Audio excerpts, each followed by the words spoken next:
Invitees. We will now commence the first technical session on basic and applied sciences for the 16th International Research Conference under the theme Harnessing Scientific Innovation for Sustainable Sectoral Transformation. We are honored to have many distinguished speakers joining us today. They will be sharing their profound insights and innovative ideas related to our theme. This promises to be an engaging and intellectually stimulating session guaranteed to captivate our audience's minds. Now, I would like to invite Dr. Jayaweera to introduce the chairperson and the judges for the first technical session of the 16th International Research Conference. Ma'am, over to you. Thank you, Yalindi. Very good morning to all of you. Let me introduce our chairperson for the technical session 1. She is none other than Professor Charitha Goonasekara. She is a professor in the Department of Preclinical Sciences, Faculty of Medicine, General Sir John Kotelawala Defence University, and also she is the Dean, Faculty of Graduate Studies of KDU, and the Dean, Research and Development of General Sir John Kotelawala Defence University. Madam, I would like to cordially invite you to the head table.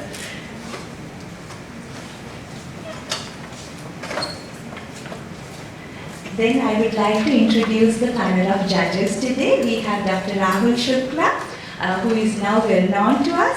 And then we have Dr. Dandeniya. He is a senior lecturer at the KDU Care of General Sir John Kotelawala Defence University. And we have Dr. Indu, who is a senior lecturer from the Faculty of Allied Health Sciences, University of Sri Lanka. So I cordially invite our panel of judges to be seated in the head table. Very much, Dr. Nihani. And good morning to you all. We will begin the technical session 1 on the basic and applied sciences of KU IRC 2023. And we have 6 oral presentations lined up for this session on various topics ranging from microbial aspects and also community medicine and perception studies, and I will read out the titles of each presentation. So the first presentation is titled as a cross-sectional study to determine the association between the sleep quality and mean patterns of undergraduates of selected education institute in Sri Lanka.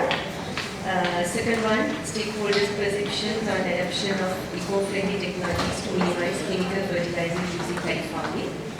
Third, the impact of COVID-19 on major sectors in the Sri Lankan economy.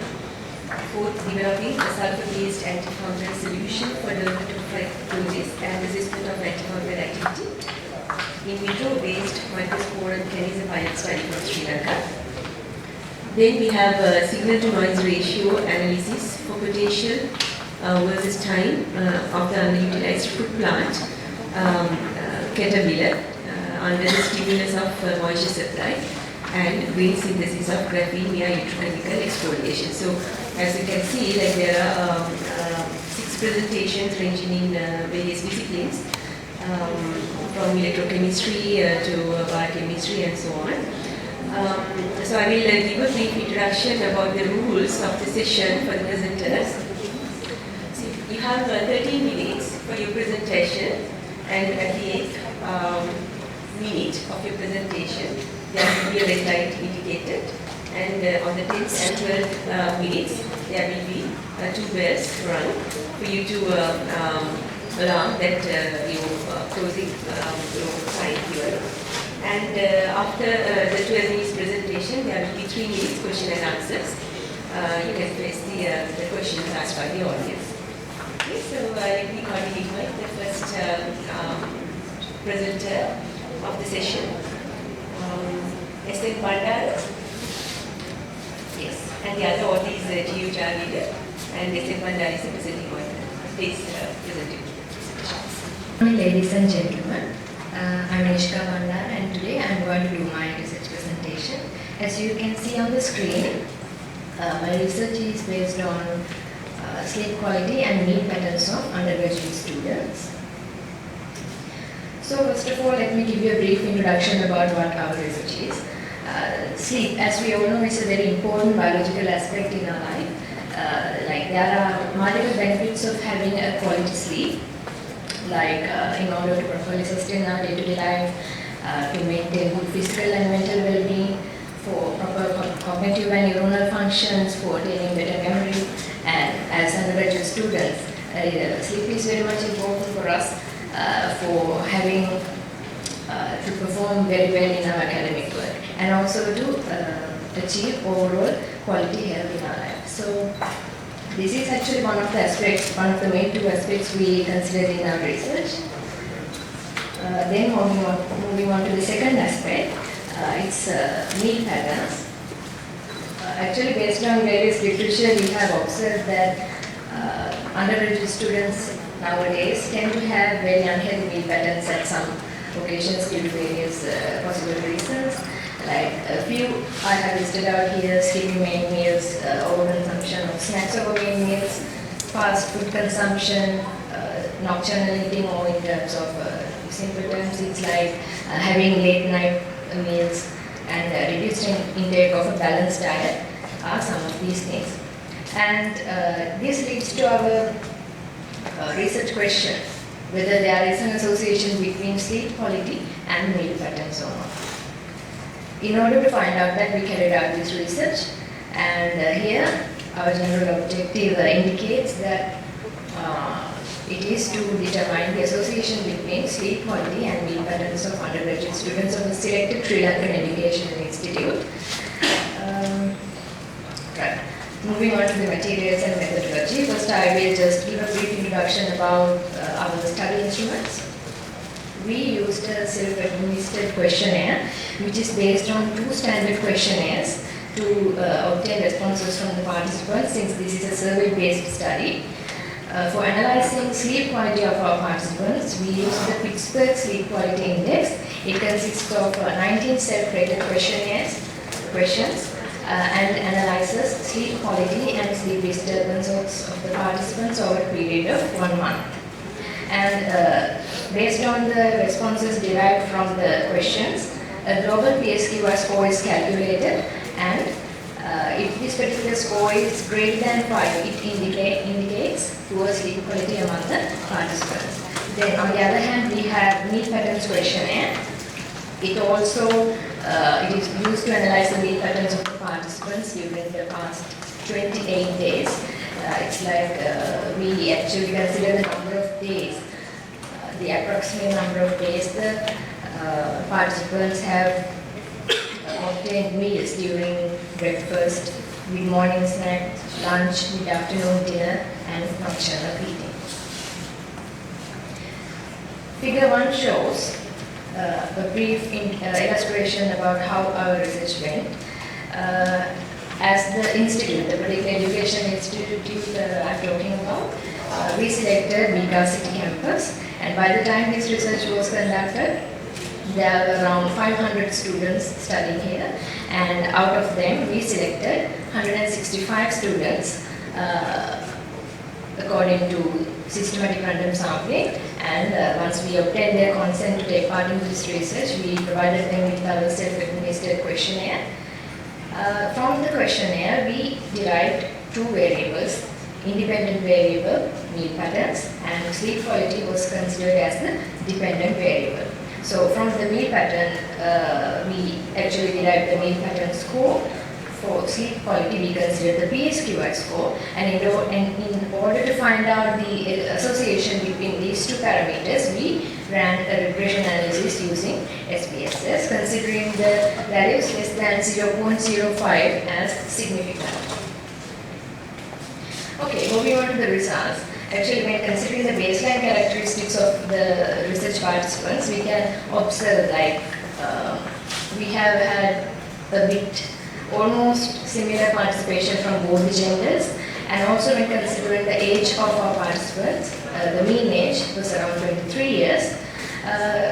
When considering the sleep quality related data, the mean of the number of hours of sleep at night was around 6 hours. Actually, this number of hours is a bit lower than the scientifically recommended number of sleep at night. Then the mean of the global PSQI score was found out to be around 7.04, which is again indicating a potential poor quality sleep because this score is greater than 5. And on the other hand, actually sleep disturbances were less commonly observed in our study population.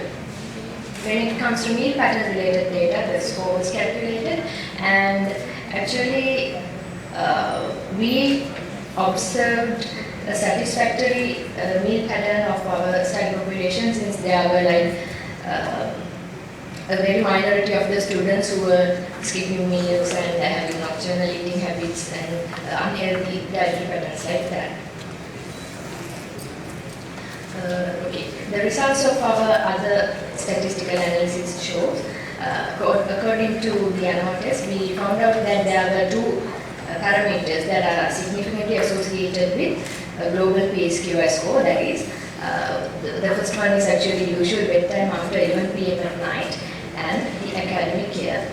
According to the Pearson's correlation test we ran out between the PSQI score and meal pattern score, we could observe that a weak positive correlation exists between these two parameters. However, our regression analysis showed that this association is not significant. So in that case, we observed no significant association between the sleep quality and meal patterns of the students in our study population. Okay, moving on to the discussion. Actually, since here our participants showed poor sleep quality in terms of the global PSQI score and the number of hours of sleep at night. Again, our results show that the sleep quality was significantly poor in those who went to bed after 11 p.m. at night. So these results were compatible with other similar studies as well. Then again, we found out that poor sleep quality was significantly associated with the students who were in their final academic years, which is probably due to increased academic stress and all. Again, our results were compatible with similar studies. However, when it comes to the similar studies that consider the sleep quality and meal patterns, like the association between these two parameters, under Sri Lankan settings, there were like, to the best of our knowledge, there were like no sufficient data about these things. But when considering the overseas similar studies, in which they had actually considered the meal compositions as well, they had shown significant associations between sleep quality and different food types taken by the students. So in that case, they have actually analyzed the composition of the meals as well, but in our study, we did not analyze the composition. So this may be a possible reason for us to get a null association between these two variables. Then again, some of the studies have also shown that some sleep quality related parameters show significant associations with some unhealthy dietary habits like irregular meal patterns, snack dominance over main meals, skipping breakfast and nocturnal eating. But in our study, actually our population did not exhibit so many unhealthy dietary habits like that. So this may be the reason for us to have the null association. And also, according to a systematic review, the exact relationship, the exact association between the sleep quality and meal pattern remains inconclusive, which hints that further research on these aspects should be done in order to arrive at a more specific conclusion. Okay, so here actually in conclusion we can say that the undergraduate students of our study population had a poor quality sleep but a satisfactory meal pattern. However, since there was no significant association observed between these two parameters, we cannot consider meal patterns to be a significant predictor of poor sleep quality in our participants. So, as a recommendation, it is very much important to do some interventions and find out what actually may have possibly caused this kind of poor sleep quality in our study population and support them in order to attain good health and also to perform well in their academics. So these are some references I used.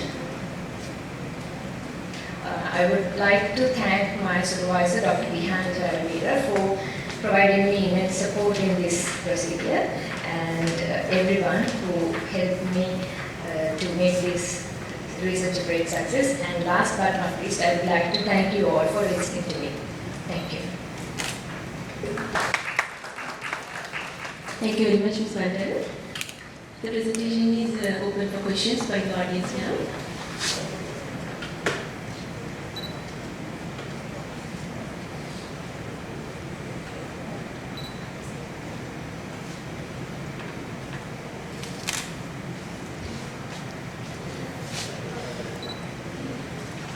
Right. Ms. Bandara, may I ask you, like, when you assessed these dietary habits, like, what were the questions that you have asked? Can you just elaborate on the questions that you have asked your participants? Like, how did you assess the meal patterns? Yes, we used a standard questionnaire, ma'am. It's the meal patterns questionnaire, in which actually it considers the approximate number of days different meals were taken during different times of the day. Like for example, like how many days have you obtained the breakfast during the past 28 days? Likewise, it's like more like the frequency of the Yeah. Like for how long? What kind of 28 duration? days. Dr. Ravi, you have a question? I was the same question what you have asked. Actually, I was expecting some flavor of the meal pattern one that is maybe I was expecting like that. In the questionnaire is heavy diet, fatty diet, and something like that. Means so this kind of question was there in the meal pattern, because obviously if you will take the heavy meal in the dinner, you can sleep very well. Right? So that was also question in that. No, so actually we didn't consider the meal compositions, only the frequencies. So this is not included in the standard circular. No. Thank you. Thank you. Do you have any question? Yes, please. So thank you for your presentation. So I do have another question on your methodology as well. So you said like you evaluated the meal pattern during 28 days. So how did you actually evaluate, because people can't remember whole 28 days, right? So how did you assess that? You have given the form to fill every day, or? Ma'am, it's like we actually obtain the approximate number of days based on food diaries maintained by the people.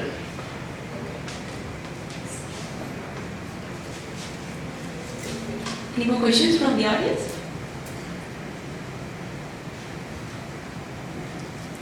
Okay, my last question, did you consider the BMI? No, madam. Okay. Right.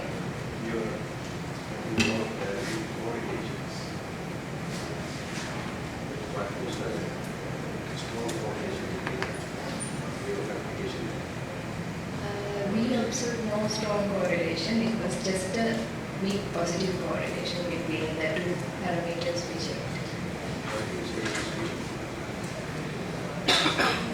It's based on the results we obtained actually. Okay, so if there are no more questions, we thank you. We thank Ms. Bandara and Dr. Jayaweera as well, the authors, for a wonderful presentation. Thank you very much. So the next presenter for this session is YS Delile. Let me read on the title again. Stakeholders' perceptions on adoption of eco-friendly technologies to minimize chemical fertilizer use in paddy farming. The authors are YS Delile, UKJ-Mudalige, RS Dharmakeerthi, and WS Dandeniya. Good morning. So I am Delile from Bandara, Sri Lanka.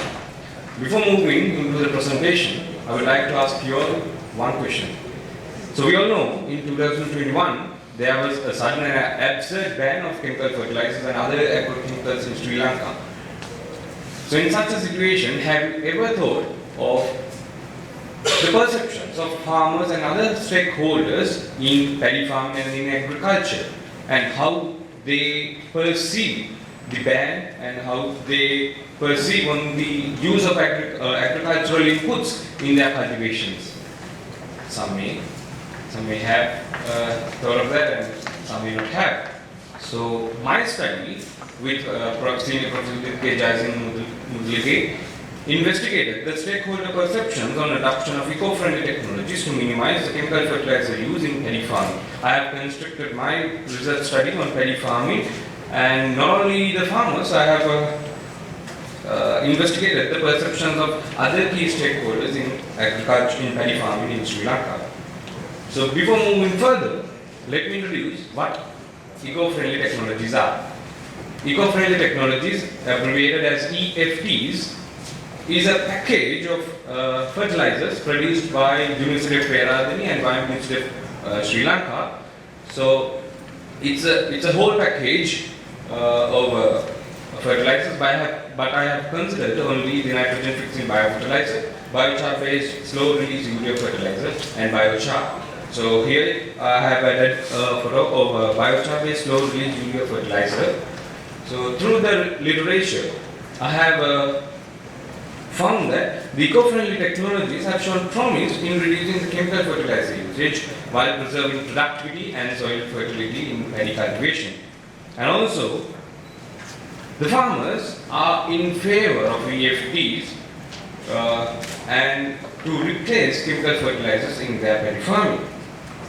But with the sudden ban of chemical fertilizers in 2021 by the authorities of Sri Lanka government, this ban has created issues in policy and regulatory mechanisms, and not only that, most importantly, the attitudinal change, the change of attitudes of stakeholders from farmers and up to the consumer level, so it is an issue.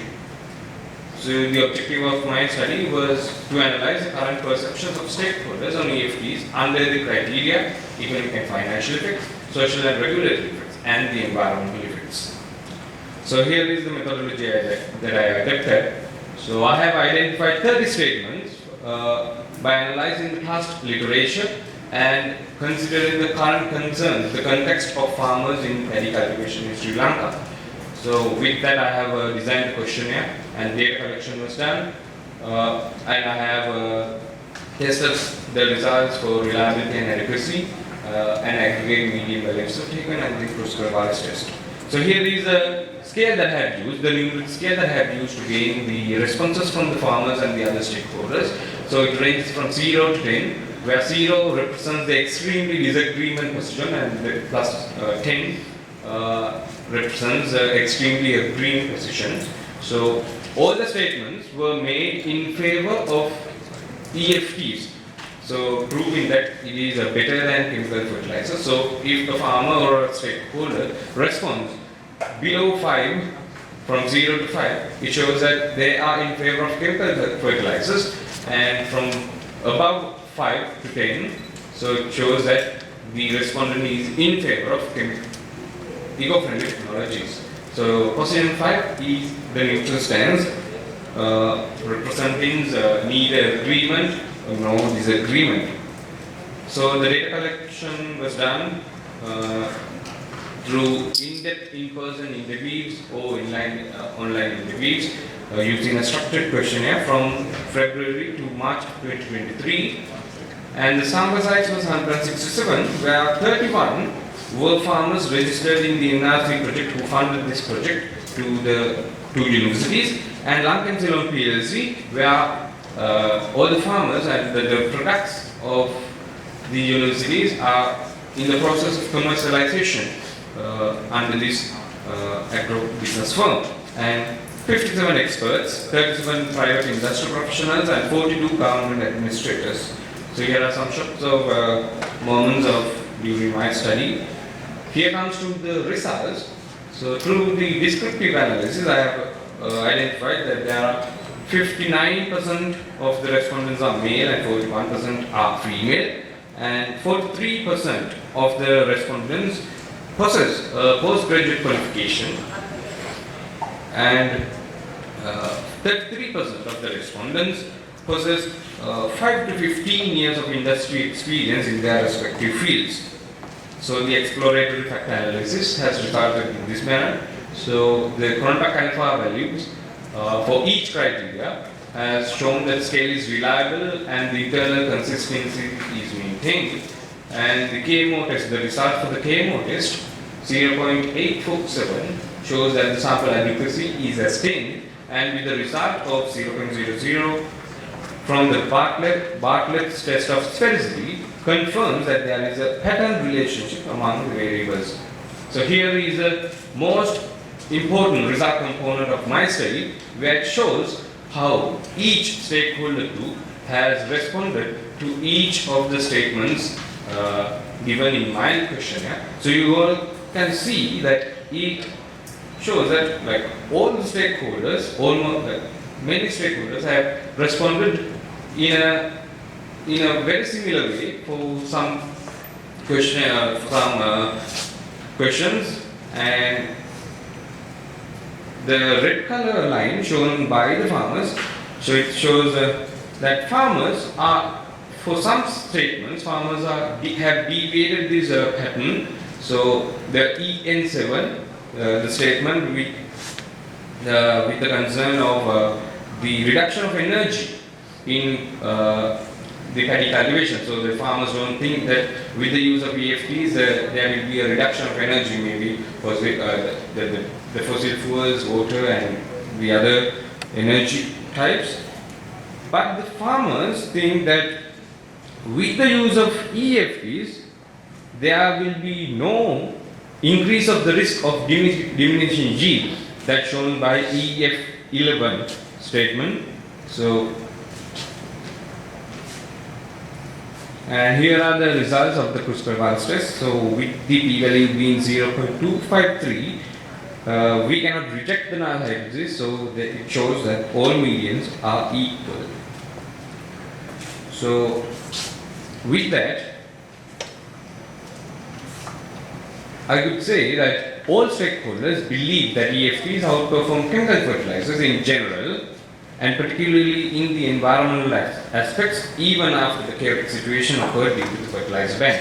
Even though farmers and the other stakeholders have responded, shown their disagreements and agreements on the statements, in general, all stakeholders believe that the adoption of EFTs in paddy cultivation in Sri Lanka is better than using chemical fertilizers. And the statement on impact on human health and environmental conservation under the environment criteria received the highest level of agreement with a median score of 9.375. And the statement facilities for purchasing in the market under social and regulatory criteria received the highest level of disagreement with a median score of 1.25. So with all that, I would like to recommend through my study, the results of my study, I would like to recommend that to provide adequate training and education, necessary support and guidance to the farmers and other stakeholders regarding the use, the technology and the importance of EFTs.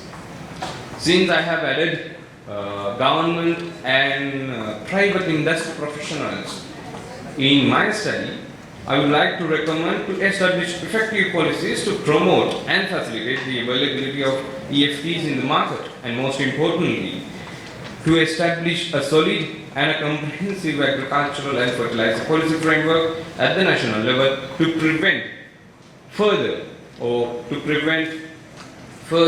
absurd bans or any change of the regulatory policies in fertilizer and in agricultural field without making any chaotic situation in the future. So here are the references that I have used, and the acknowledgement. I would like to acknowledge my supervisor, Senior Prof. Jayasinghe-Mudalige, and the other each and every person who supported me throughout. And With that, it comes to the end of my presentation, and I hope that you will have gained some insight on how the farmers and other stakeholders are perceiving on the adoption of eco-friendly technologies in paddy cultivation in Sri Lanka, even after they banned the fertilizer ban. Thank you. Thank you very much, Mr. Delile, for your interesting presentation. The presentation is open for questions. Any questions from the audience, please? I will kindly request the audience to ask questions. Otherwise, this will be like an interactive session today. So, if you ask questions, the session will be more interesting, and there will be many things to be said by the presenter, which is not said during his presentation. So, any other questions?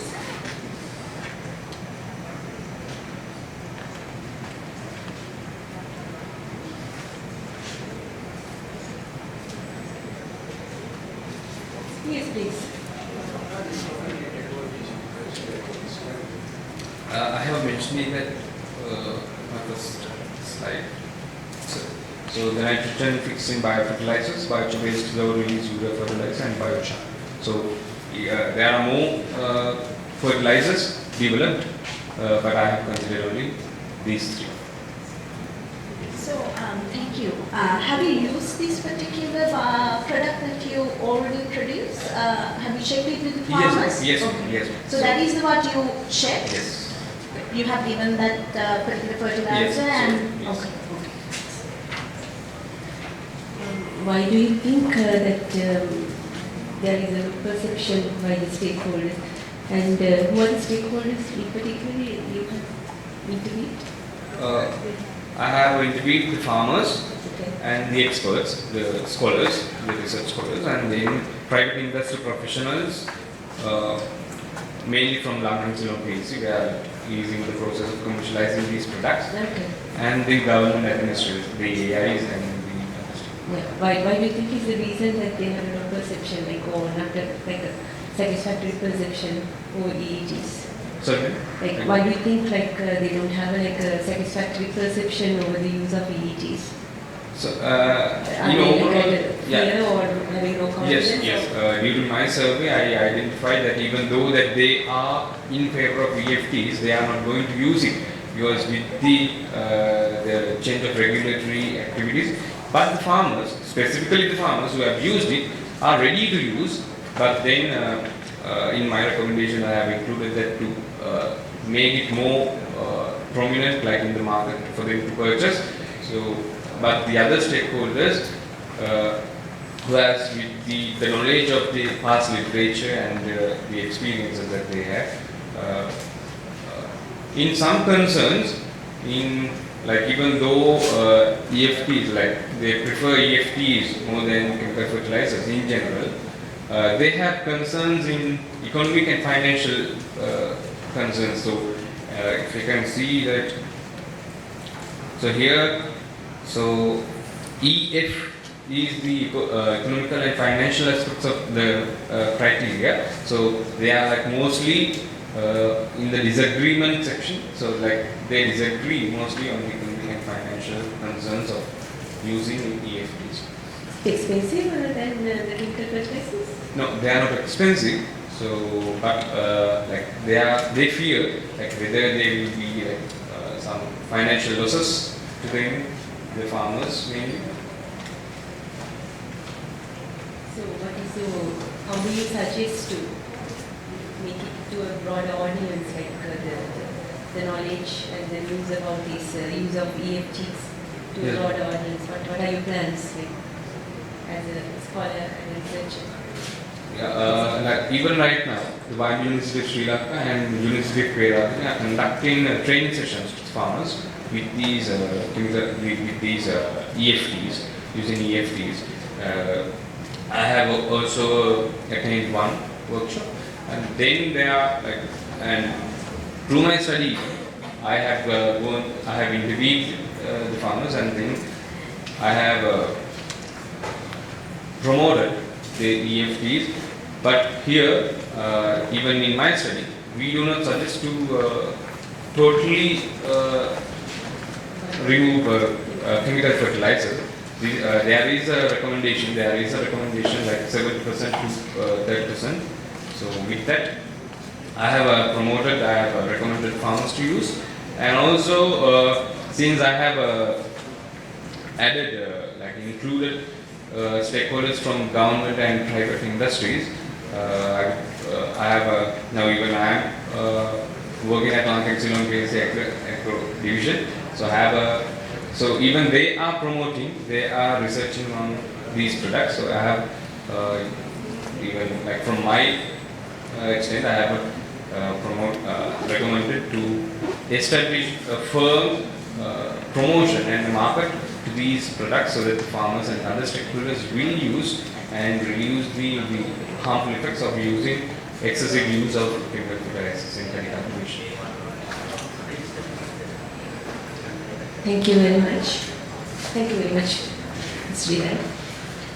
And to all the authors of this presentation, let's have a quick thank for their wonderful presentation. So the third presentation in line for this session is the impact of COVID-19 on major sectors in Sri Lankan economy by KGN Senanayaka and RAB Abeygunawardana. Presented by KGN Senanayaka.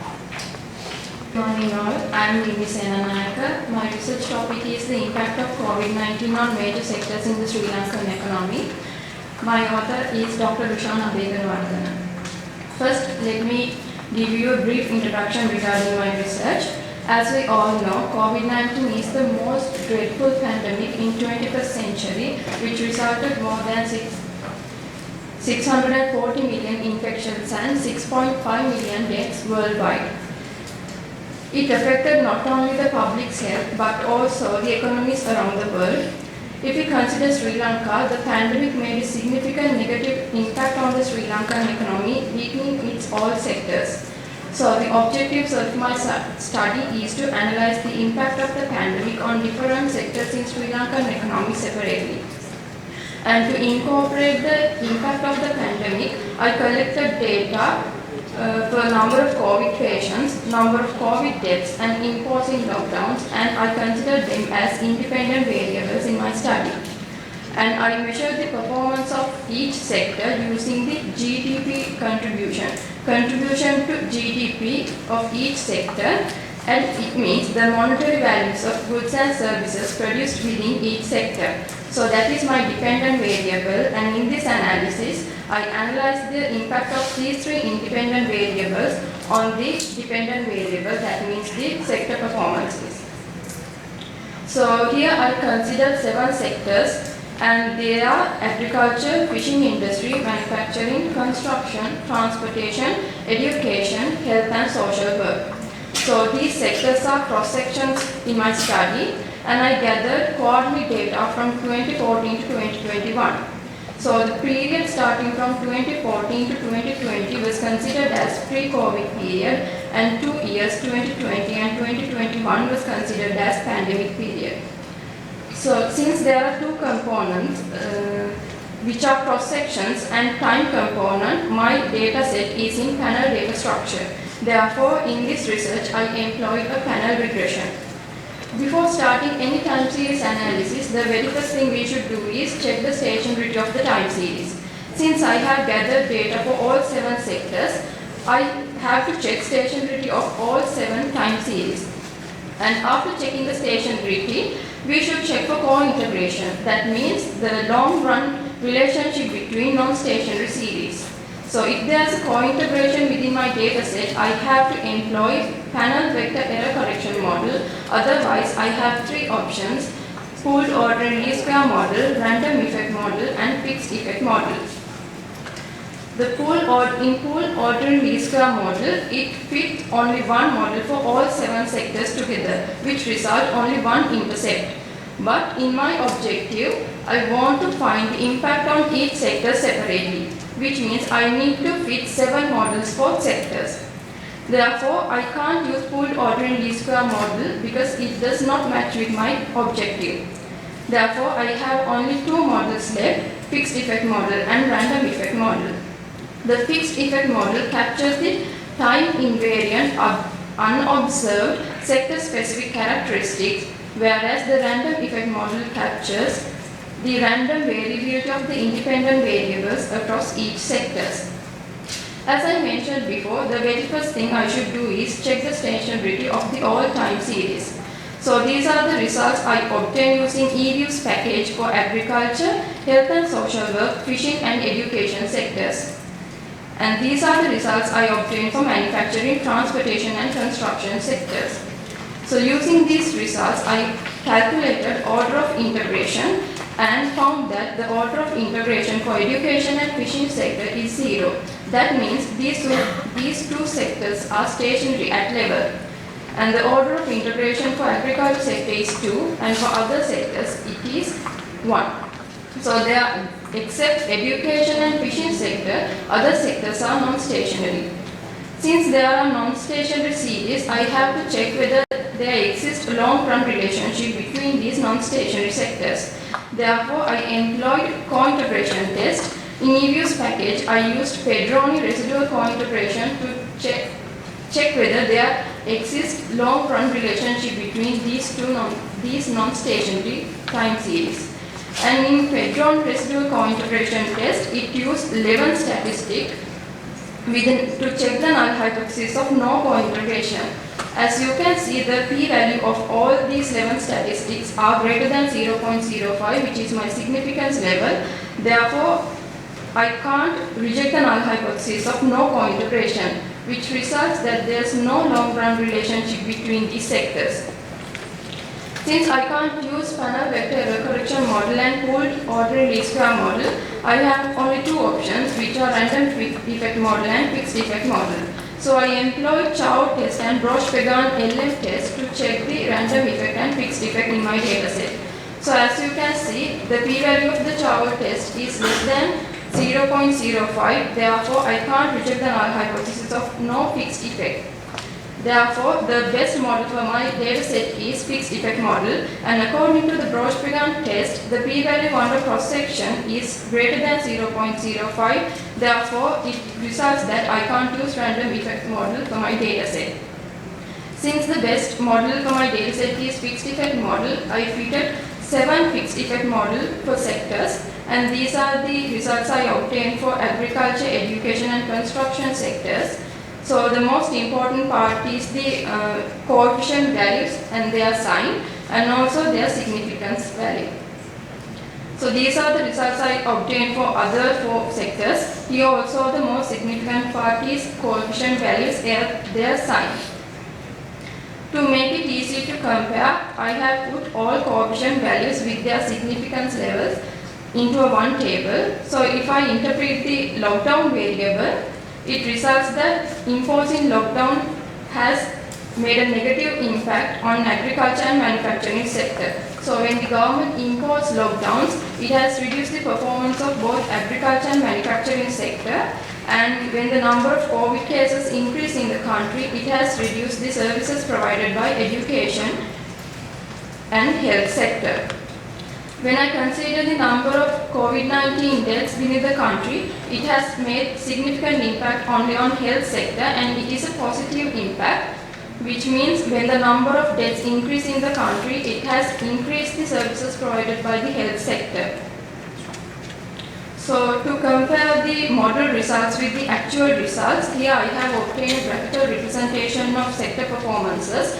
So the period before this black scattered line represents the pre-COVID period, and the period after this line represents the pandemic period. The model resulted that the lockdown has reduced the performance of the manufacturing sector. So in this graph, the manufacturing sector performances represented by the pink line. So you can see that during the pandemic period, the performance of the manufacturing sector has drastically reduced, and in the periods in second quarter of 2020, fourth quarter of 2020, and in second quarter of 2021, the manufacturing sector reported its lowest performance. So these are the periods where government imposed most partial and full lockdowns. Therefore, this graph confirms the model's result of manufacturing sector has been negatively affected by the lockdowns. And also another result of the model is that the education sector performances reduced during the pandemic period. So in this graph, the education sector is presented by the blue line. So you can see that during the pandemic period, there is a drastic fall of the education sector performances. And another result of the model is that fishing sector, both fishing and transportation sectors have not been affected by the pandemic. So the fishing sector is represented by the brown line. You can see that there's no significant fluctuations during the pandemic in the fishing sector. But if you look at the transportation sector, there's slight decrement of the performance in the transportation sector, but it is not significant enough to be captured in the model. And up to now, all these sectors except agriculture and health sectors have been correctly identified by the model, but the model resulted that both agriculture and health sectors faced a severe downfall in performances during the pandemic. But if we look at the agriculture sector, which is purple line, we can see a slight increment of the services provided by the agriculture sector. So, and also in health sector also, we can't see any negative impact there. Actually, there's no any significant fluctuations. So the reason might be that here in my study, I have considered only 3 independent variables which explain only the pandemic impact. But there can be a lot of variables that will affect the performance of these sectors as well. So I couldn't incorporate variables such as government fundings, currency depreciation, and also lesser trade restrictions imposed on agriculture and health sectors. So that is one of the limitations of my study. I couldn't gather data for these factors because of the limited data available in public resources. So overall, the model resulted that the most affected sectors are education, manufacturing, agriculture and health sector. So these are the references I have used. And I'd like to acknowledge my supervisor, Dr. RAB Abeygunawardana, and thank you to everyone who has helped. Thank you for your attention. Thank you very much, Mrs. Senanayaka. The audience can ask questions from Senanayaka.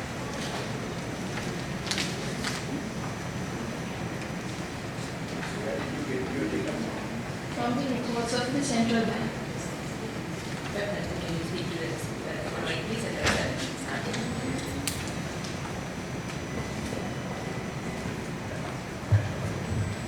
From central bank. You didn't mention that. Right? I was wondering where you get all those data from.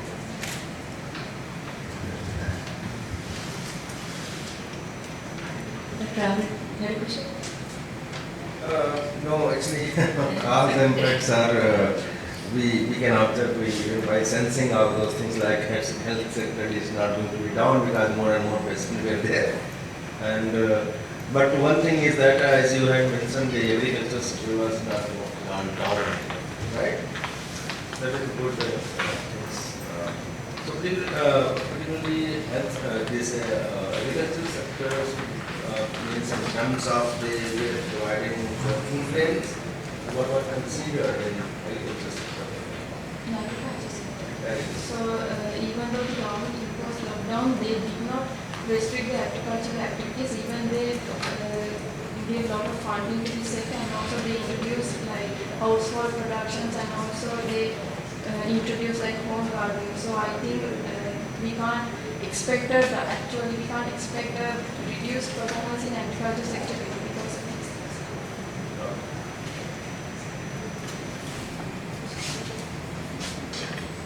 Any more questions from the audience? Right. So in the absence of further questions, we will thank both the authors of the presented paper. And thank you very much, Mr. The next presentation is on developing the sulfur-based antifungal solution for dermatophytosis. And as a student of its antifungal activity in-vitro against Microsporum canis, the final study from Sri Lanka by HWC's Dharmakeerthi, DMPI Vijayaratnas, PAU Eranga, MA Jayaweera, HMAG Halapur, and GU Jayaweera. HWCS Dharmakeerthi, who is the presenting author. Yes. We can start the presentation, Ms. Dharmakeerthi. A panel of judges, presenting authors of the papers, and all the other distinguished invitees. I'm Charitha from Department of Pharmacy, Faculty of Biological Sciences, General Surgeon of the University. My topic is developing a sulfur-based antifungal solution for dermatophytosis and in-vitro assessment of antifungal activity against Microsporum canis. So, before moving on to the research, let me briefly explain about my topic. So, you all might have heard about dermatophytosis, or more commonly ringworm infection. It is a superficial fungal infection which is caused by the fungus Microsporum canis, and this is very commonly found in companion animals. And the Microsporum canis, the pathogen, has a zoonotic potential. As we all know, in Sri Lanka, 1 in 10 persons adopt a pet dog. Therefore, due to this close relationship between pets and humans, there's a possibility of humans leading to the infection. Once contracted by the fungus, it is very difficult to treat and poses a significant burden in the people, quality of life of people. Therefore, it affects patients' appearance, social status, and economic status. So, if we can treat this disease at the level of pets, it is very helpful, time-saving, and cost-effective. So, my objective is to develop an antifungal solution for dermatophytosis using sulfur and assess its antifungal activity against Microsporum canis. My specific objectives are to formulate live sulfur solution and to assess the antifungal activity and qualitative and quantitative analysis of the formulation to test the stability of the formulation. Moving on to the methodology, usually this is a two-step method where we initially formed a paste made of calcium oxide and sulfur, and then that paste is mixed with hot water at 100 degrees Celsius, and it was boiled for 2 hours in order to produce the antifungal solution, which is a calcium polysulfide. So as you all can see, this orange colored solution is the antifungal solution.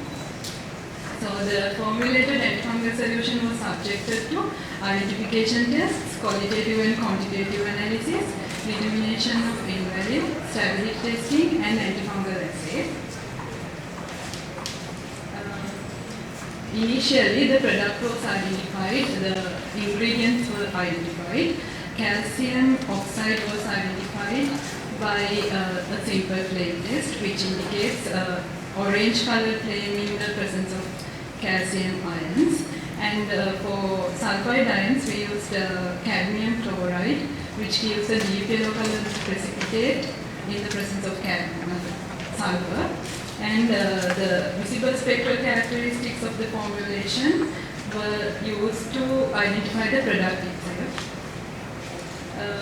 Determination of N-value. So the formulated calcium polysulfide solution is denoted by CASN, where the N-value varies between 4 to 6 depending on the reaction kinetics. So the calcium ion concentration was found by a complexation reaction with DBTA, and the sulfide ion concentration was used firing using ionometric titration. By the results, we confirmed that the polysulfide being produced was calcium sulfide 5.5. Then we derived the calcium lime sulfur solution concentration both by titrometric method and spectrophotometric method. As seen in the table, the concentration of the solution varies between 3.19% to 4.01% in 5 consecutive days. But we did not have a reference sample for this, therefore we had to do a statistical analysis in order to prove the methodology used here is good. Therefore, statistically, if the deviation is less than 3 times standard deviation of the product, we can produce the sample from the methodology as a homogeneous sample. So as you all can see, the 3S value is 0.74 and the D is usually less than that. We can say that the product being produced was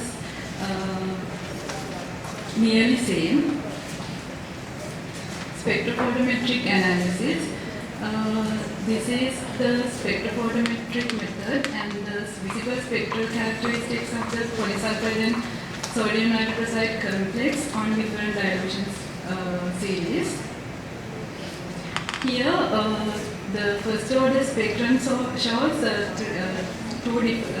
two peaks, analytical peaks at 300 and 374 nanometers, but these peaks cannot be considered as analytical peaks because due to the presence of interference and poor resolution. Therefore, we went for the first order spectrum. There we can see 3 analytical peaks at 284 nanometers, 324 nanometers and 408 nanometers. Using that data, we developed a calibration plot where you can see there's a very good linearity which presents a R value of 0.998 and 999 at 284 nanometers and 324 nanometers. Therefore, if we this method is we have to validate the method. Therefore, experimental data for the determining the accuracy of the spectrophotometric method is given here. The recovery percentage of the method is around 100%, and the RSD values are usually less than 5%. Then comparison between titrometry and spectrophotometry. So we derived the concentrations of the solutions in 5 consecutive days using titrometric method and spectrophotometric method. So we can see that the results are nearly equal. We used a simple t-test for this purpose, and the t-calculated value is around 0.02 and the t-value is 3.36. Which suggests that the t-calculated value is less than t-table value. Therefore, the discrepancy between the two are statistically insignificant. Therefore, the results can be considered as one set. So, the newly developed spectrophotometric method can be used as a good analytical method. Stability testing. So, the product is very unstable at room temperature. As you all can see, within 28 days, the product, the concentration dropped drastically from about 63% from the initial sample. Therefore, we used a 4-solvency technique for this using polyethylene glycol and polysorbate AG to stabilize the agent. So these are the graphs that shows the stability data. So in the presence of PEG and polysorbate AG at room temperature, and this one shows the refrigerated conditions. From this data, we can conclude that these two co-solvents helps to maintain the concentration in a desirable level when compared to the original sample, which is mentioned here. Assessment of antifungal activity. Antifungal activity was assessed using the percentage inhibition of diameter growth. There are 3 different concentrations were used. The positive control was 0.15% chlorhexidine digluconate. We can see the lowest concentration also shows a very high percentage of activity than the positive control, which is about 117.5% compared to the positive control. conclusions and recommendations. Therefore, we can conclude that the newly produced antifungal agent shows the excellent antifungal activity against Microsporum canis, and the calcium polysulfide solution is very unstable at room temperature. Therefore, we can use polyethylene glycol and polysorbate 80 to stabilize the solution by maintaining its concentration in the desired level. Furthermore, the calibration curve, which is firstly proposed in this study, can be used as a good analytical method for identification of pharmaceutical agents. My recommendations are the calcium polysulfide solution need to be stabilized further, and antifungal assay should be done for a wide range of pathogens, and the efficacy and the safety data should be studied further, and this calibration curve also we have to do more studies to make it a good method. Finally, I would like to thank my supervisors, Dr. Jayaweera, Dr. Undergraduates, and Dr. Undergraduates for the guidance throughout this, and thank you very much. Thank you very much, Ms. Dharmakeerthi, for a very interesting presentation. Any questions from the audience?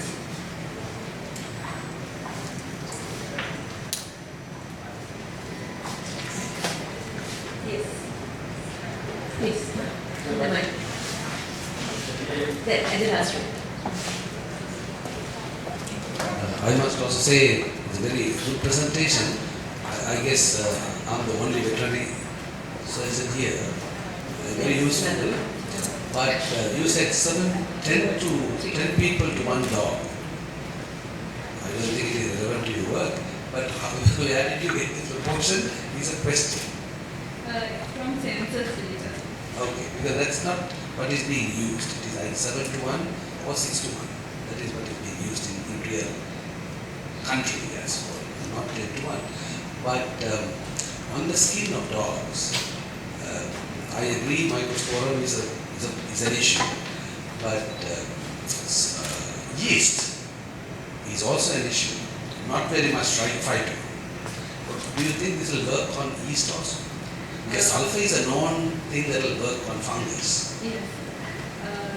We actually didn't go for yeast infections, but I think it will work, but it is out of our scope, therefore we didn't check it. You have done a lot of valuable work. Congratulations. Thank you. Any more questions? Actually, there are, I think, to my knowledge, there are 3 veterinary surgeons at the audience at the moment.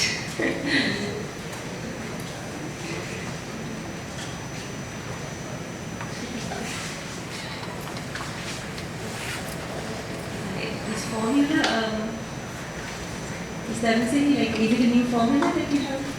Actually, this is initial use of plants as antifungal agents, and but not for dogs.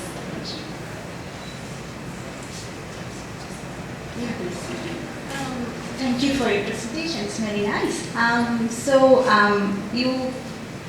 you have analyzed the solution in vitro. Is that so? Yes. So can you briefly explain how did you do so?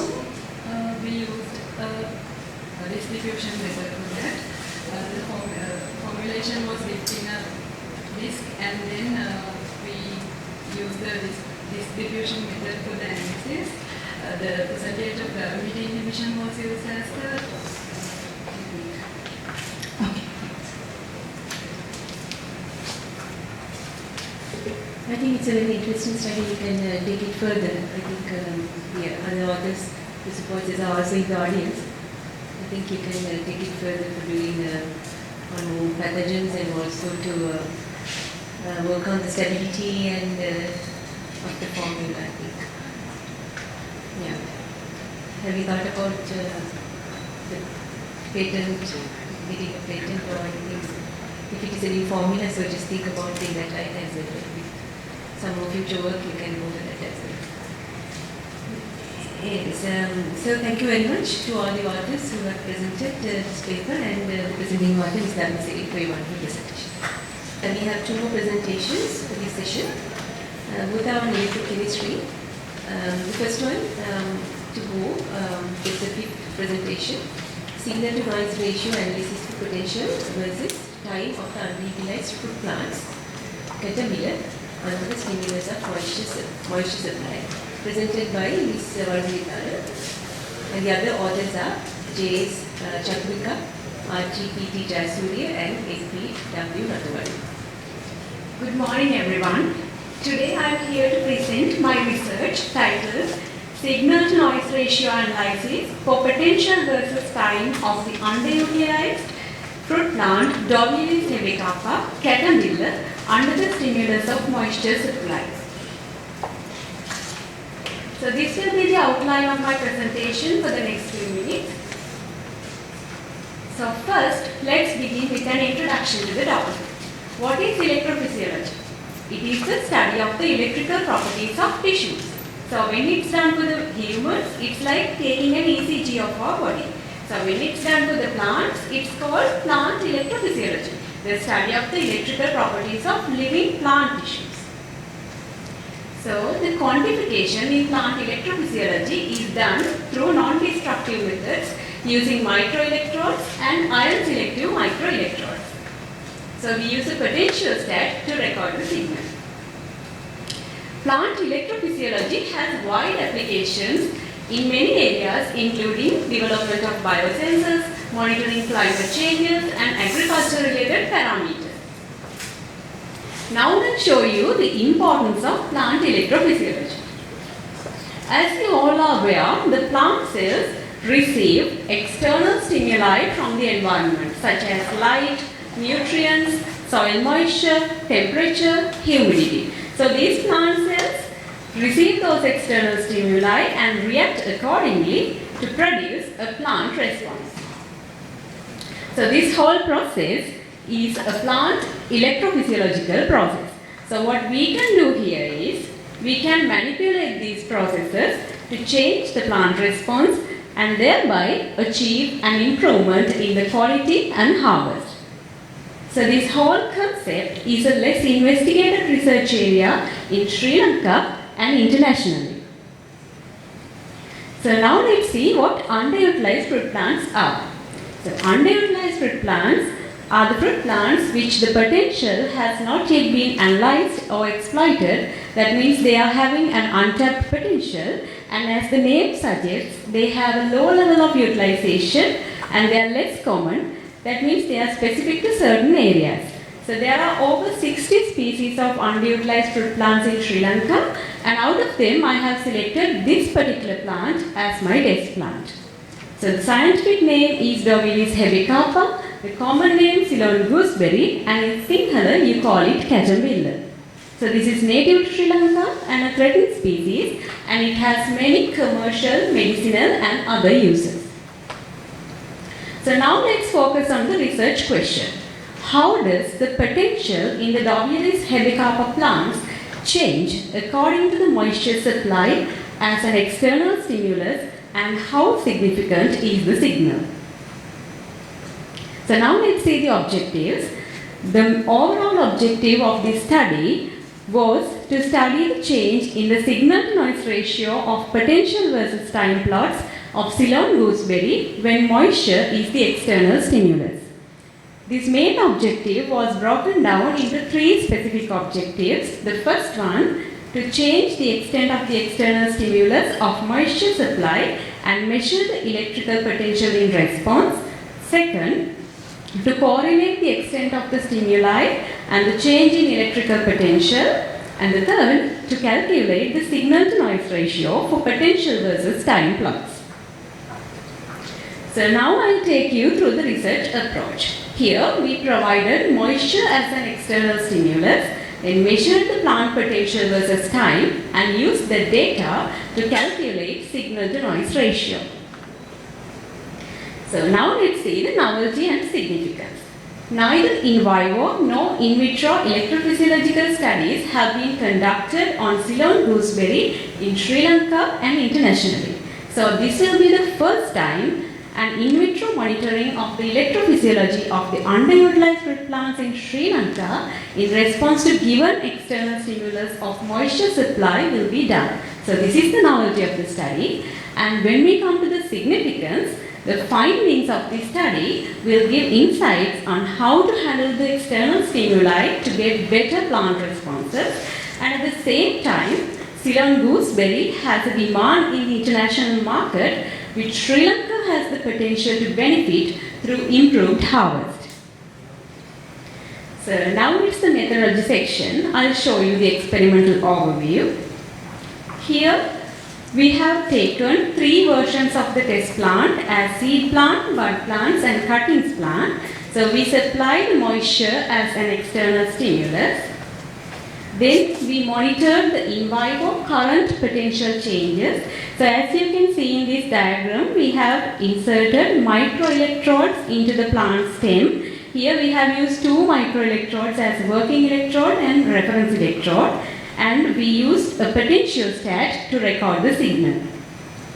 Through this we obtained the potential versus time data, and we used that data to calculate the signal to noise ratio.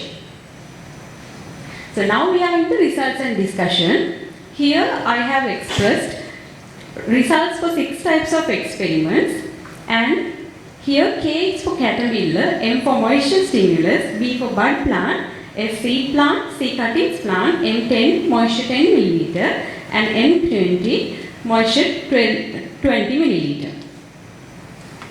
So now I have selected one of those plots to show you out of those 6 types of experiments. Here you have potential in the y-axis and the time in the x-axis, and here we have recorded data over a period of 24 hours, and this plot is for cuttings plant under moisture 10 stimulus, and the plot B is an enlargement of a section of the plot A, and here you can see a response or a potential change of 38 millivolt under the stimulus of moisture 10. So similarly I obtained plots for all those 6 types of experiments, and I'll show you them one by one. Here first we'll move on to the bud plants. So there in plot 1A you can see a slight potential change, and in plot 1B you can see a potential change of 24 millivolts, and in plot 2A you can see a change of 47 millivolts, that is for the seed plant, and in plot 2B you can see a potential change of 10 millivolts or a response of 10 millivolts for the seed plants, and in plot 3A you can see a potential change or a response of 38 millivolts for the cuttings plant under M10 stimulus, and in plot 3B you can see a 7 millivolt potential change for the cuttings plant under M20 stimulus. So now I will show you a comparison of the bud, seed and cuttings versions. Here, as you can see here, the highest response or the potential change of 47 millivolts has been shown by the seed plant for the M10 stimulus, and as you can see in plot B, the highest potential change of 24 millivolts has been shown by the bud plant for M20 stimulus. So now let's see what this signal to noise ratio is. So it's an indicator used to deduce the strength of the desired signal relative to the background noise. So we use this in this research to indicate whether the selected signal is prominent among the other signals. So these are the 2 equations that I used to calculate the signal to noise ratio. So as you can see here, the signal is A signal is the amplitude of the signal, and A noise is the root mean square background noise amplitudes. So when we come to the signal to noise ratio interpretation, when you get a positive SNR, that means the power of the desired signal is greater than the power of the background noise. So there you have a stronger signal compared to noise, and it's easy to detect and it's a more reliable signal. So when you get a 0 SNR, there the signal and the noise have the same strength. So in that case, it becomes challenging to distinguish the signal from the noise. So when you get a negative SNR, that means it's a weaker signal compared to noise. In that case, it's unable to detect and cannot interpret accurately. So this table shows the signal to noise ratio values.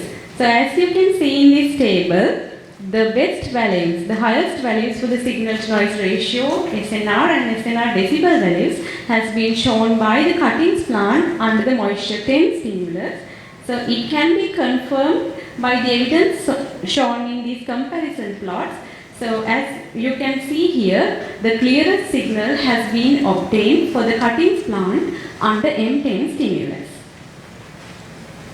So now I have come to the conclusion. All the experiments produced peaks where the SNR decibel value was greater than 0 decibel, indicating that the signal level was greater than the noise level, and the caterpillar cuttings plants gave the best response by showing the highest SNR and SNR decibel values at 10 milliliter of moisture stimulus. So in my future work, I am planning to do a pot trial with statistical analysis, obtain the plant electrophysiological response for another stimulus, and to measure the plant growth response in relation to the stimulus and plant electrical response. So these are some of my key references. And I would like to acknowledge to my principal supervisor, Dr. Nadisha Rathuwadu, my co-supervisor, Dr. Surani Chaturika, and the principal investigator of the ADB project, Dr. Prasad Jayasinghe. Thank you. Thank you. Thank you, Ms. Jayasinghe, for your nice presentation.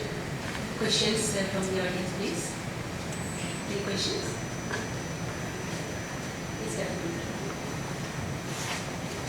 Yeah. What is the use of these potential changes to the plant itself? Yeah, what is the use of these potential changes to the plant itself? When the plant is uptaking nutrients, it absorbs ions. So the membrane potential of the cells changes. So thereby it generates action potentials, variation potentials, and those potentials are transmitted throughout the tissues in the plant, and it is necessary to produce the plant response.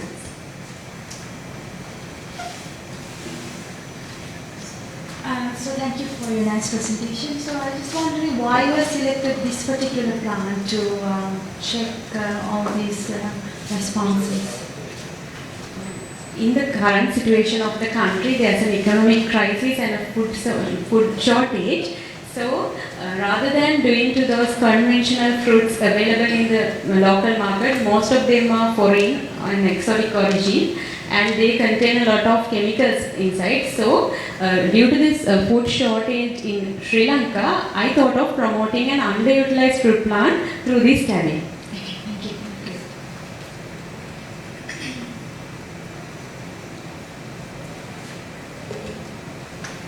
Any more questions? Yes, please. How do you take the measurements in here? For ECG, you have probes on your skin.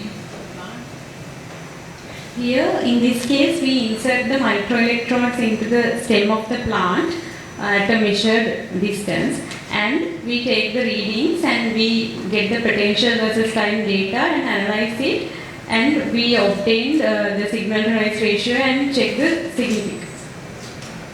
The question was what parts of the stem, xylem, phloem, whatever. Specific, how much deeper you are inserting your probe. Yeah. So we measure the diameter of the stem at the point of insertion, and then we take the radius, and we have the xylem vessels and those vascular system in the middle. So we insert up to that level. So I have a general question: how much of the water content should be in the plant to get that values accurate? The values depend on the amount of moisture, I would say that moisture and the health of the plant. How could you measure that level of moisture, and the conductivity must be depend on the moisture? How do you measure those things?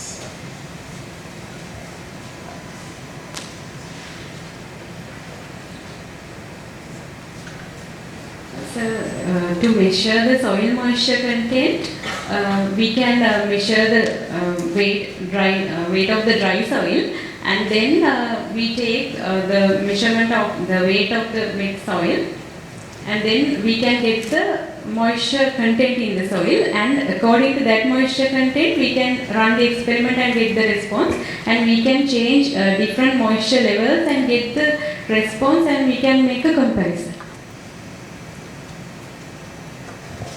Did you get that results like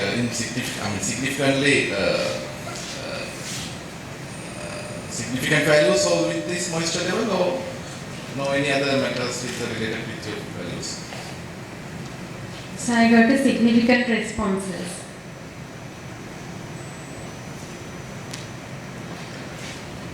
What are the other factors? What are the other factors that could influence potential changes in the membranes of the plants? The potential changes can be affected by the temperature, humidity, and the age of the plant and the maturity. Then you should have considered those in your study as well. So we have selected 3 versions of the test plant also, because the seed plant and the bud plant and the cuttings plant vary in their maturity. That means the seed plant is still undergoing developmental stages, and the cuttings plant has been obtained from a vegetative stage. So I thought we can make a comparison to that. Yeah, preliminary comparison is possible. Yes. And I have another curious question, whether that you consider about the dark and light cycle of the plant, like the daytime and the night time, how would be different with that electrical potential of the plant, like due to the photosynthesis at the daytime and the photosynthesizing at the night time, kind of factors will depend on the potential of the plant. Yes, the day and night cycles can affect the absorption. So basically, we added the stimulus in the morning in all the experiments.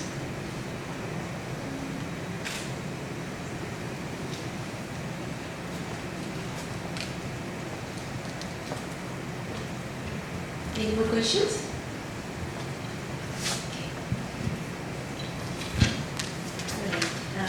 Thank you very much, Ms. Jayaweera, for your nice presentation, and we thank all the authors. Okay. So it comes to the last paper of the session, which is on green synthesis of graphene via electrochemical exfoliation by O.N. Malavarachi and N.P.W. Mathuvadu. Ms. Malavarachi is going to present. Very good morning to all of you. I'm Ovini Malavarachi. So today my presentation title is Green Synthesis of Graphene via Electrochemical Exfoliation.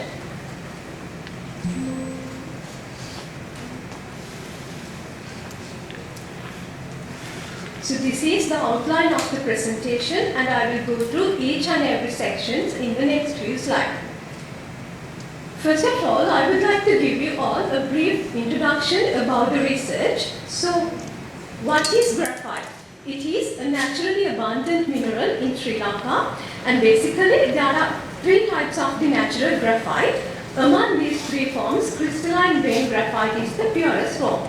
So, Sri Lanka is the only country in the world which mine vein graphite in commercial quantities. However, the value addition is not done for most of the mine graphite. Therefore, value addition is an important sector because it is economically beneficial as well as it is beneficial for various applications. Graphite value addition, it can be done in 2 ways. One is the mineral processing and the other one is the product development. So in this study, we are focusing on the product development approach. And the value-added products are so-called advanced carbon material. So some of them are graphene, reduced graphene oxide, carbon nanotubes. But in this study, we are focusing on the graphene. So why graphene? Why not some other material? Because that is the wonder material in the 21st century, and also it contains extraordinary properties like plant-specific surface area, high carrier mobility. So this is the structure of graphite and graphene. So graphene is a 1-atom thick 2-dimensional carbon layer of the hexagonal network of graphite. So graphene can be synthesized from graphite through various physical and chemical approaches like listed here. So most of these methods, they are associated with some limitations like they are sophisticated, expensive, time-consuming and incorporate with hazardous chemical. Therefore, in this study, we are focusing on the electrochemical exfoliation, which is a green, cost-effective, time-efficient approach. However, this approach also suffers from one constraint called restacking. So what is restacking? It is the aggregation of the separated sheet due to its weak van der Waals interaction. So there is a lot of scope to improve electrochemical exfoliation. So let's see what are the challenges that we had to overcome during this study. So our research question is how to improve the electrochemical exfoliation of graphite to synthesize graphene and to avoid the restacking of the synthesized graphene. So let's see how we address the research question. So this is the approach that we followed in this study. So as you all know, solvent plays a critical role in electrochemical exfoliation due to the intercalation process. Therefore, it is very critical to study and optimize the most appropriate solvent by manipulating the solvent parameters. Basically, there are 4 solvent parameters, but in this study, we are only focusing on the Hansen and the Hildebrand solubility parameter. Those 2 parameters can be used to predict the solute-solvent interactions. And by manipulating the parameters, we are trying to find the best solvent for electrochemical exfoliation. So the novelty of this study is optimization of the solvent for electrochemical exfoliation by considering the Hansen and Hildebrand solvent parameters collectively. Significance of the study is investigating an easy, cost-effective, time-efficient green approach for the synthesis of graphene via electrochemical exfoliation approach to overcome the restacking. So our overall objective of this study is to develop a novel electrochemical exfoliation method to synthesize graphene without restacking. To attain this, we utilize 3 specific objectives as I listed here. So my experimental overview, so I subdivided it into 4 main sections and I will go through each section under methodology and results and discussion. For the material synthesis, we utilize optimized one-step one-pot electrochemical exfoliation approach and it is applied for varying solvents. Then the synthesized graphene characterized structurally using UV visible SCM, XRD, Raman and FTIR. Then we perform the electrochemical characterization.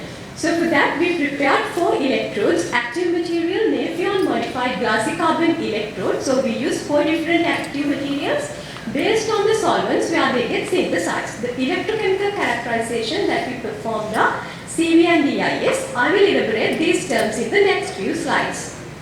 So basically electrochemical exfoliation, there are 2 types. One is anodic exfoliation and the other is the cathodic exfoliation. In this study, we are focusing on the anodic exfoliation. So what we did was we first optimized the anodic exfoliation. So for that we tried out varying electrolytes, voltage and intercalation and exfoliation time.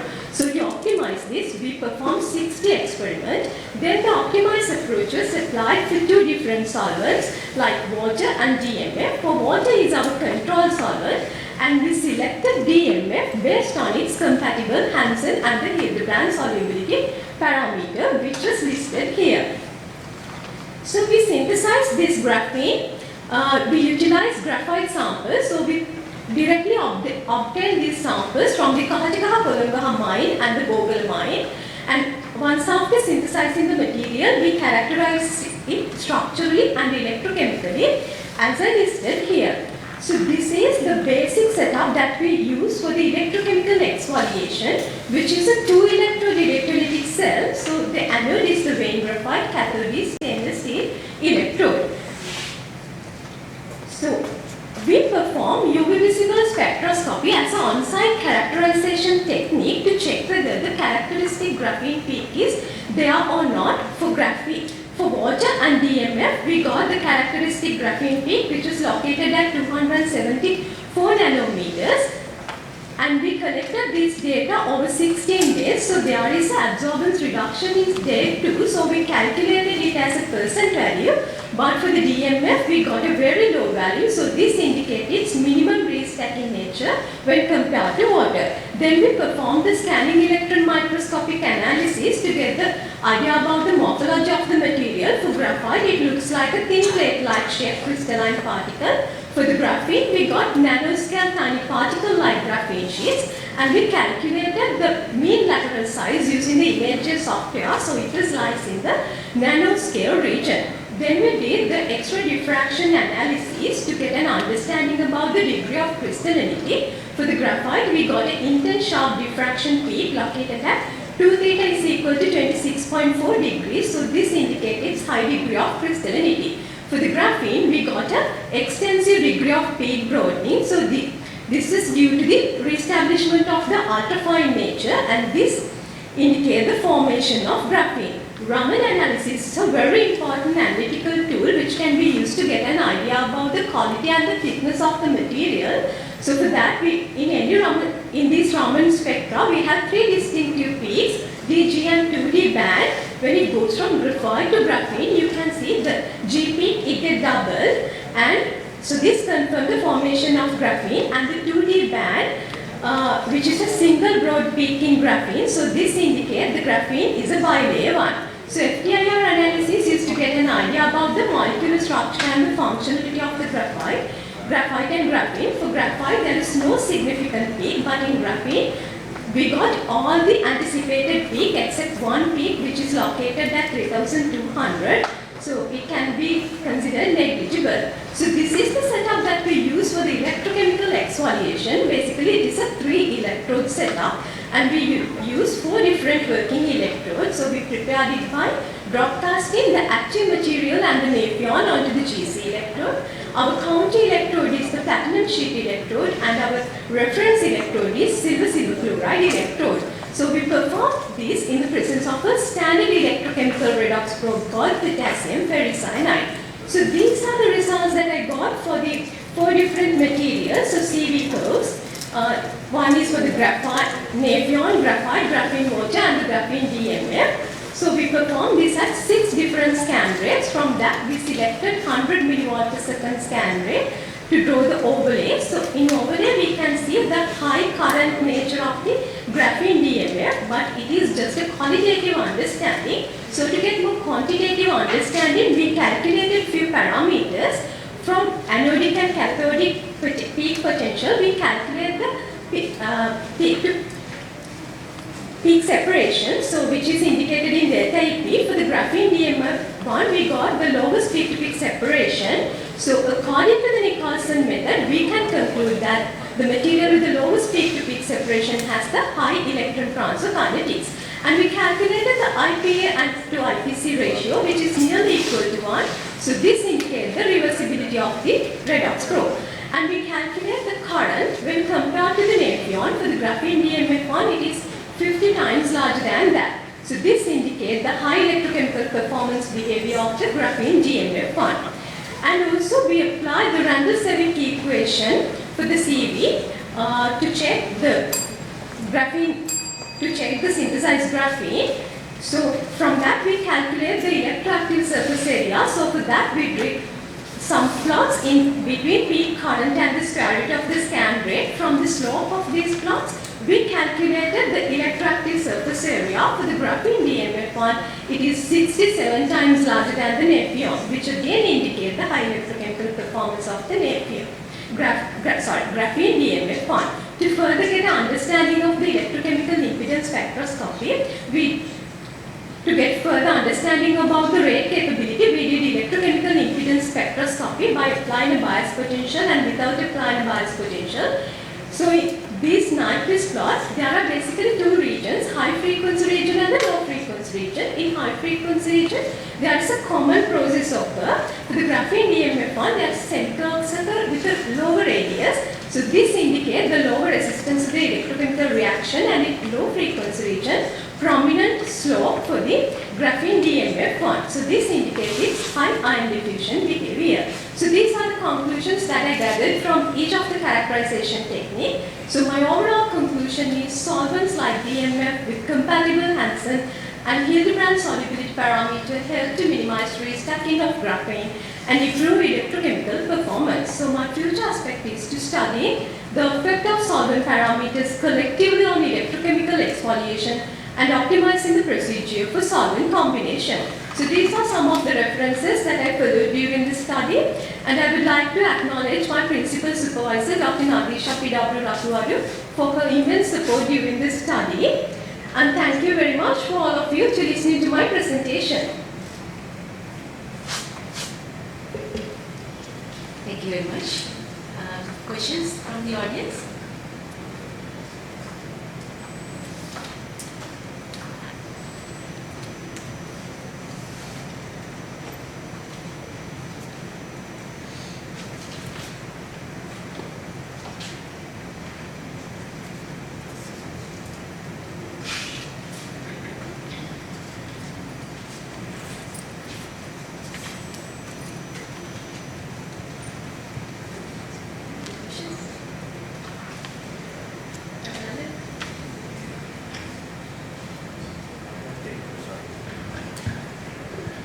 What are the technical or industrial applications of these exfoliation practices on graphite? Just to know. Sorry, sir. Yeah, exfoliation, is it applicable in technologies and industries? Yes, sir. Basically, there are a variety of other techniques that can be used for the synthesis of graphene, but electrochemical exfoliation one, it is like in it is very much applicable to Sri Lanka-like countries, because for the other techniques, we need some sophisticated equipment and expertise knowledge, and all these are some vacuum condition like those things. But for the electrochemical exfoliation, the chemical wastage, it is also very low, and we don't need like expensive other equipment or other things. We just need a potential stat to perform the experiment. So I think that is really cost-effective technique, and also it is a very simple technique. Yeah, good. I'm wondering what the possible industrial application of these exfoliation practices are. I mean, is it being used in the industry? Yes, sir. Yeah. Give some information, please. Most of the industries, they are following this, but it is under some developing stage, because there is a problem associated with the electrochemical exfoliation, like grease stacking. So in this study, we are going to address that, but this technique is used to produce graphene in commercial quantities as well. So this exfoliation and this know-how can be transferred to the company. Basically, this is your extensor on the process. So this is a development of this graphene through this this technique. Is it new, or it is commonly used for the For the, you're asking about the electrochemical exfoliation? Yeah, for graphene. Electrochemical Yeah. exfoliation. So basically, so can you please repeat? No, my question is your this technique you're developing graphene is a novel or graphene development, or it is a... So basically, there are so many literature reported studies related to graphene synthesis via electrochemical exfoliation, but we developed a novel technique because we tried out various literature reported study, and we developed a novel approach for that. We performed nearly 60 experiments to optimize this approach. As you are telling, this is a means a cost-effective technique also, right? Because the chemical wastage. So this has a commercial interest to transfer this technology for industry. Yeah, what are the applications? I think that was the question you asked from. Yeah, what are the industrial applications from graphene once you prepare it? So that's also the question. Graphene, as I mentioned earlier, it is a very advanced carbon material. So that is the building block for carbon-60 and fullerene, like carbon nanotube-like material. So it can be used for various applications like defense applications, energy-related applications, sensors, and water purification. We can use graphene for most of the refractory applications as well. Yeah, that's no more question. So you said like there are problems associated with industry regarding this graphene synthesis, right? Madam, with the technique, the electrochemical exfoliation, also there is a one limitation, that is the restacking, which we addressed in this study. So can you transfer this particular technique to overcome that problem in an industry if they ask for that? Yes, madam. Okay, great, thanks.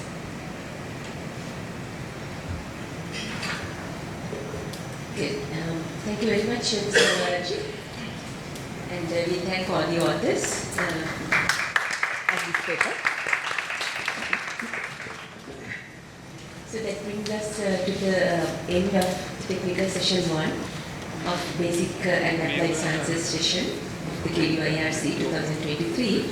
So we have been listening to 6 papers, and all the 6 papers covered diverse disciplines in life sciences, and it also showed a lot of interrelationships, like multidisciplinary approaches in various disciplines of life sciences. So the first paper was discussing on the sleep quality, how it is affected by the meal patterns, and the paper outcome was there was no significant association between the 2 parameters. Then we were listening to another paper on the perception of the public and the stakeholders on the use of eco-friendly technologies in agriculture. And then we were listening to the economical impact of COVID-19 pandemic on various sectors in Sri Lanka during the COVID pandemic period. Then also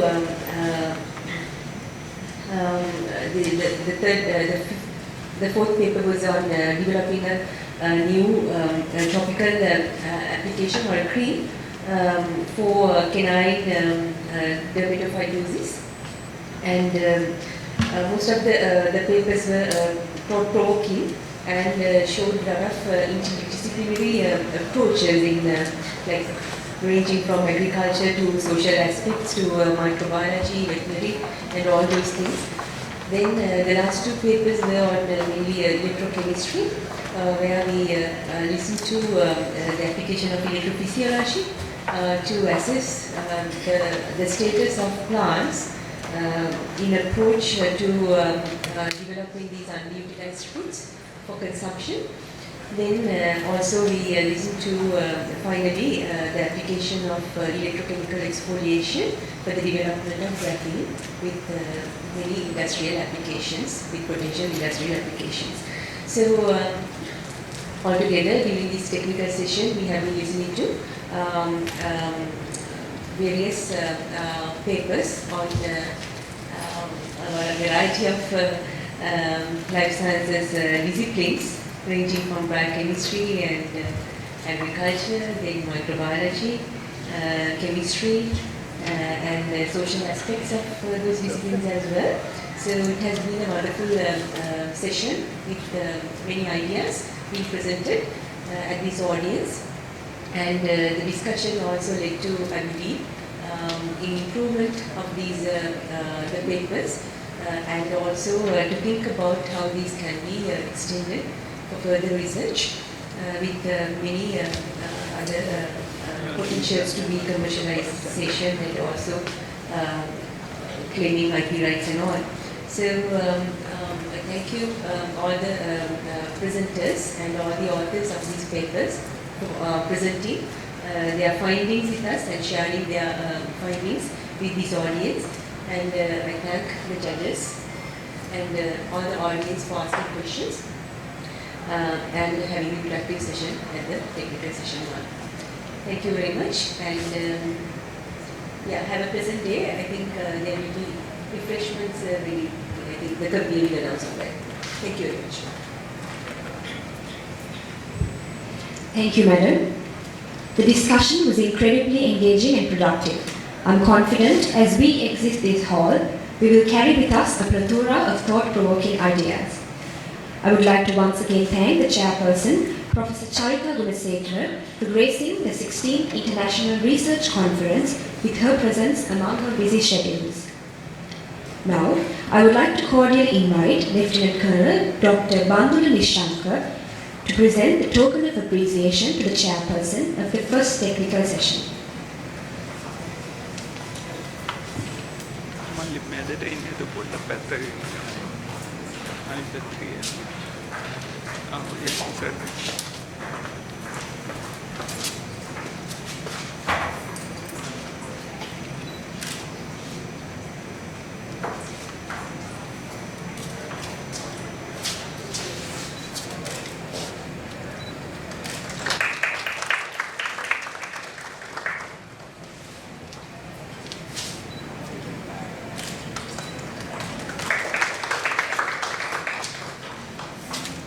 Thank you, sir. Ladies and gentlemen, with that, we conclude the first technical session, the Basic and Applied Sciences for the 16th International Research Conference. The morning refreshments are served at the cafeteria, and the authors who have not registered, please report to the registration table once the session is over. Technical session 2 will commence at 11:15 a.m. Thank you and have a pleasant day. Good morning, respective invitees. We will now commence the second technical session on the basic and applied sciences for the 16th International Research Conference under the theme Harnessing Scientific Innovation for Sustainable and Sectoral Transformation. We are honored to have many distinguished speakers to join today. They will be sharing their profound insights and innovative ideas related to the conference theme. This promises to be an engaging and intellectually stimulating session guaranteed to captivate our audience's minds. Now, I would like to invite Dr. Jayaweera to invite and introduce the chairperson for the second technical session of the 16th International Research Conference. Ma'am, over to you.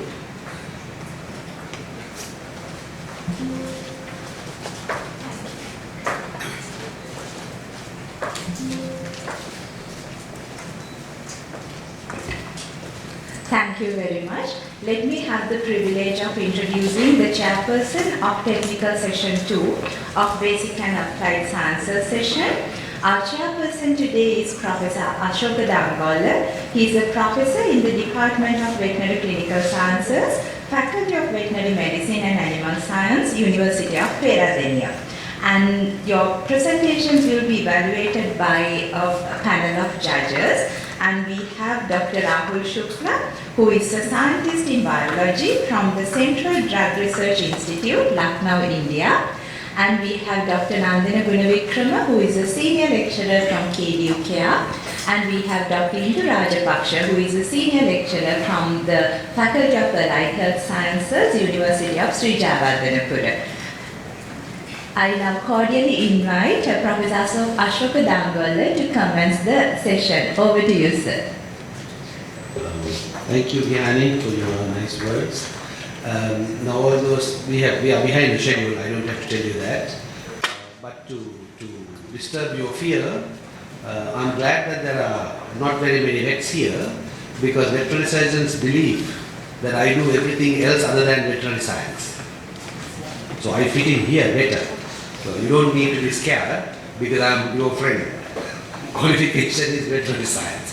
So without much ado, let me invite the first paper by, it is on effect of sugar component changes during high-grown lactate using high-performance liquid chromatography technique. This is by Darshika and others. And I guess Darshika will present the paper. Please proceed. Time limit is someone. Yeah, he's in front of you. Good day to all of you. I am Gulantali Darshika, respected members of the judging panels. Today, I am glad to share my research findings to you all. Do you know you are having a good quality teacup? There are so many possibilities that it can be adulterated and you are not having a good quality tea cup. Among the way of that, sugar adulteration had become a huge problem in the tea industry. As a result, they are adding sugar artificially various reasons during tea manufacturing process. So, I like to research this. I did my research the effect of sugar component changes during processing of high-grown black tea using high-performance liquid chromatography technique.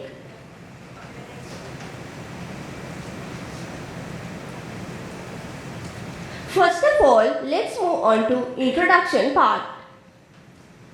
Tea, which is known as, come under the family Thalassaceae. Tea can be grown in a wide range of agroecological regions in Sri Lanka.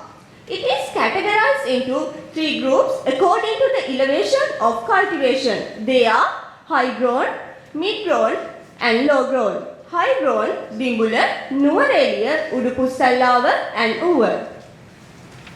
So in my analysis, I use black tea manufacturing.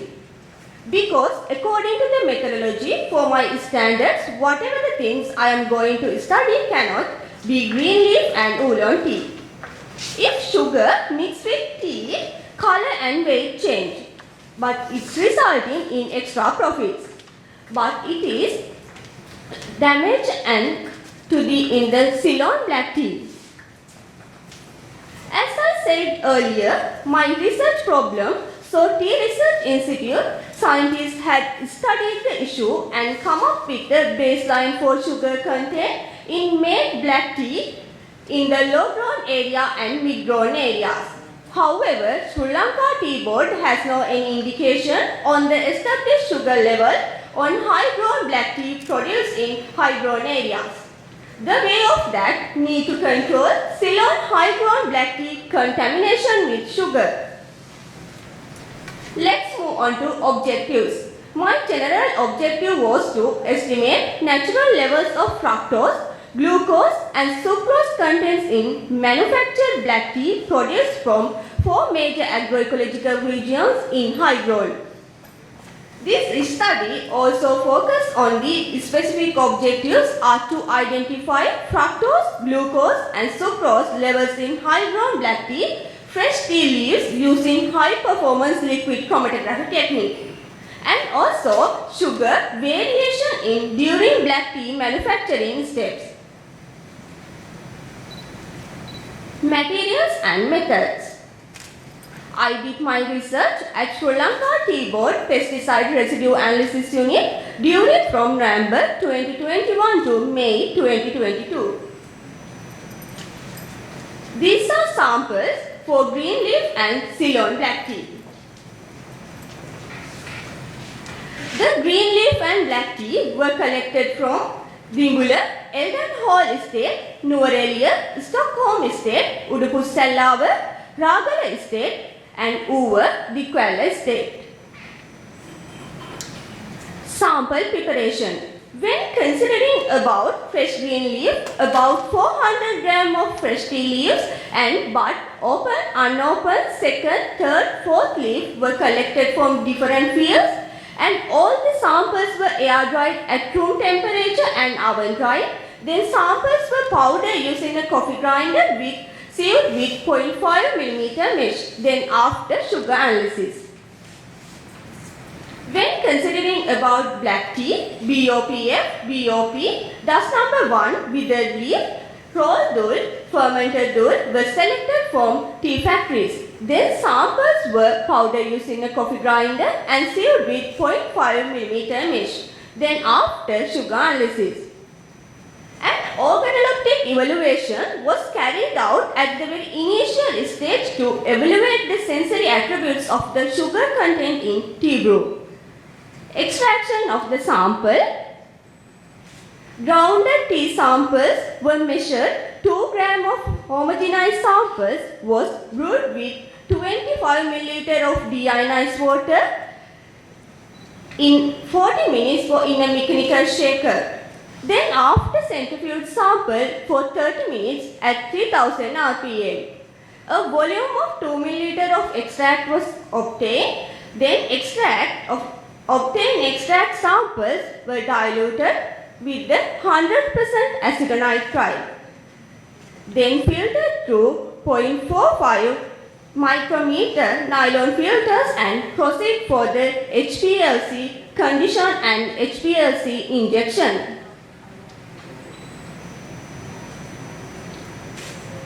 In this research, HPLC is used to analyze the sugar of tea samples.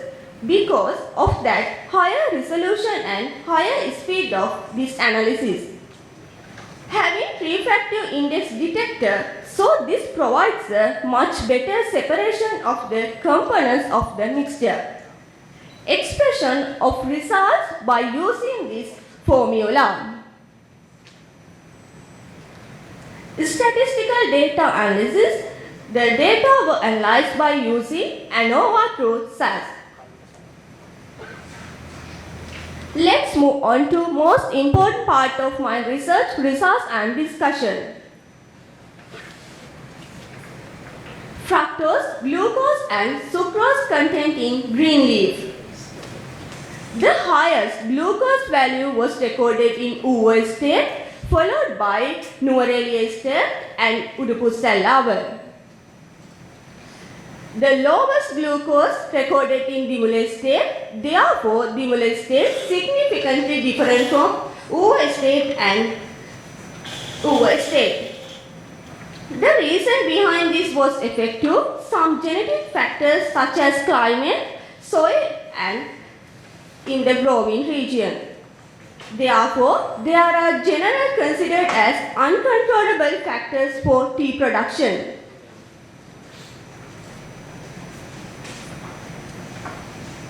Fructose content in black tea. The lowest value was recorded in Dimula BOP. This may be due to having Dimula green leaf low amount of fructose, which was significantly different from Dimula BOPF and Uva dust number 1. Glucose content in black tea. The highest value was recorded in Dimula BOP. The lowest value was recorded in Udupussallavar and Uva. However, there was no any significant difference from other regions' black tea. Sucrose content in black tea. The highest value was recorded in Udupussallavar. However, there was no any significant difference between Dimula, Nuvarelia and Uva black tea. The results behind this was effective chemical reactions during black tea manufacturing process. As a whole, I can say that average fructose content was recorded in 9.24 mg per gram, glucose 11.01 mg per gram, sucrose 16.42 mg per gram. The graph given here represents sugar content in different parts of tea. Fourth leaf, third leaf, second leaf, open leaf, unopened leaf, stem and bud. The highest fructose, glucose and sucrose in the fourth mature leaf, followed by third, second, open, unopened leaf and bud.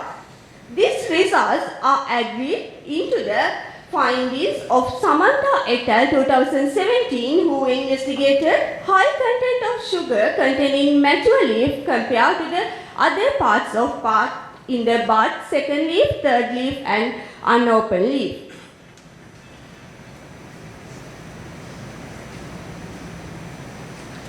This graph illustration sugar content in tea samples taken from various stages of processing line in a tea factory. According to the data given in the graph, the most complex reactions occurs during the fermentation period and drying period. It concludes that fructose, glucose and sucrose contains in manufactured black tea significantly higher than that of fresh green leaf.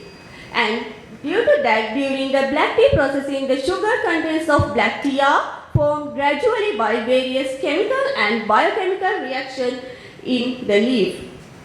My suggestions are to establish a baseline level of sugar of hydrogen black tea and to conduct in some programs for tea factories and to explain the importance of Ceylon black tea.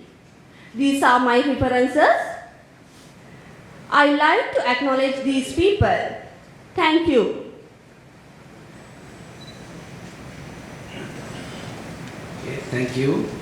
Now if you have any questions, I guess judges, if they have any questions first must be detailed because of time limitation. But others also maybe one or two questions we can. Yeah, thank you. So I have a couple of questions now. Now you are claiming that the research about that manufacturing process of a tea and they got chemically or biologically converted to the sugar something like that, right? So do you think that sugar content of that tea, manufactured tea, will be giving any taste or sensory evaluations? Have you done with that? Because you did only for HPLC trying to either find the content of a fructose, some kind of sugars.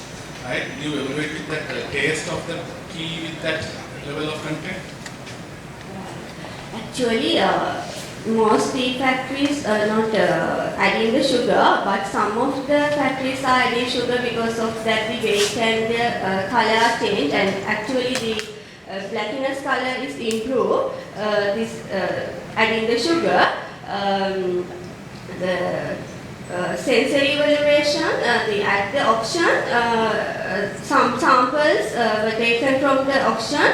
The professional tea tasters are evaluated, but I think that the sensory evaluation not a good result. Actually, the HPLC method is give the good results. No, what I meant here now you mentioned about the biochemical reaction is undergoing with the processing. That can be the effect of making some added sugar. And there's another way that adulteration of tea, waste and they put some sugar and try to give a high quality, and they're trying to put marker, right? So there are two things, but you are claiming that you are at the manufacturing process, there are some content of sugars are added by naturally. Is it that you are claiming, or you are talking about the adulterating some sugar and the amount of sugar level in the manufactured tea? Adulterated the tea and compared to the manufactured other tea factories, the tea. Yeah, I think there is some issues there. I also agree because it doesn't look like that it is uniform. It is adulterated, it is not uniform or all strata of tea. There are all types of tea. And even in the same factory, same estate, you seem to have contradictory data. Yes. So you need to pay some attention. Yes, while you are getting some samples from the tea factories, you didn't know maybe they are getting the waste tea and they adulterate and try to put mark again. Some kind of quality or value addition, but that is a bad habit that tea board is rejecting those things and that not be exported. That is a wrong thing. But you are talking about at the biological level, in the processing of tea leaves, right? Weathering and weathering and some kind of a process, there are some kind of a sugar can be built up, right? So you are talking about the HPLC measure through those analysis or to adulterate the amount of sugar to be measured. Like you have not understand the two different aspects of that. Thank you. Any more questions, judges? Perhaps the same question, clarification is necessary. You're not sure, I think, whether you use the adulterated tea or unadulterated tea in your assessments. Am I right? Yeah. Actually, I use the non-adulterated tea because first of all, we some samples, all the samples are selected for via the professional tea tasters. First of all, tea tasters are tasting and then the sample, because the some tea tasters, the ability to, it has a sugar or not, so I use the non-adulterated tea.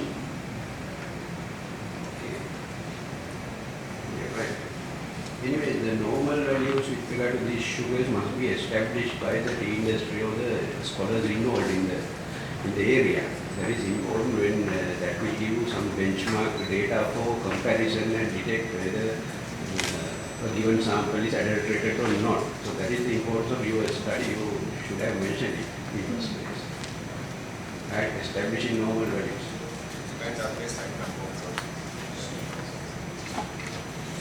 Thank you for your presentation. So, depending on the variety of the tea, should it change?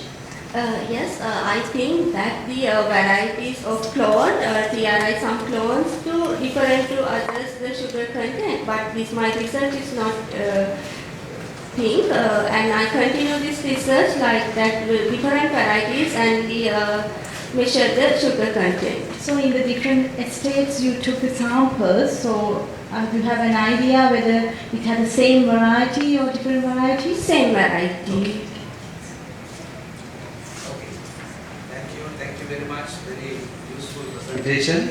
A lot of information. Thank you very much, entire team. Now let me invite DIY Mahavatta to present on microbiological quality of commercially available ready-to-eat meat street food, doner kebab in Colombo district. Good morning, everyone. I'm Yashodhara Mahavatta and I'm here to present my research, Microbiological Quality of Commercially Available Ready-to-Eat Meat Street Food, Doner Kebab in Colombo District, Sri Lanka. Doner Kebab, also known as shawarma, is originated from the Middle East and it consists of meat, vegetables and a tortilla, and it's wrapped like an inverted cone. Mostly beef, pork, chicken, mutton are used as the meat items. As you can see here, few shawarma types. So the reason we use shawarma as the street food here,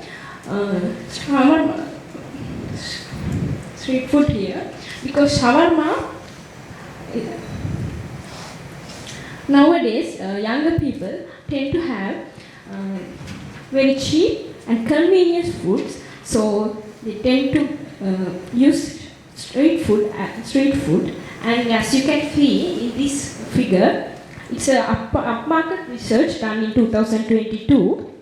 You can see in 2028, they estimate the shawarma machines, electric and gas shawarma machine demand is really increasing high in 2028. So these are the reasons we use shawarma as our street food. Here the contaminations.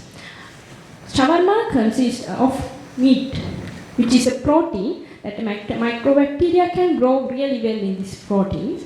So you can see with this second diagram, from slaughtering until the meat comes to our plates, bleeding and when washing, contaminations can occur, and also meat like chicken, when defeathering using machines, in the rubber fingers, with this contamination can occur with the cervix. Then you can see in the first one, vegetables. Raw vegetables are mostly used in shawarma from farm until it comes to our plates. In distribution, storage and transportations also, contaminations can occur. These are some of the contaminated microbacteria which can be present in these organisms, E. coli and Bacillus subtilis. So for the general objective, my objective is to identify and isolate the microorganisms present in these fish products, and for specific objectives, I am using the streak plating method and doing microscoping and microscopic observations and biochemical tests. For the methodology, first we did sample collection, then enrichment of the samples, streak plating, also macroscopic and microscopic observation, then we performed biochemical testings. As you can see here, this is the procedure of the gram staining we did, and here sample collection. 150 samples from 50 outlets in Colombo district were chosen, and as you can see here, they were placed inside the Ziploc bags to avoid contaminations. Within 24 hours, we transported them to our university laboratories. Here, the streak plating method we used is quadrant streaking for our streaking. As for the results, in the enrichment, these are the pictures of 15 samples which were selected randomly out of the 150 samples we used. First, we take the samples and we weighed 10 grams of the sample, then we added 10 milliliters of peptone water, then we enriched it, incubated for 24 hours. The reason we use peptone water as the enrichment media, because peptone water contains essential nutrients like beef extract, amino acid and peptone. As you can see here, this is the sample after enrichment. Then we did streak plating. We used McConkey agar. You can see with these pictures a low growth is observed, and for the macroscopic observation we can see a reddish pink color bacteria. So this is the summarization of the results. And we performed gram staining as the microscopic observation. You can see here pink color colonies as well as blue color colonies in here. The reason we have these colors because some are gram positive and some are gram negative. Usually gram positive bacteria has a thick peptidoglycan layer. So when we perform gram staining, when the crystal violet complex retain the same color and it gives purple in color. Then the gram negative bacteria have a thin peptidoglycan layer. So when we perform gram staining, the color does not retain. So it gives a pink color. So sample 4, sample 11 and 12 were gram positive while the other samples were gram negative. So these are 15 samples we selected randomly out of 150. Then we performed oxidase tests to determine the oxidation, the catalyzation of oxidation with the presence of hydrogen peroxide and production of water. As you can see here, the positive control with A, it has a blue color effect, and the negative control is colorless here. So sample 1, 2, 3, 4 and 5 were negative while the other samples were positive for the seed. Then we performed seed rate test to determine whether these bacteria can ferment glucose, lactose and sucrose. As you can see here, the positive control, and when comparing it to this negative control, a color change is there. We used cement citrate agar, and cement citrate agar contains bromoethyl blue, which is a pH indicate that the color change occurs due to it. And citrate is the main carbon resource in cement citrate agar, while ammonia is the nitrogen resource. So sample 2, 3, 6, 11 were negative for citrate test while the other samples were positive. Then TSI test was performed to identify the fermentation of glucose, lactose and sucrose. Triple sugar agar was used. We slanted the media specially to observe the slant color and the bottom color of the test tube. So you can see in the first picture, the slant is yellow and the bud color is yellow. So it indicates it has either fermentation of sucrose, lactose or glucose. Then you can see figure 6, red and white color. So the color difference is because it ferment only glucose. In here you can see a black color. The black color is due to the H2S production, while the breakage of media indicates the grass production. Then indole test was performed to determine whether the bacteria can produce indole with the presence of tryptophan. So first, as you can see in the positive control and negative control, the positive control have a pink color ring.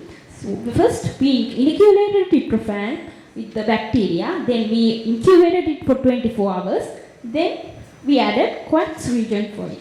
Then with the coax region added, the bacteria who can in tryptophan have this pink color, while the negative bacteria indicate pink, yellow color. You can see samples 6, 15 were negative, while the other samples were positive for indole test. Then we performed MR test to identify whether this bacteria can produce stable acid during glucose fermentation. In here, we can see the positive one is red in color, while the negative one is yellow in color. This is due to the pH change of the methyl red indicator. So sample 8, 12 and 13 and 9 were negative, while the other samples were positive. Then we performed VP test.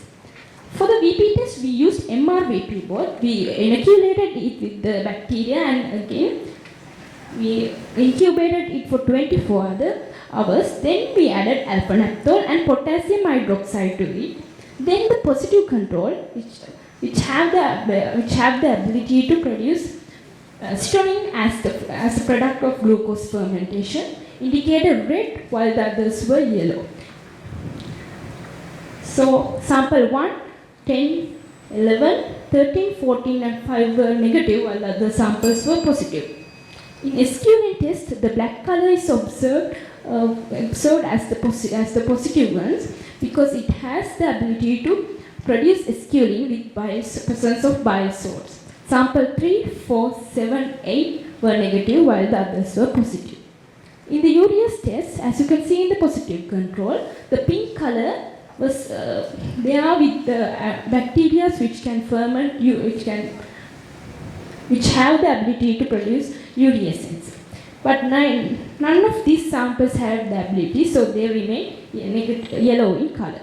So, as for the discussion, these are the detected microorganisms with our research, but these are not precise because we have to carry out DNA sequencing and PCR to find the exact genus species, so that's our future work.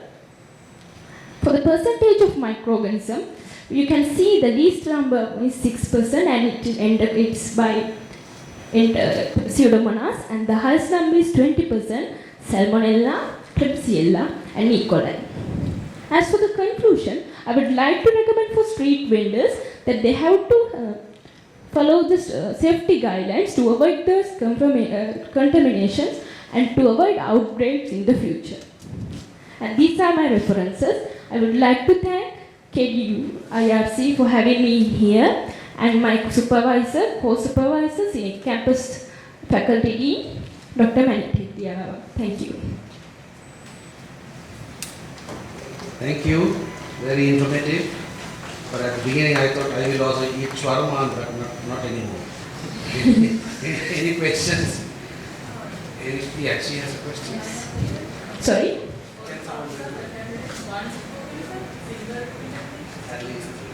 Sorry? Okay. Other samples are contaminated with single organisms. No, not single. They have different organisms. As you can see in this pie chart, these are the organisms presented in those 15 samples. Are there multiple contaminations? Yes. But we subcultured and take the isolated colonies to find whether which is the one. So we can't carry out the biochemical test with different organisms. So we took with subculture and isolate one species. It is very scary because our Supreme Court is in Houston, and that's where you found contamination most. Any more questions? So when you are processing the sample for microbiological detections, have you processed the whole thing with the tortilla or that bready part, or with the vegetables and sauces and all, or just the meat? No, madam, we took everything. And in the shawarma, in a randomly paste, we took vegetables, tortilla and meat, everything, and spices also. Okay, so it can be, the contamination can be a cross-contamination as well as from the beginning of the meat. Is that you were Yeah, it's right. Now, your sample collection from a particular place, why that one? If you switch on the mic. It's on. Now, why did you select that particular place? And why you didn't check the other places in Colombo? I checked Alutkade, Kimulavela, Nugegoda and also Kotelawala, those places. While you get a sample, how did you measure? How did you get a consideration about the sample with or without contamination? I mean, just to random samples. So, if there any scientific method you have followed? I took random samples and we made sure that the samples were not contaminated by us. When we take the sample, we inserted it into Ziploc bag to avoid contaminations.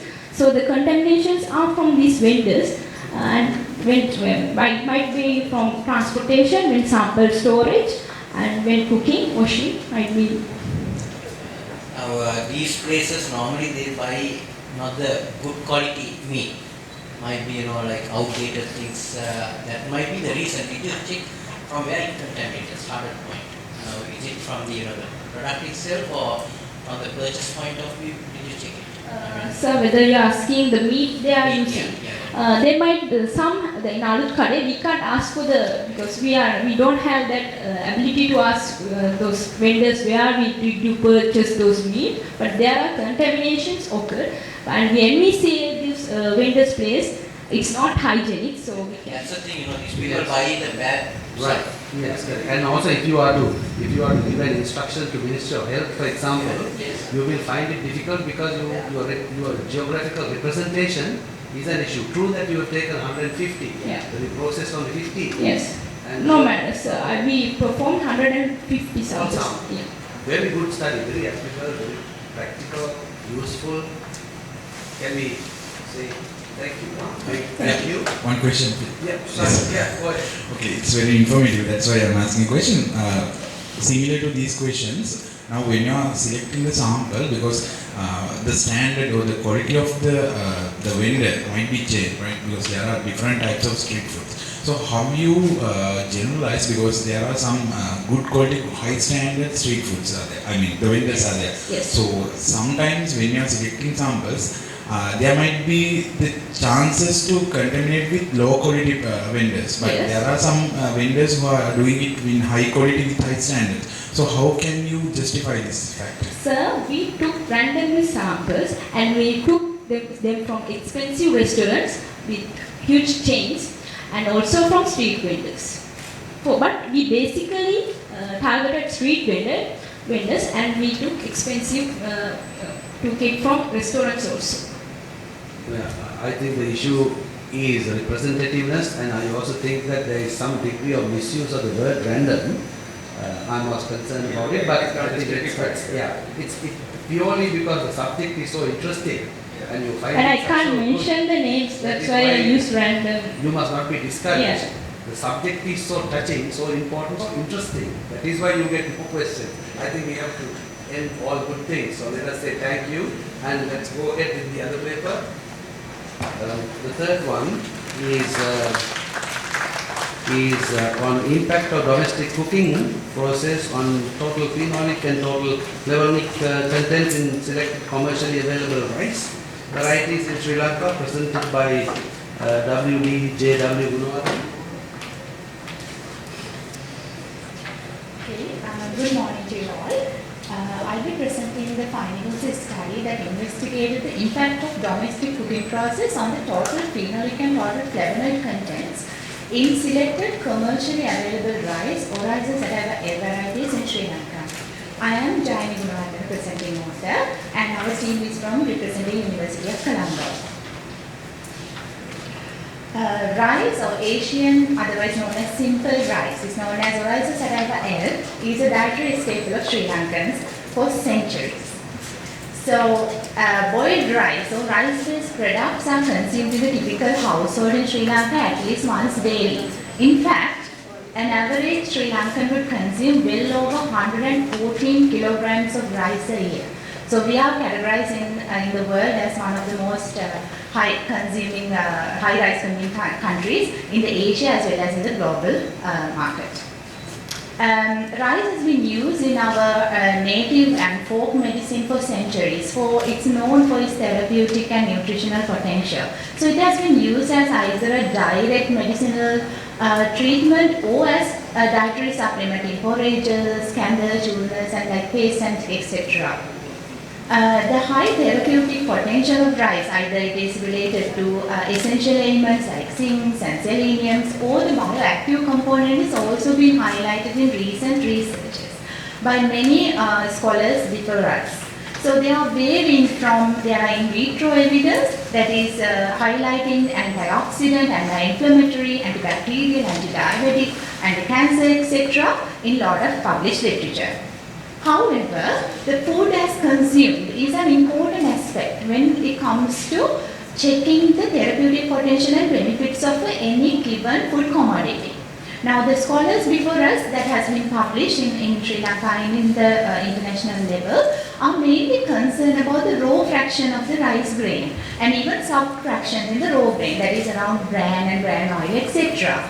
You know, the bran is often removed as a byproduct during the hulling and polishing process, and you and I as consumers may not actually directly benefit from the bran. But the published literature are targeting bran because it's high in antioxidant power as well as a value added product. But we are concerned about food as consumed, rice grain it is cooked from or the table ready from, and how we can reap the benefits.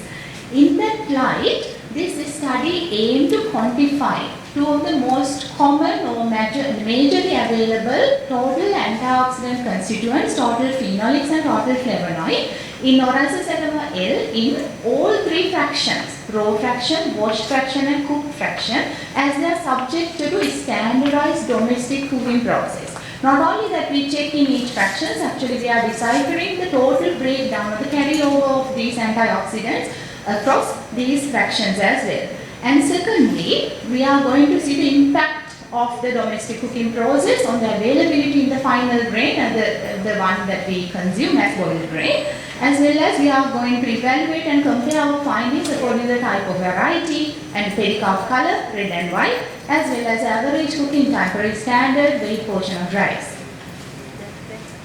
Now, in our materials and methodology, we have reached the commonly consumed varieties in Sri Lanka. We have targeted 10, has been supported by previous scholars as well as household and income expenditure surveys conducted from 2010 onwards in Sri Lanka to decipher which are the ones that are currently consumed at the most highest level. And we have selected dedicated economic centers that have been established in Sri Lanka by the initiative of the Ministry of Agriculture as well as Ministry of Commerce a few years ago. So there are currently 12 available dedicated economic centers spread across the island, which are 6 of which is 50% of these outlets are concentrated in the western province of Sri Lanka, and we have selected those that under the western province of Sri Lanka as 50% of the representative sample group in the island. So there, they have target new improved varieties, which are, you can see from the red and white pericarp colors, Nadu, Samba and Kapu. Kapu varieties are the ones that are not being parboiled. So these new improved varieties have been introduced to Sri Lanka in late 1950s and 1960s by Rice Research and Development Institute of Sri Lanka. So these are actually having roots in the traditional grains that you see below. Those are the ones that we traditionally, that they are known as heirloom varieties that have been we are cultivating since prehistoric times. So these traditional varieties have very long cultivation cycles, around across 6 months, 5 to 6 months. Now the new improved varieties have a shorter growth cycles, around 3.5 months. So that's why they have been introduced and their yield is high, and they are the most popularly cultivated rice variety in Sri Lanka at the moment, and that you and I consume as rice every day. So in the traditional heirloom group, we have selected across 300 different types of traditional varieties have been documented in Sri Lanka, but not all are cultivated. From which are cultivated, only these few are actually considered as most commonly consumed. We have selected Pacha Perumal, otherwise also known with the word Siyapat L variety, Suwandal, it's a very aromatic flavor white pericarp grain, and Kaluhina. It's a very highly pigmented black, almost black color, red pericarp variety. And for the purpose of comparisons only, we have selected Indian Basmati. Now Basmati, there are 3 varieties currently sold in Sri Lanka, which is Indian Basmati, Pakistani Basmati and Lanka Basmati. But Indian Basmati has been a long-standing one across the state. So that is the most commonly consumed one. So we have selected that just for the comparison purposes only. Now, we have selected a total number of sample numbers, 54. Each has been multiple sampled from the locations, and we composited into 25 analytical samples we are using two methods. One is the total dietary study approach that recommends that we composite the samples. Secondly, we are taking Rice Research and Development Institute, Bandara, Sri Lanka. They feature it on the grain morphological characteristics in order to do this composite.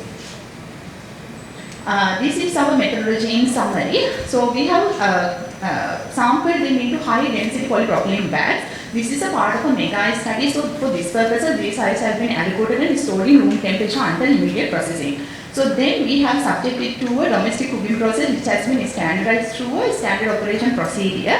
Even the rinsing times and the volumes have been standardized in this process, so we can manage the uniformity across all the samples. And then we have proceeded to the raw, washed and cooked grain fractions were sampled out, and we have life lives for 5 consecutive days in -40 degrees of Celsius under high vacuum, and until a constant weight where they were powdered, homogenized and proceeded to an aqueous extraction. We wanted to proceed for aqueous extraction because it's a more consumer friendly manner to extract the nutrients and the bioactive component. And then we have tested them, the aqueous extract, we have tested them spectroscopically for total phenolics and total flavonoid using standards respectively and expressed as the standard equivalent per gram of dry weight lyophilized grain powder. Now here are our results. So the results indicate that there is a significant difference in terms of the quantities of total phenolic and total flavonoids available across these fractions. As you can see, so we have done a statistical analysis. We have not removed the outliers because we are detecting the component on the basis of its own. So we have not treated we have handled the sample population without any moderations. And treatment statistical tool, so we have used a non-parametric statistical tool to analyze, and it shows that the breakdown is significant. So there is a significant reduction of both total flavonoids and total phenolics when they are transforming from raw to washed to cooked grain. So then we have done a Wilcoxon sum rank test in order to determine between which stages this difference is more prominent. So we can see from the graph that the total phenolic content actually differs from all 3 stages, but total flavonoid change only occurs from wash to cook. So apparently the flavonoids can withstand some washing, but when it's getting cooked, the flavonoids are reducing as well significantly. And here is another evaluation that we have done. I'm only presenting here the cooked grain fraction because we don't have this space or time. And you can see that when we consider the improved and the traditional categories, you can see that traditional varieties accumulated higher amount of total flavonoid and total phenolics in the cooked grain fraction. Similarly, you can see that red pericrab grains have accumulated higher both total phenolics and flavonoids compared to their white counterparts. And so the breakdown occurs in the cooked fraction. Traditional has the highest, followed by improved, followed by imported. In the total flavonoid content, when red and pericarp and phenolics between red and pericarp, you can see the red has the superiority over whites. So when we consider the maximum and minimum, Pachiperumal Siyapat L variety have the maximum total phenolic and total flavonoid content in the cooked grain, while the Basmati had the lowest total phenolics, followed by white Kakulu variety particularly had the lowest total flavonoids. And you can see that when we consider the improved category only, that is Samba and Nadu and Kakulu varieties that are falling across that particular category, you can see that we have compared the Samba and Nadu as one group because they are considered as parboiled varieties and Kakulu non-parboiled. You can see that the Nadu and Samba, the parboiled varieties, had significantly higher levels of specifically phenolics compared to that of Kakulu varieties. And the total phenolics and total flavonoid, they correlated well with each other, and average cooking time did actually negatively impact the availability of the total phenolics specifically. The total flavonoid was a little negligible. You can see that the higher the amount of cooking time per standard portion of rice helped reduce the availability of total phenolics in the final cooked grain. So, in my discussion and conclusion, I would like to conclude that Sri Lankan rice varieties are very rich in antioxidants and our recorded values are compatible with the previous findings. And country level data also support this, and the other rice producing countries who have done the similar studies have also supported our study. So the cook grain value is also directly comparable. We only find one such study done in Sri Lanka that is relevant to actually contaminants, but they have addressed this issue. And other thing that might be actually problematic in majority of the list published literature is that they are using organic extraction, because that is one of the most common methods to extract antioxidants from plant material. But it is not very consumer oriented. We are using the aqueous extraction because that's not how the people are consuming that. So the domestic cooking process significantly affects and reduce the total phenolic and flavonoid content. Thus cooking may negatively impact the nutraceutical potential of rice. And I would recommend that incorporating traditional varieties and red pericarp grains in your regular diet will help enhance the daily antioxidant intake. These are some of my references, and I would like to acknowledge this institute. Thank you very much. Thank you. So you say go Sri Lanka, eat expensive. Any questions? Nice presentation, thank you. Now I have a kind of a question. Now you say that raw, wash and cooked. Is that cooked? How would be happy? Like cooked means like a slow cooking process or kind of time that you counter for cooking?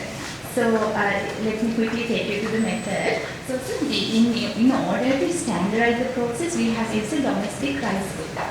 So the most common method of cooking rice in the Asian region is known as the absorption method. In Western countries, they just throw out the water. So we have used the absorption method, and the most common method is 1 to 1 rice water level cup volume. So we have actually taken a cup volume and measured it in grams as well. Cup volume of water also measured in weight as well, and that has been standardized throughout all the sample processes that we have used.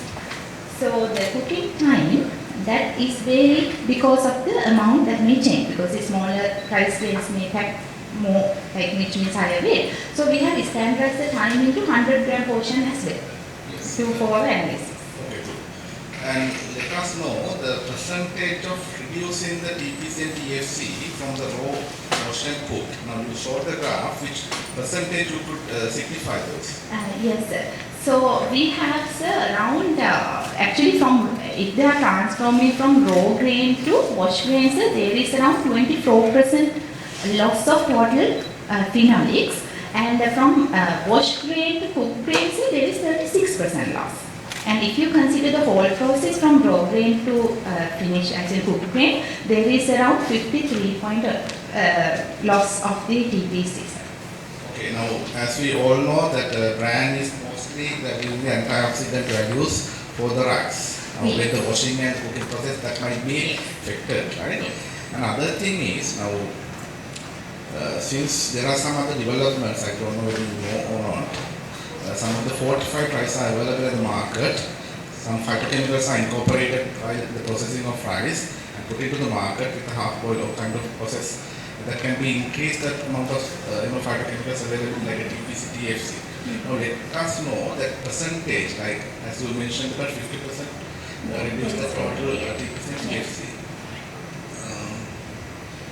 Other thing is now, what do you think? What is the take-home message? Actually, we can't actually say people to not eat rice or consider a specific variety. But with the results that we currently have, so this is actually a study that is conducted in multiple kind of. This study has multiple arms in it. We are also evaluating the contaminants, which is not actually declared in here. We are actually going to see the contaminant orally between these antioxidants and all, how that behaves. So with that, we hope to do an exposure assessment, which we are currently doing. What we can say at the moment is that maybe incorporating red pericarp grains. Maybe we also done so on candle, like forage on these varieties as well. And these traditional varieties are having actually higher, and also nadu varieties. Usually nadu is not used for candle, but we have tested it. It has. So going for a parboiled variety, and going for a red pericarpate might actually give you some daily requirements of antioxidant intake or something like that. Maybe incorporating this even as rice-based products then wouldn't be matter. Like if you're like string hoppers, you can use red string hoppers, yeah, something like that. So that will be take-home message that we can actually give to our population. Yeah. But one has to be careful because what is recommended by doctors for sugar is on the contrary, and diabetes is on the increase. Increase, yes. And which is against what you say. Yeah. So what you basically say is go Sri Lankan, eat what is native, because it seems to be the best in your findings. Yeah. But it is expensive. It is very expensive. So it's around, now Pachamirmal is around, it used to be around 300, over 350 rupees per kilo. Now it is around, it's well over 590, 600. So. Thank you very much. It's any more questions? Okay, thank you very much. Very useful study, very applicable. Thank you. Now the next paper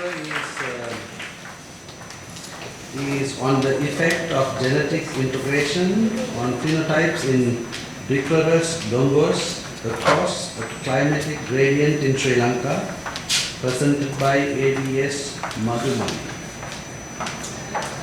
Good morning everyone.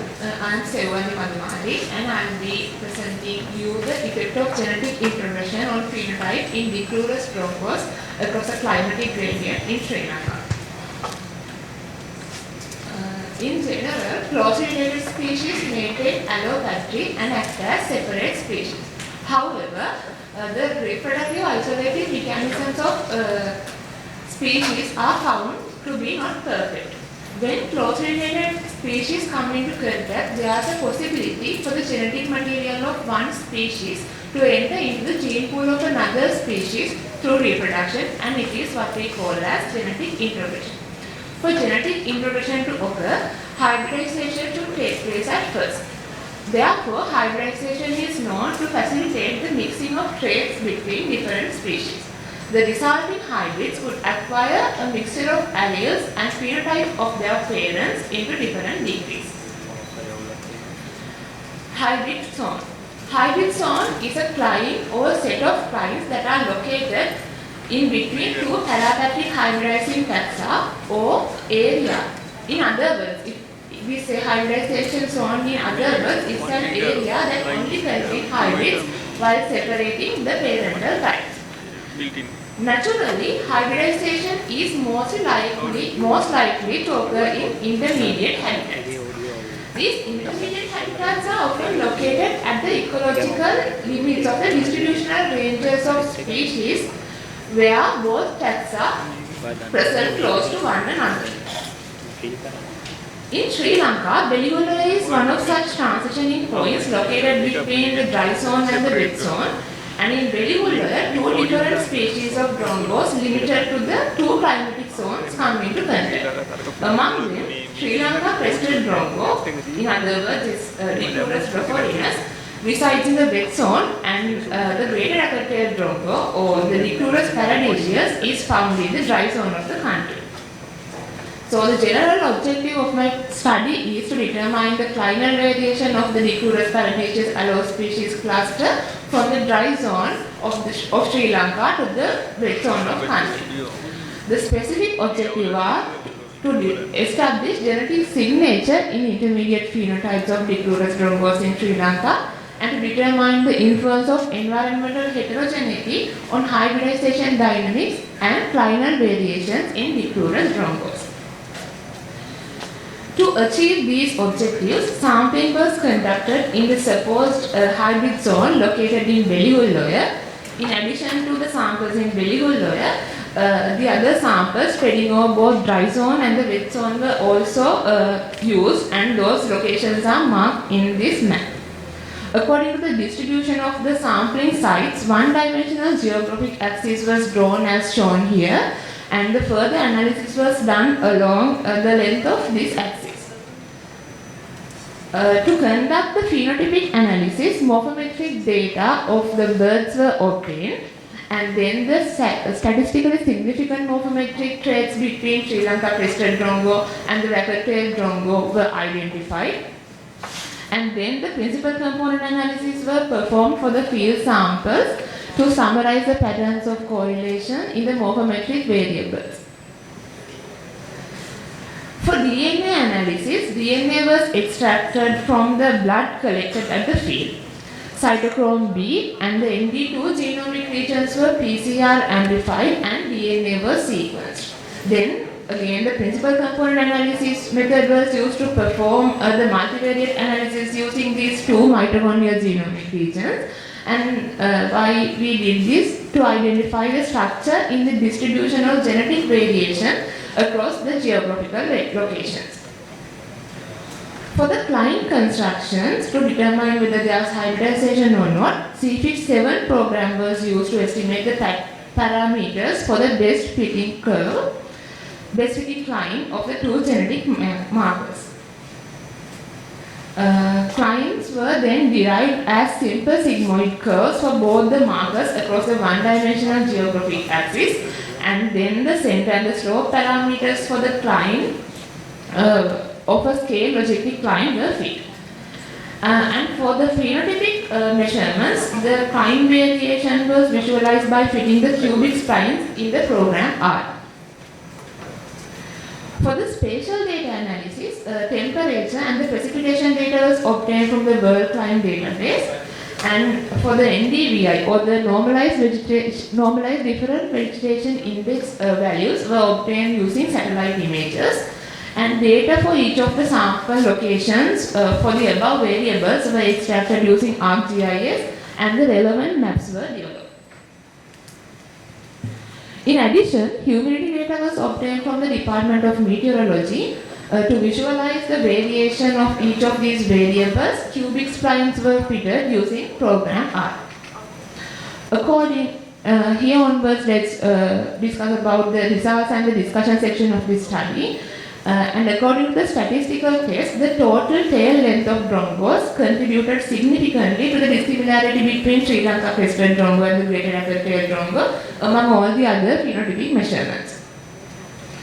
Among the three PCAs, the PCA we did for the tail and the crest measurements, as shown in the bottom, shows the two separate clusters for greater racket-tailed drongo and Sri Lanka crested drongo, and therefore the two species of drongos are dimorphic with respect to the crest and the tail.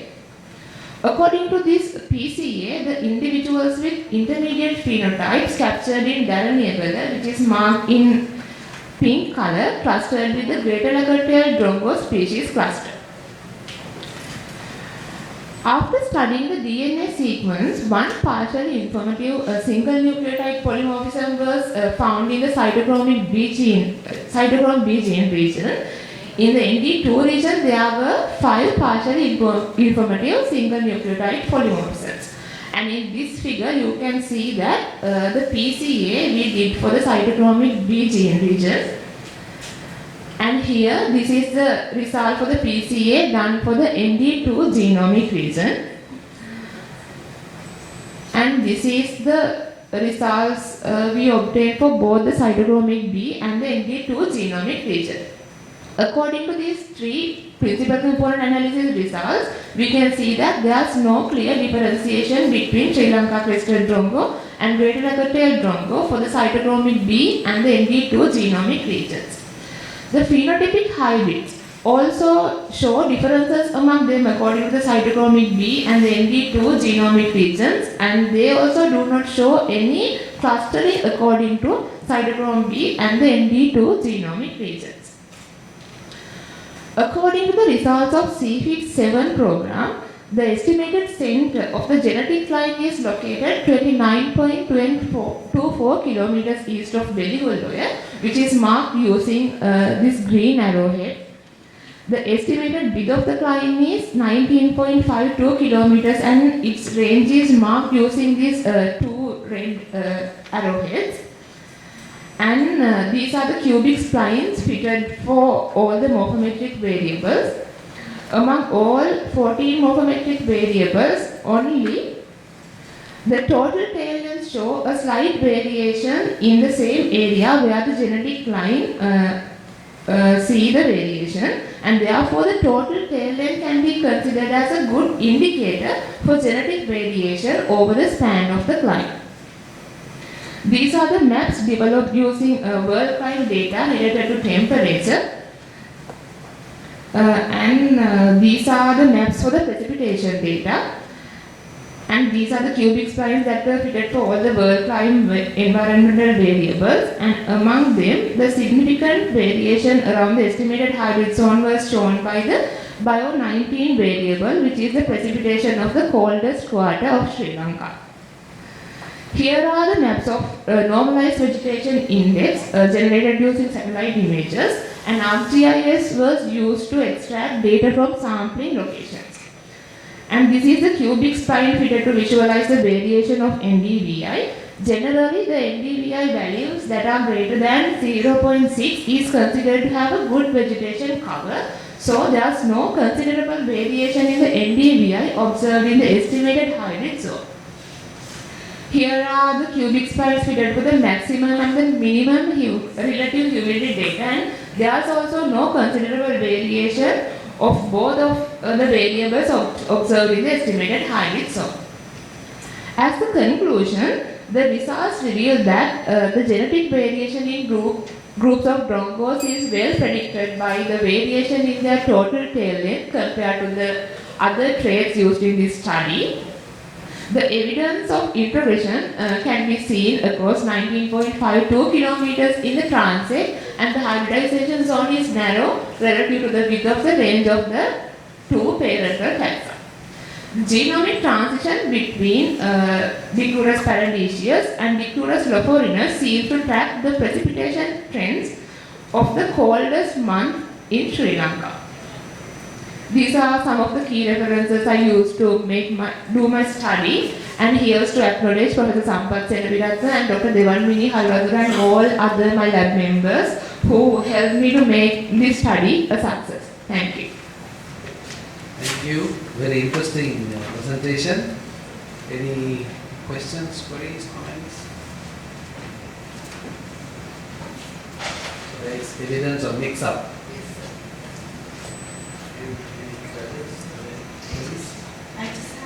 I just wondering why you did this study on drongos. Why specifically on drongos? Yes, madam.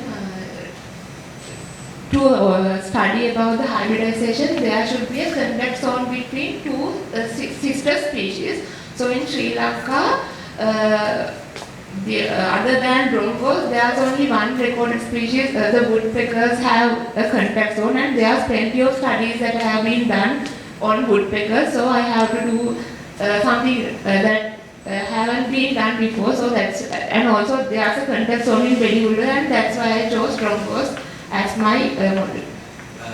Can I make a comment? Now, when the question was asked, you used the common term, woodpecker. Now for the drongo, which is your subject, it sounds strange to most of us, I think. I mean, not zoologists, but others. I think it was some alien. Why didn't you use the common word? Sir, drongo is the common name, and Kauda in Sinhala. Yes. And the scientific names are the Dicturus paradiseus. But you didn't say Kauda. Karal then again? Yeah, I think so. But these two species are different from the ones we see here. It's white-bellied drongo what we see here, but these two species are different from that drongo. Okay. As we continue the same idea put forward by JR himself. In scientific literature, you are supposed to use the common name, even in the title, right there in the title, please. I have noticed many studies focusing on words among the submissions, probably coming from the same group, showing the weakness that they avoid using the common name in the title. That's a weakness. Tradition is that you use the common name in the title. This one thing. What is sister species? Sister I don't get it. It is not in the taxonomy, it is not in the classification. Where is it? Sister species is two closely related species. Most probably they could be one species which is separated due to several geographical barriers. So the climatic changes and single species when they have a barrier to reproduce, one species can divided into two closely related species, and that two cluster can be considered as a sister species. Meaning they are just two populations of the same species without speciation. Yes. Right? You have to be precise with your names and designations, please. Thank you. Any more concerns? Thank you. In that case, now we have come to the last paper in the session, which will be presented by Jayasinghe-Mudalige on hematology and blood parasites in alien communities along an altitudinal gradient of 1 kilometer in the submontane zone.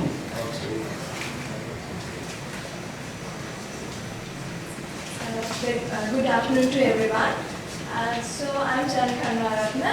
I'll be presenting here the hematology and blood parasites in alien communities along an altitudinal gradient of 1 kilometer in the submountains of Sri Lanka. So to start off with, the parasites are by definition costly to their host because they deplete host resources which would negatively affect the host fitness, and the parasites may impose significant selective pressure by reducing the reproductive success and the host immune response, which play a dominant role in the host evolution. When it comes to the host interaction, that consists of adaptation of host to avoid the infection and counter-adaptation of parasites to avoid the host defenses. However, a systemic investigation of the hematological parameters and the blood parasites in avian hosts along the gradient of elevations in Sri Lanka is lacking. My undergraduate research project is conducted to fill this gap. In this presentation, I'll be mainly, my primary emphasis will be on to explore the hematological parameters in avian host with the drawing from the findings of my undergraduate research. So my main objective was to investigate the hematological parameters of avian communities along 1 kilometer gradient in submontane zone, and the specific objective is to assess the change of hematological parameters and the host immune responses against the parasite infection in these avian hosts along the elevation. So to achieve these objectives, my study site was selected as the Isengard Biosphere Reserve, Delile, Sri Lanka. So these are the bird groups that I considered for my study, and the around 1 kilometer gradient in the submontane zone ranging from 500 meter at the Samanadavara Reservoir and to the 1400 meter at Kagala Peak was considered for this study. So before the field sampling was done, the ethical clearance was obtained from the Institute of Biology Sri Lanka, and then the birds were captured using the misnets, and the GPS coordinates and the air temperature were obtained. As the morphometric parameter body weight was taken, and as a immune response parameter body temperature was obtained, and blood sample was collected and the blood smear were prepared. The blood sample was collected using the brachial vein function, and the prepared blood smears were used to assess the hematological parameters and to screen the hemoparasites. So moving on to the hematological parameters, using the blood collected to EDTA coated tube, the hemoglobin count, RBC count, was obtained, and using the thin blood smear, total WBC count, WBC differential count, estimated thrombocyte count, and the RBC shape indices were obtained. As the RBC shape indices, RBC elongation ratio, RBC nucleus elongation ratio, RBC shape ratio, and the RBC area ratio was obtained. So to obtain the RBC shape indices, the photographs of 5 fields in thin blood smear was taken, and it was taken using a microscope along with the digital camera. So using this to obtain these RBC shape indices, the images software was utilized. So these RBC parameters were obtained. After that, the RBC shape indices were calculated.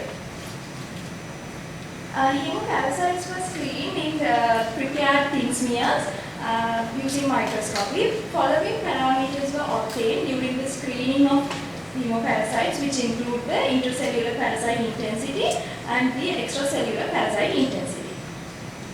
This is how I analyzed my data using the statistical software. So as the statistical software, the statistical platform was used, and I have done multiple multivariate linear regression to assess the relationship between the changes in elevation and the hematological parameters, and the binary logistic regression was done to assess the relationship between the changes in hematology and host immune response with the parasitism.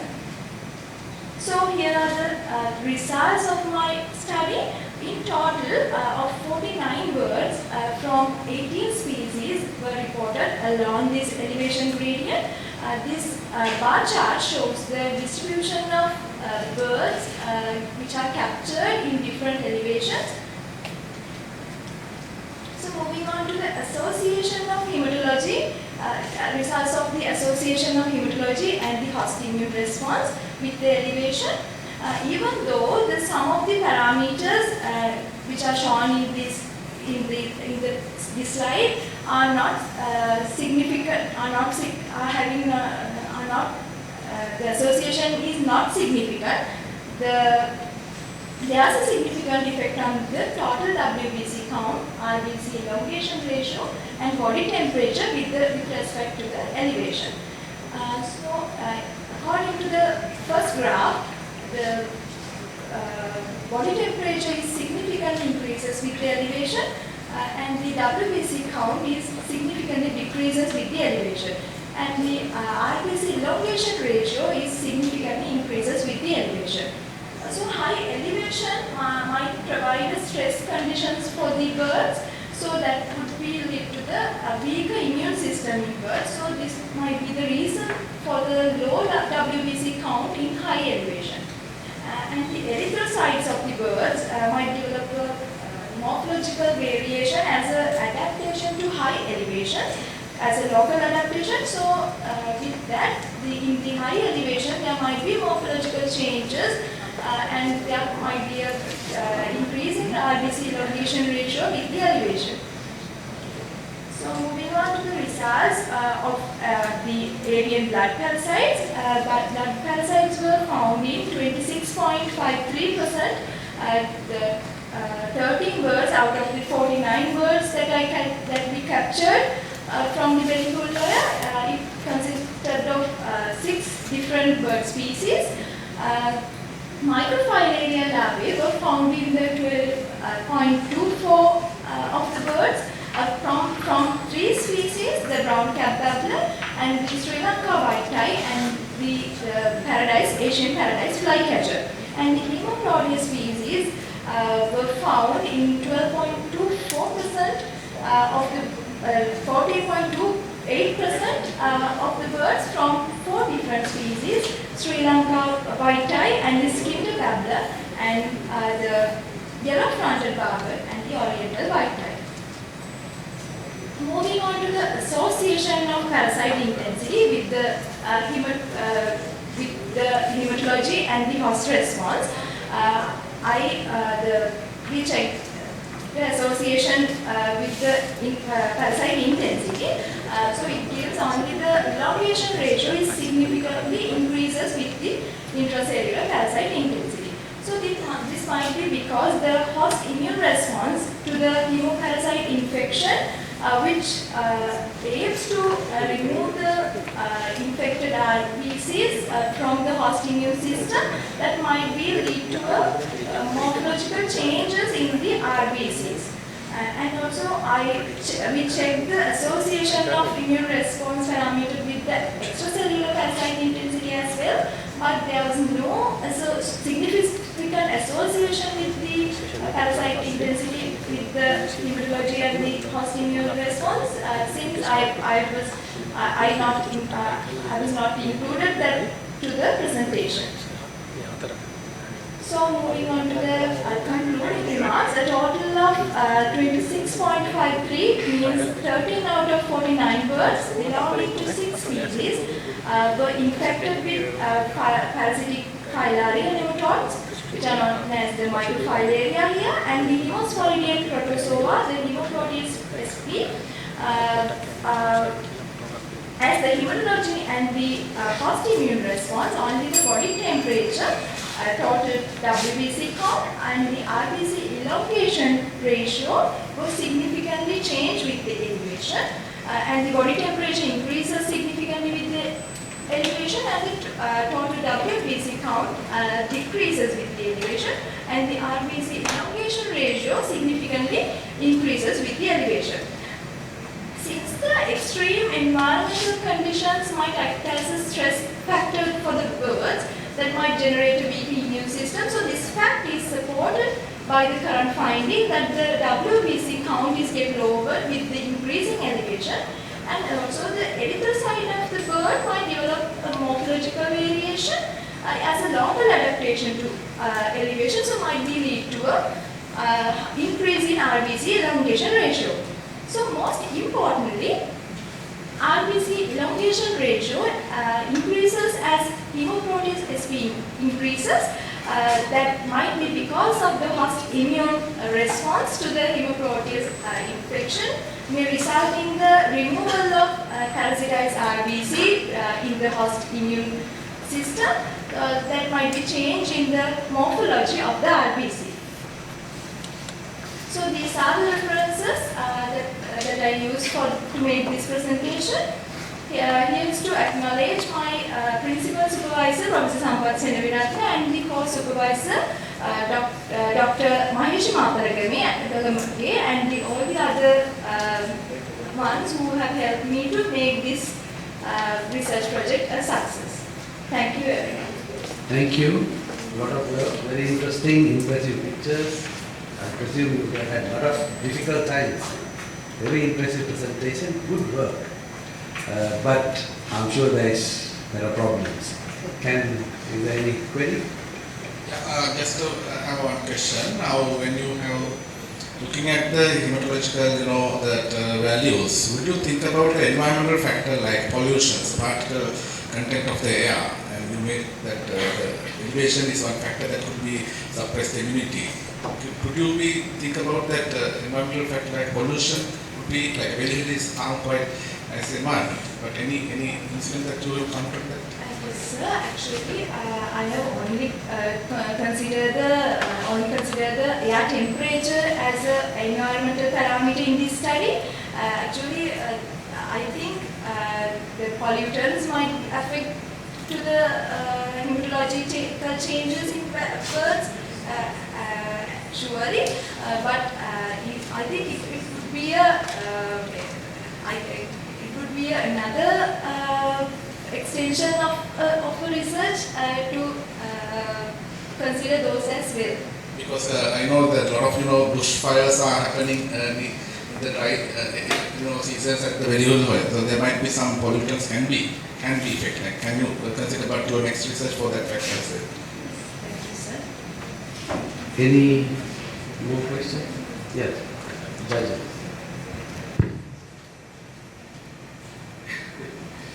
Yeah, it sounds to me that your study is good and it's a good effort, but it is hematological rather than any immunological. Rather than immunological. And you have hardly studied any immunological responses of around weakness. WBC doesn't mean immunology, right? And so please be careful when you put your titles and use your keywords in writing. Nothing makes immunology better than hematology. If it is hematology, why don't you go with the word hematology? Right? So I assess the body temperature, so we can use the body temperature as a physiological parameter that might change. We can use that as a immune response parameter, as the inflammation. If there's inflammation, the body temperature might be changed. So I consider the body temperature as well. So to include that, don't confuse it. Basically, hematology is totally different. Immunology means you have to go for T cell, B cell, tapping, tapping, all those things. Then you have to use the immunological response. So I have one question. So you did a lot of hematology, and my question is from the hematology. So I see you have shown a different microphility and these blood parasites, right? So in those birds, have you seen the WBC increase in that? Because you have some WBC increase with you respect with diabetes, right? But in another terms, maybe those birds were infected with these microphilary have elevated the level of the WBCs. That is directly proportional to that. The increasing WBC. Because I haven't seen that. Yeah, that can happen. I think it's a fraction of Rather than interpreting the data in another way. With the elevation that I'm telling that with the elevation the WBC count is lower. No, can I clarify? So what he says is, now you found several birds to be infected with parasites. Now parasites will essentially increase the WBC count, not overall, but at least some fractions of white blood cells. Why don't you think that the reason for these elevations that you observe is due to presence of the parasites and not elevation? Yes, sir. Yes, in microphilary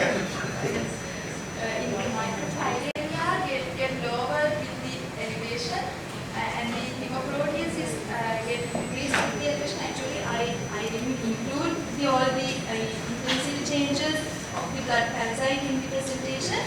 I'm only considering. Actually, this is another question basically. So I think we have to start it. Actually, infection of microphilary depends upon the mosquito and all those things. So once you will go higher elevation, you will not have the mosquito to transfer all those things. So multiple factor are involved in this one. So, but you have to be very good study, but you have to be monitor all those things also when you will go further. Because at some point you said RBC is elongating, becoming long, the birds are adapting. And on the white blood cells, you said there is some immunocompromised status. Yes. This is in the same bird. So it has to be one of the two, not both together. You have seen? And you had 49 data points, and you force the computer to do logistic regression. Binary. It will, because it is a computer, it will do something. But the variation was so much. The reason for more questions is that your work is very close to hearts of people. That's the reason, not because your work is bad. So be positive. Any more comments? Sorry. Yeah, it's a really good presentation. Yeah. Can you go back to the slide where you show the correlation between elevation and WBC count?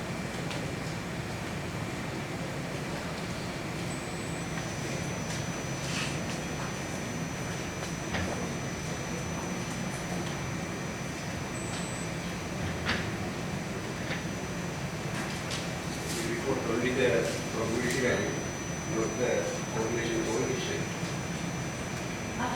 When you assess correlations, linear correlation, the more important one is the correlation coefficient. It has to be higher than at least 0.30, it's better if it is greater than 0.5, at least to talk about that. That is a requirement. Anything below is not needed. It is in fact negligible. And probability value is not sufficient to be interpreted the results in formulation.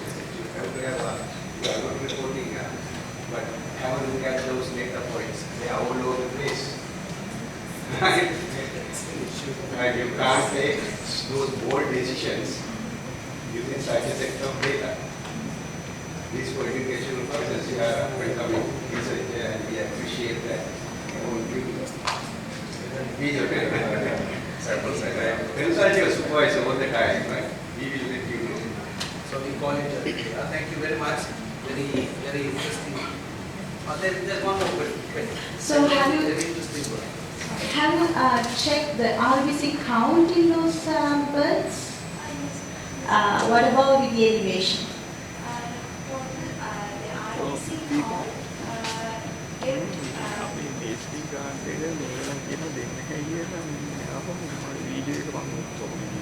I haven't included that in your slides. Total RBC count get increased with the elevation. Okay, so that is one of the adaptations with the elevation, But you know? it's not significant. It's not significant? So that's why I have included. Okay.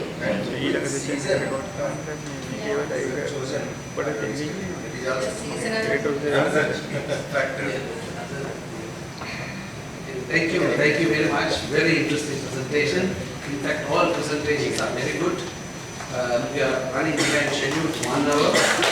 I'm here trying to catch up time, but I need to, I could see the presentation, the morning session, I was there for half of it. I could see the more of basic type, but this one covering a lot of spectrum was more applied in my opinion, and very touching to the heart, these presentations. That is why there were questions. I was there in the morning and I did not see these many queries, these many concerns. So the subject presentations itself were very close to people who are here, in their hearts. Maybe they're experts in different fields. But because they were juniors, I would want to make a few comments. There are many positive things. You were dressed up, beautiful, nice, sarees, all that. But it is our duty to say bad things so that you will be better people next year. I think some of them have not rehearsed presentations. That's very clear. Or supervisors have not closely seen. I'm not blaming any supervisor, but it is also their responsibility to see. You spent more time on background and introduction, whereas you would have got through the same thing through the results and materials and methods of your own thing. And I could also see a trend where you try to sometimes overuse, I wouldn't say misuse, words like random, and also sometimes overuse or very close to misuse statistics. When you have few observations, you don't overdo it. When you overdo it also, it looks a little ugly. And I'm also positive. I'm going to stop from there. I'm going to stop the list. I have many more things to say. What I have to say in nutshell is that this 2-hour, 3-hour session, we would have easily extended up to 1 day. And if you all are in agreement, we'll close the show. Thank you. Good show. Thank you very much.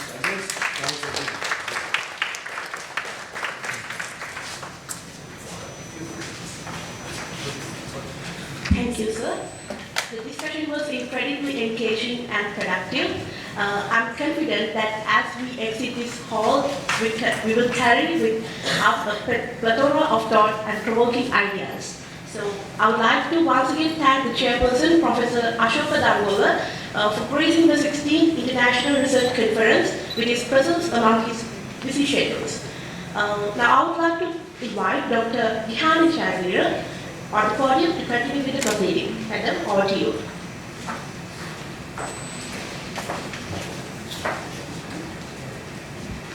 Thank you very much, Aneli.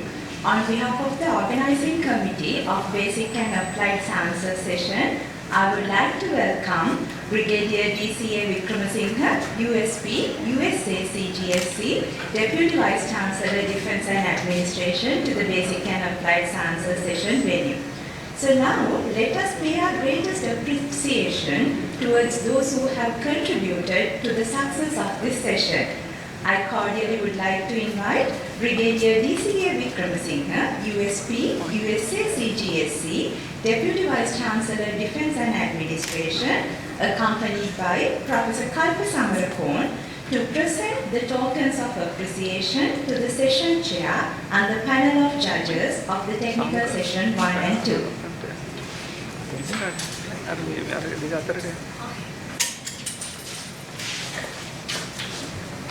I would like to cordially invite Professor Ashoka Dambola, Professor, Department of Clinical Sciences, Faculty of Veterinary Medicine, University of Dandeniya, to receive the token of appreciation.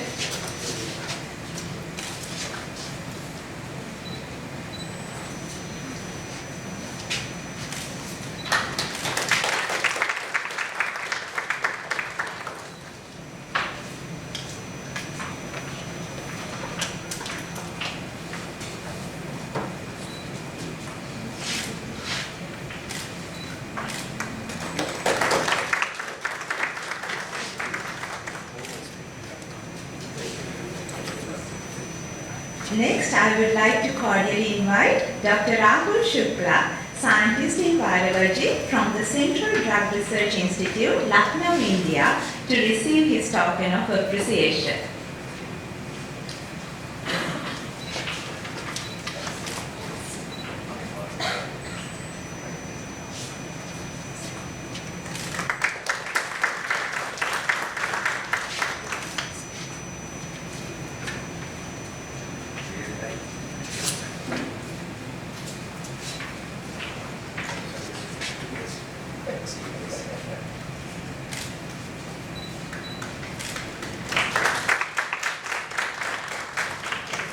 Next, I would like to cordially invite Dr. Nandana Gunavikrama, Senior Lecturer from KGN Care, to receive his token of appreciation.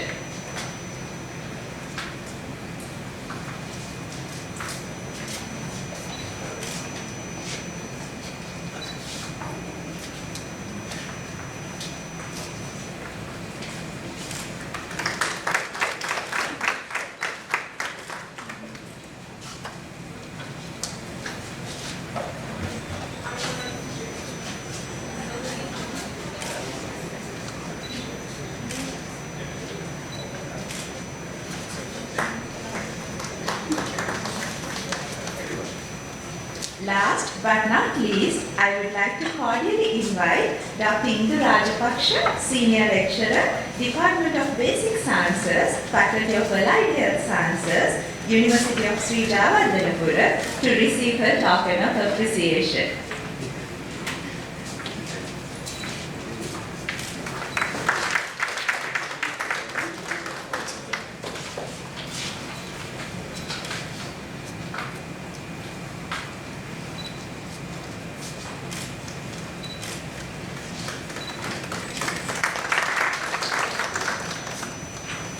Thank you very much, sir. Thank you, Professor Kalpa. Over to you, Anneli.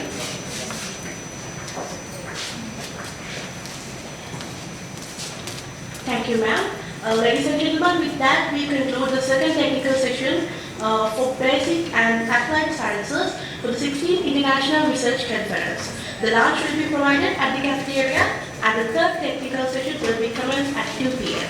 Now, I would like to cordially invite the Deputy Vice Chancellor, Defence and Administration, and all the distinguished invitees and organizing committee members of the Basic and Applied Sciences session for group photo. It's the third and the fourth technical session on Basic and Applied Sciences for the 16th International Research Conference under the theme Harnessing Scientific Innovation for Sustainable Sectoral Transformation. We are honored to have many distinguished speakers joining us today. They will be sharing their profound insights and innovative ideas related to the conference theme. This promises to be an engaging and intellectually stimulating session, guaranteed to captivate the minds of our audience. Now, I would like to invite Dr. Dihani Jayaweera to introduce the chairpersons for the third and fourth technical sessions of the 16th International Research Conference. Madam, over to you.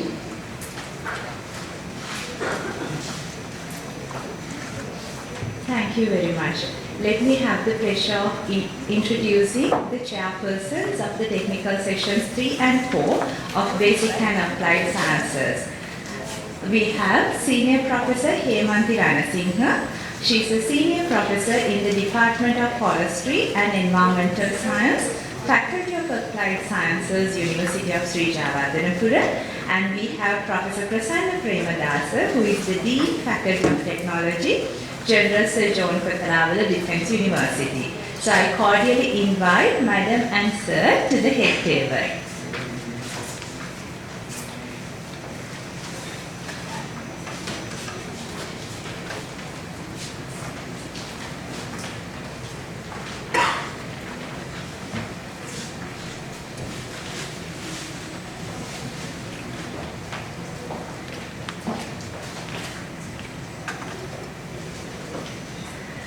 Meantime, let me introduce you the panel of judges for the third and fourth technical sessions of Basic and Applied Sciences.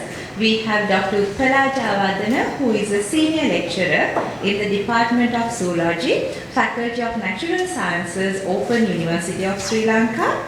And we have Dr. N.D.A. Vagisha, Senior Lecturer, Department of Biochemistry and Molecular Biology, Faculty of Medicine, Sabargama University of Sri Lanka.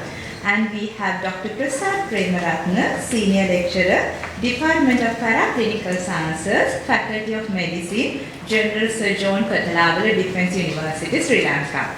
I cordially invite the panel of judges to be seated on the head table. Thank you very much, Dr. Charitha. Thank you very much for the kind invitation to contribute to this magnificent conference of this prestigious university and to this session. So today we started a little bit late, so we had to be mindful of the time. So this session is on basic and applied sciences, and we have 10 research papers to be presented. So all of them are really, by looking at it, I mean, very innovative, and it would be definitely very, very interesting. So each presenter is given 12 minutes to present, and then the remainder 3 minutes of the 15 minutes will be for questions. So when you start, the organizers will give you a small indication when you reach like about 10 minutes. And then when you reach the 12 minutes, they will put two rings of the bell. There is, here would be a red light, and then a little bit later one bell. But when it comes to the two bells, please stop. So when you get this indication, please prepare yourself to wind up, right? In that way, we can accommodate all, and it will be successful, and we will be able to finish on time. So both myself and my co-chairperson, as well as the panel of judges, we will facilitate you in your presentation. So I will call upon the first presenter, antifungal efficacy. Yeah, please. Sorry. Over to you. Thank you, Professor, and I thank Dr. Dihani and the Basic and Applied Sciences session for inviting me to co-chair this session. In fact, I remember about 8 years ago when for the first time this session was introduced to KDU IRC in 2015. I was the coordinator, like Dr. Dihani, myself, and there was another academic, Dr. Tiruni Adhikari. We introduced this session because by that time there was not a track at KDU IRC to submit more specifically pure life sciences related research. We had medical session and we had the life health sciences session, but most of the life sciences related papers could not be submitted to those tracks. Therefore, we saw the need and we started this session. At that time, I was also part of KDU Care. So it's kind of an honor that I have the opportunity to chair the session I started. So once again, thank you. And the senior professor has given you some instructions. I believe that you all are aware of those. And we have, as Professor said, 10 altogether abstracts to be presented. Intriguing research that you have undertaken. You are very eager to present in front of all these learned audience. And I believe that we would do justice to the theme of this year's IRC, International Research Conference, which is Achieving Resilience through Digitalization, Sustainability and Sectoral Transformation. It is very timely because, especially because with the onset of artificial intelligence, machine learning, our sector will be disruptively transformed, as you are aware. So therefore, this theme is timely for our session. Let's begin with the first presenter. I cordially invite Senior Professor to invite the first presenter. Thank you. Thank you, Professor Susanne.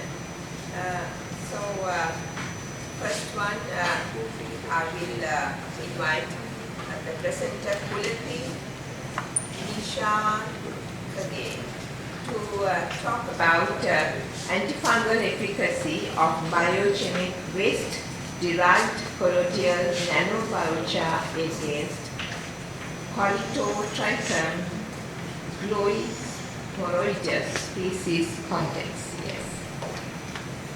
Good afternoon. I'm Kulati Nishan from University of Sri Jayaweera. So first of all, thank you very much for giving me this opportunity. So let's move on to the presentation. So this study is based on the antifungal efficacy of biogenic waste-derived colloidal nanobiochar against Coryptotrichum globulus species complex. So the Musa species or banana is the fourth most significant food crop in the world, and it faces a threat due to fungal diseases, particularly this anthracnose caused by Coryptotrichum species. So even though there are conventional control strategies are present, such as the physical, chemical and biological incorporation, sometimes they causes environmental and health concerns in the long term. So this study emerges a beacon of hope by introducing nanobiochar, which is also a sustainable approach. So in here, the corn cobs waste and the Glyceria biochar waste has been used to synthesize these nanobiochar particles. So when it comes to corn cobs, it has been reported around 18 kilograms of corn cobs are produced per 100 kilograms of corn grain production worldwide. And on the other hand, the Glyceria sapium biochar is a waste which is produced during this dendro power generation. So why are we particularly interested on using this nanobiochar? So the first thing is due to its sustainability and environmental concerns. So this aligns with the we are moving forward to environmentally conscious agricultural practices. So, and unlike the use of these synthetic chemical fungicides, the natural origin of this nanobiochar could reduce this environmental impact. And the next point is, it is safe for farmers and consumers. So this also reduces the risk with exposure to harmful chemical residues when using the traditional fungicides. And also this nanobiochar is cost effective. So the initial cost may vary, however nanobiochar incorporation in the long run is cost effective. And moreover, the utilization of this biogenic waste could obviously reduce the cost, the input cost. So if we move on to the last point, it is to reduce the reduced resistance development. So actually due to the unique mode of this nanobiochar, they could release ions which may tend to lead for the incorporation of the cellular, the microbial cells, and they could cause DNA damages as well as the ROS generation. So ultimately it will lead to the growth inhibition of the fungus. So keeping all these details in mind, let's move on to the main objective of this study. So it is to synthesize, characterize the colloidal nanobiochar which are generated from this corn cob and British wood biochar waste against the development of the Colchicum Diosporidoid species complex in Musa species. So in here actually we use anthracnose coast Kotelawala banana cultivar. So let's see the methodology. So the first step is to synthesize this colloidal nanobiochar sample. So actually I have taken the already prepared wood nanobiochar sample from the Ecosphere Resilience Research Center at Jayaweera University. So the same ball milling conditions were followed for that as well. So now let's see the synthesis process for this corn cob colloidal nanobiochar sample. So as you can see, initially the corn cob waste were thoroughly washed and sun-dried, and they were cut into small pieces and packed into crucibles, then pyrolyzed at 400 centigrades for 1.5 hours. Then after the samples were let to cool down to room temperature in a desiccator, then you can see the resulted pristine biochar. So those were crushed manually using hands, then further crushed using this mortar and pestle, and then subjected to a ball milling process at 300 RPM for 25 minutes. So each sample was ball milled for 3 rounds, and then both the samples were sonicated by dissolving in an acetone solution. Then after those samples were kept undisturbed to let stand for 24 hours. So then the nanobiochar portion will come to the top layer and it was separated. Then the solution was evaporated. Finally the nanobiochar portion was collected. So in here you can see the characterization of the synthesized particles. So UV visible spectrum analysis, fluorescence, FTIR, SEM and proximate analysis were conducted to characterize this synthesized sample. So in here you can see the next step is the isolation and the identification of this causative fungus. So as I mentioned before, we used an anthracnose coast Kotelawala cultivar. So the fungus was isolated from those anthracnose lesions and they were identified based on their morphological characteristics, and a pathogenicity test was conducted to confirm the results. And so the next step is the screening for this antifungal activity. So in here actually we conducted 2 separate tests. The first one is we added this synthesized sample into potatoes dextrosegum medium at different concentrations as mentioned in this table 1, and observe the growth of the fungus. And in the other method, we combine this synthesized sample with zeolite at different weight percentages and observe the growth of this fungus. Okay, now let's see the results of this study. So in figure 2, you can see the synthesized, the corn cob pristine biochar and the sample which you get after the bone milling process. So this contains both the nanobiochar and the colloidal particles. Then after you can see the sonicated sample and the separation process of these nanobiochar particles and the evaporated sample, and finally the collected nanobiochar portion. So in here you can see the results of the characterization step. So the figure 3a shows you the UV absorbance values. So you can see for corn cob, a higher absorbance value was recorded at 203 nanometers, and for the Glyceria wood biosha it was 204 nanometers. And in figure B, you can see the fluorescent properties. Actually, both the materials exhibited a very good fluorescent property. So this is especially useful when tracking these materials if you are applying these for further research work.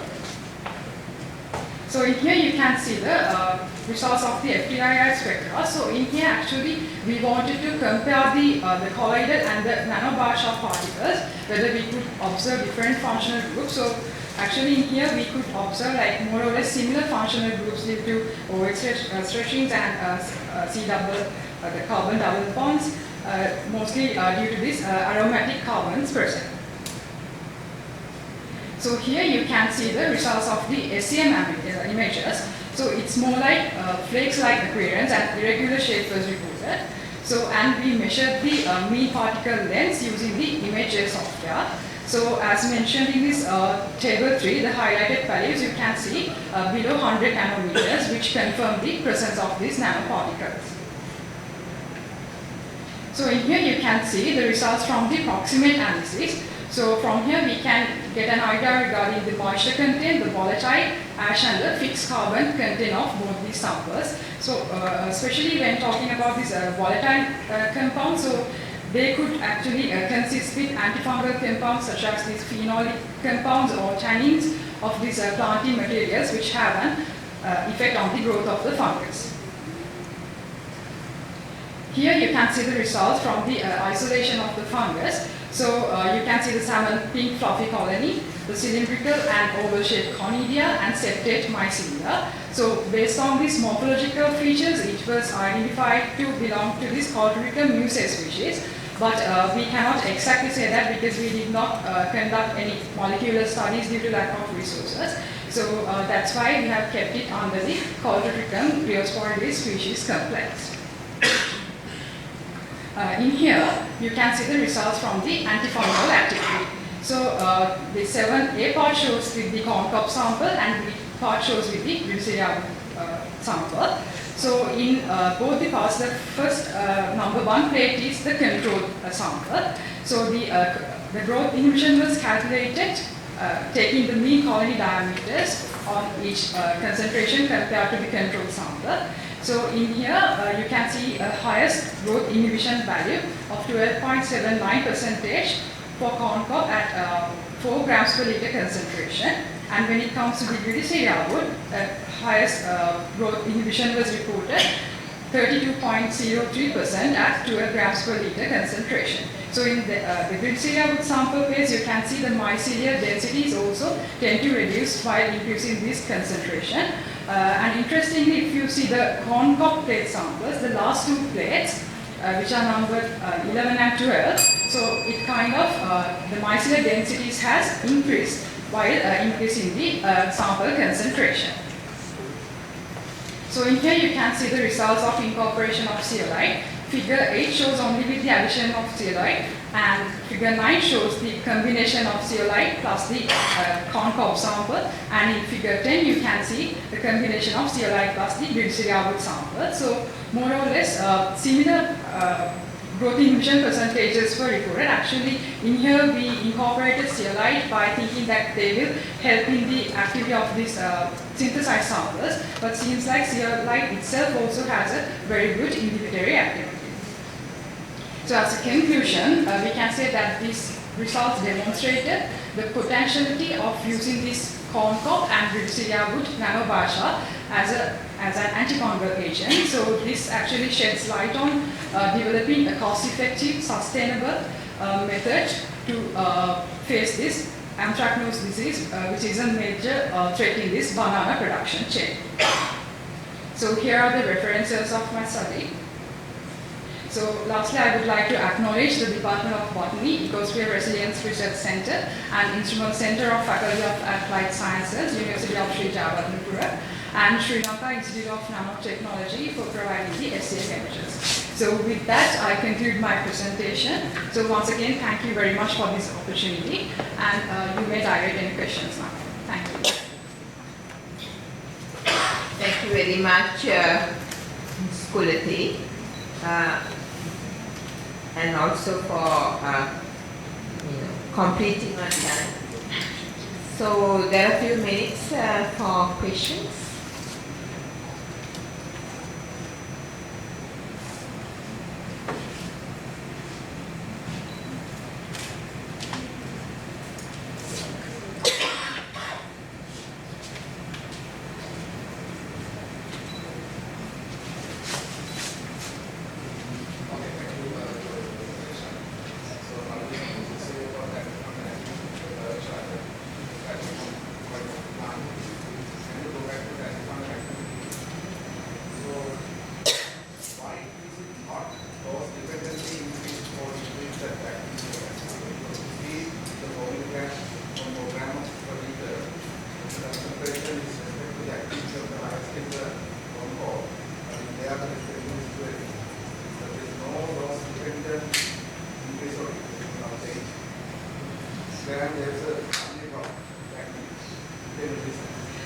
So actually, it depends on the properties of this biochar.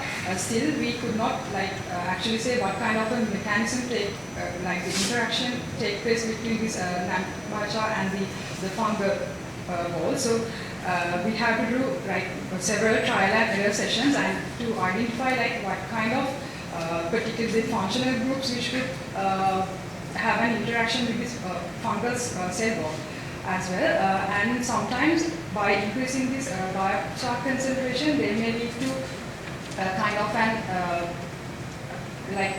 creating a water clogging activity and kind of creating an anaerobic condition. So there is a possibility for that as well. But up to this stage, we cannot exactly say a particular reason. So we have to do many tests and see. Actually, this was done twice. So we have to do more tests and see whether we could have the same result. Say that those are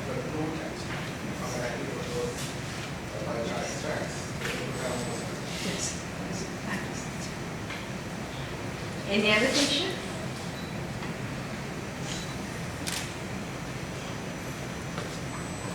I would invite my co-chair, and that is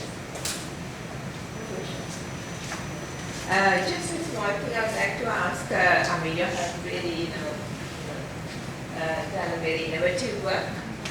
So, what would be the sustainability of it? What would be the challenges and limitations that you would experience, not that you, but the practice would experience if it is used in the real world situation?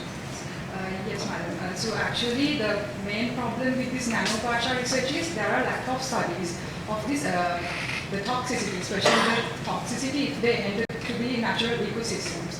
So, there are possibilities if they enter to plant bodies, and they could actually agglomerate inside the vascular system and cause damages like ROS generation.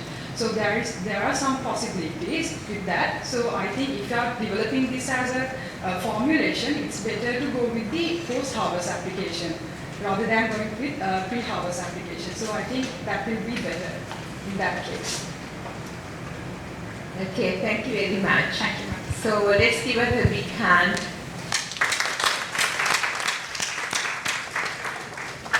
So I'd like to invite the second speaker for today, this afternoon, Ms. Samudrika Athanayaka, to present her research on assessing the efficacy of pumpkin waste mediated zinc oxide nanoparticles in enhancing agro-waste valorization through antioxidant activity evaluation. Thank you very much, madam, for introducing me. Good afternoon, all of you. Today, my presentation is on assessing the efficacy of pumping waste mediated zinc oxide nanoparticles in enhancing agro-waste valorization through antioxidant activity evaluation. The study is a part of my MPhil research project. I am Samudrika Athanayaka, postgraduate student at the University of Sri Lanka. This is the overview of my presentation that I hope to follow during the next few minutes. Let's move on to the introduction first. Synthesis of nanomaterials utilizing natural sources like plant extract, microorganisms, biopolymers offers significant advantages of environmental friendliness as well as biocompatibility for numerous applications in medicinal and pharmaceutical field. Conventional methods such as physical and chemical methods for the synthesis of nanomaterials was discouraged due to their inevitable drawbacks, especially higher loss of energy and cost, as well as using hazardous chemicals as reducing and capping agents for the synthesis of nanomaterials. Utilization of the greener route for synthesis of nanomaterials that offer significant sustainable goals through the nanotechnology. Accordingly, utilization of the agro-waste for the synthesis of nanomaterials has drawn significant attention currently because it is environmentally sustainable as well as add value to the agro-waste. And also, utilization of this agriculture waste is help to achieve several sustainable goals as well. Accordingly, in our study, we mainly target for the synthesis of zinc oxide nanoparticles utilizing agro-waste of Suprema F1 pumpkin variety, which is commonly consumed pumpkin variety in Sri Lanka. Accordingly, our main objectives were utilization of agriculture waste of Suprema F1 pumpkin variety, pumpkin leaf, pumpkin peel, pumpkin seeds for the synthesis of zinc oxide nanoparticles. Additionally, determination of the antioxidant potential of pumpkin waste mediated zinc oxide nanoparticles. Let's move on to the methodology.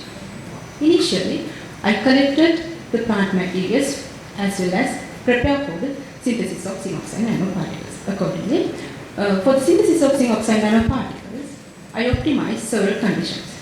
In here, I vary the concentration of iron precursor solution, zinc acetate, as well as mixing ratio of the plant extract to iron precursor solution, and irradiation method, solar, micro and UV, and pH, as well as incubation time. Then, this, in here, for the synthesis of zinc oxide nanoparticles, utilizing each agro waste, pumpkin leaf, pumpkin seed, and pumpkin peel mediated zinc oxide nanoparticles, the best iron precursor solution concentration was 10 millimolar concentration. Then mixing ratio of the plant extract to iron precursor solution was 1:5. The microwave irradiation method was the best irradiation method for the synthesis of zinc oxide nanoparticles because it gives the best air.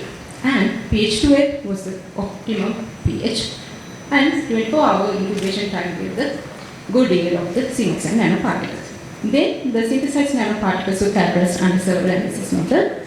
Finally, these nanoparticles are subjected to the determination of antioxidant potential using standard methods. This is the diagrammatic form of synthesis of zinc oxide nanoparticles. Initially, the collected pumpkin peel, pumpkin leaf, and pumpkin seeds were dried and converted into the powder form in order to preparation of the plant extract. For the synthesis of zinc oxide nanoparticles, initially identified optimum conditions were applied. Accordingly, 10 milliliters of plant extracts were added into the 50 milliliters of iron precursor solution. After 24-hour incubation time, it was centrifuged and gave the zinc oxide nanoparticles. The dried nanoparticles were subjected to the determination of the antioxidant activities through DPPH, ABTS, and ferric reducing antioxidant power analysis. Let's move on to the results. Initially, the formation of the zinc oxide nanoparticles were confirmed through their characteristic peak under UV visible spectroscopy analysis. In here, pumpkin peel mediated zinc oxide nanoparticles gave its characteristic peak at 348 nanometer wavelength, and pumpkin leaf mediated zinc oxide nanoparticles gave its characteristic peak at 355 nanometer. 346 nanometer was the characteristic peak for pumpkin seed mediated zinc oxide nanoparticles. FTIR analysis, it is indicated that several phytochemicals which present in plant mediators act as capping agents as well as reducing agents for the synthesis of zinc oxide nanoparticles, as well as these several phytochemicals which are in the surfaces in zinc oxide nanoparticles, those act as capping agents. In here, Formation of the zinc oxide is confirmed through the zinc-oxygen bond equation, which range from 500 to 700 nanometer range. Let's move to the scanning electron microscope analysis.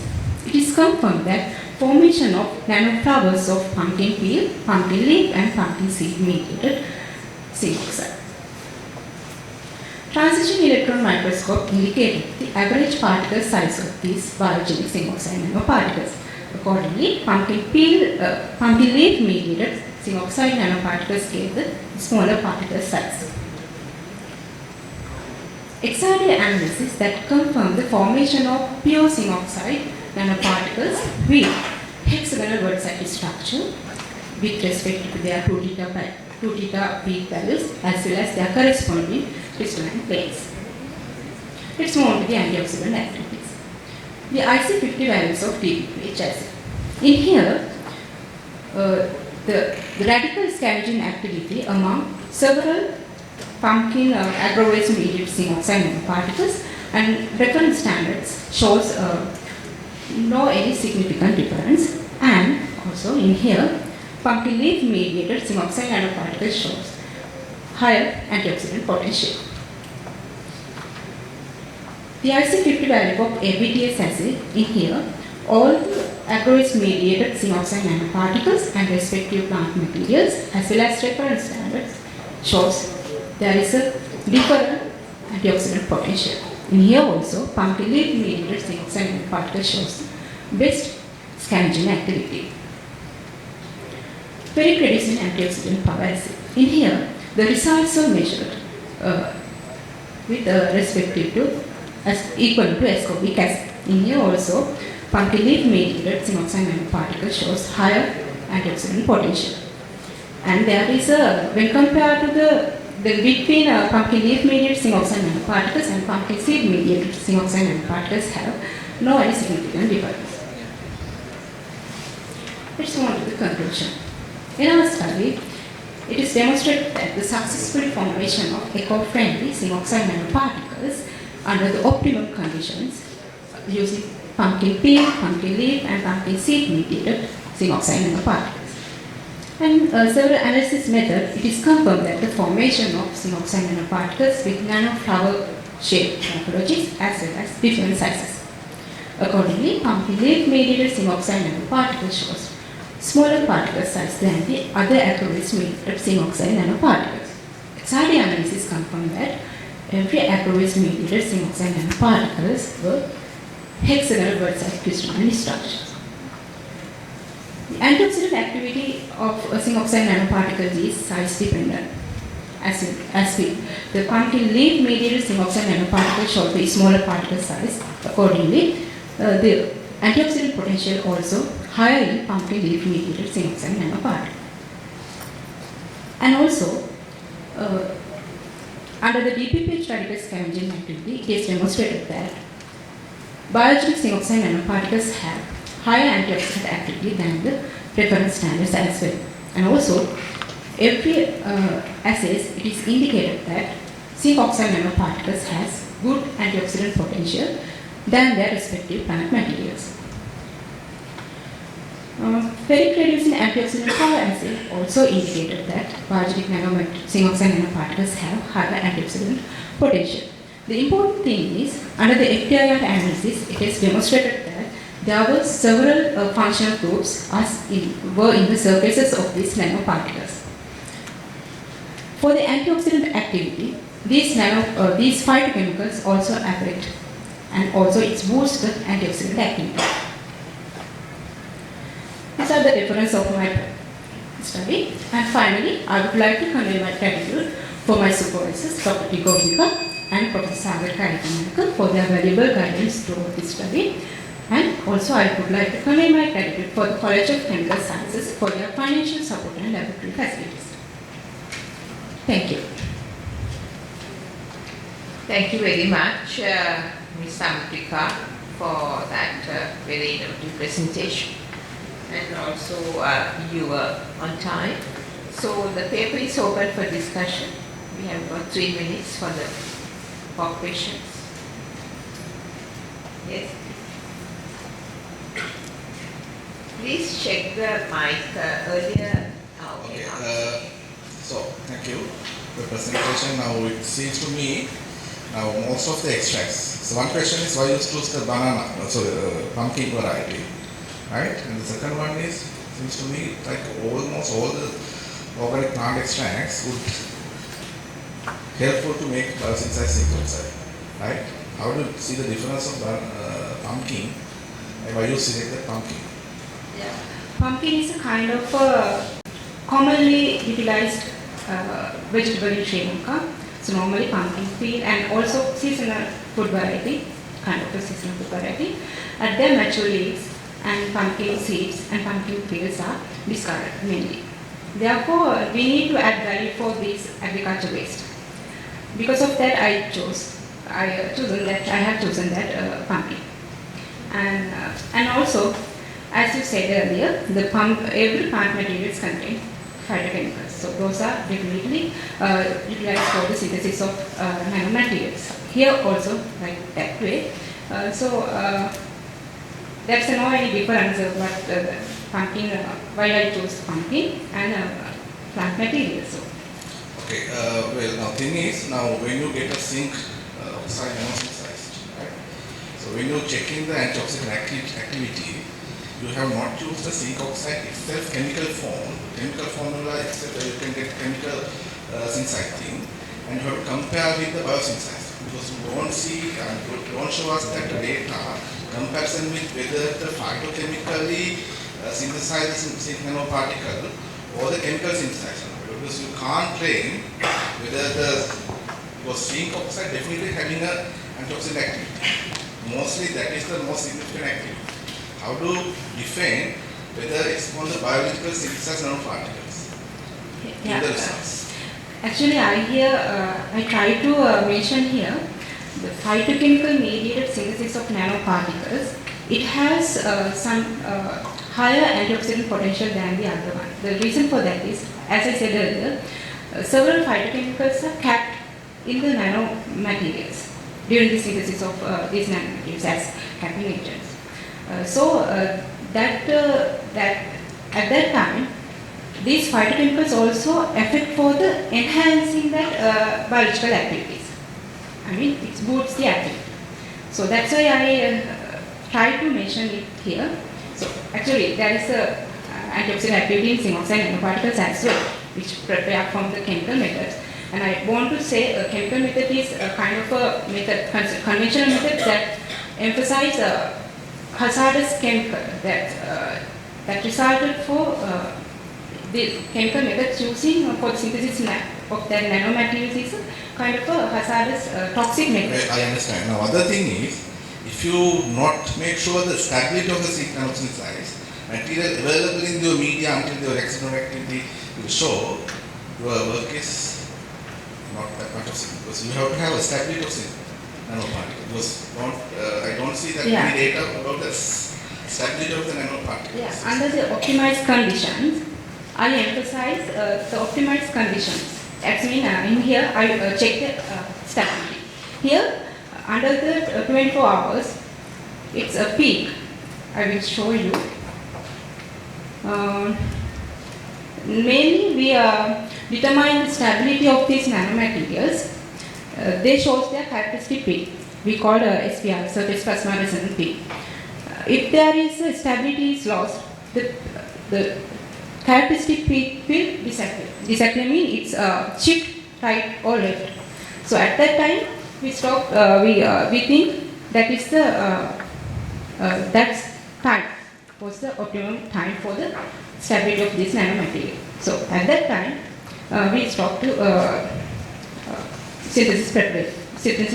Do you think that a few hours will be keeping a stability of zinc nanoparticle for the antioxidant activity? Because in my cases, sometimes we need to have 3 months, 6 months to be stabilized for the activity. Otherwise, it can't be proven like that. Sorry.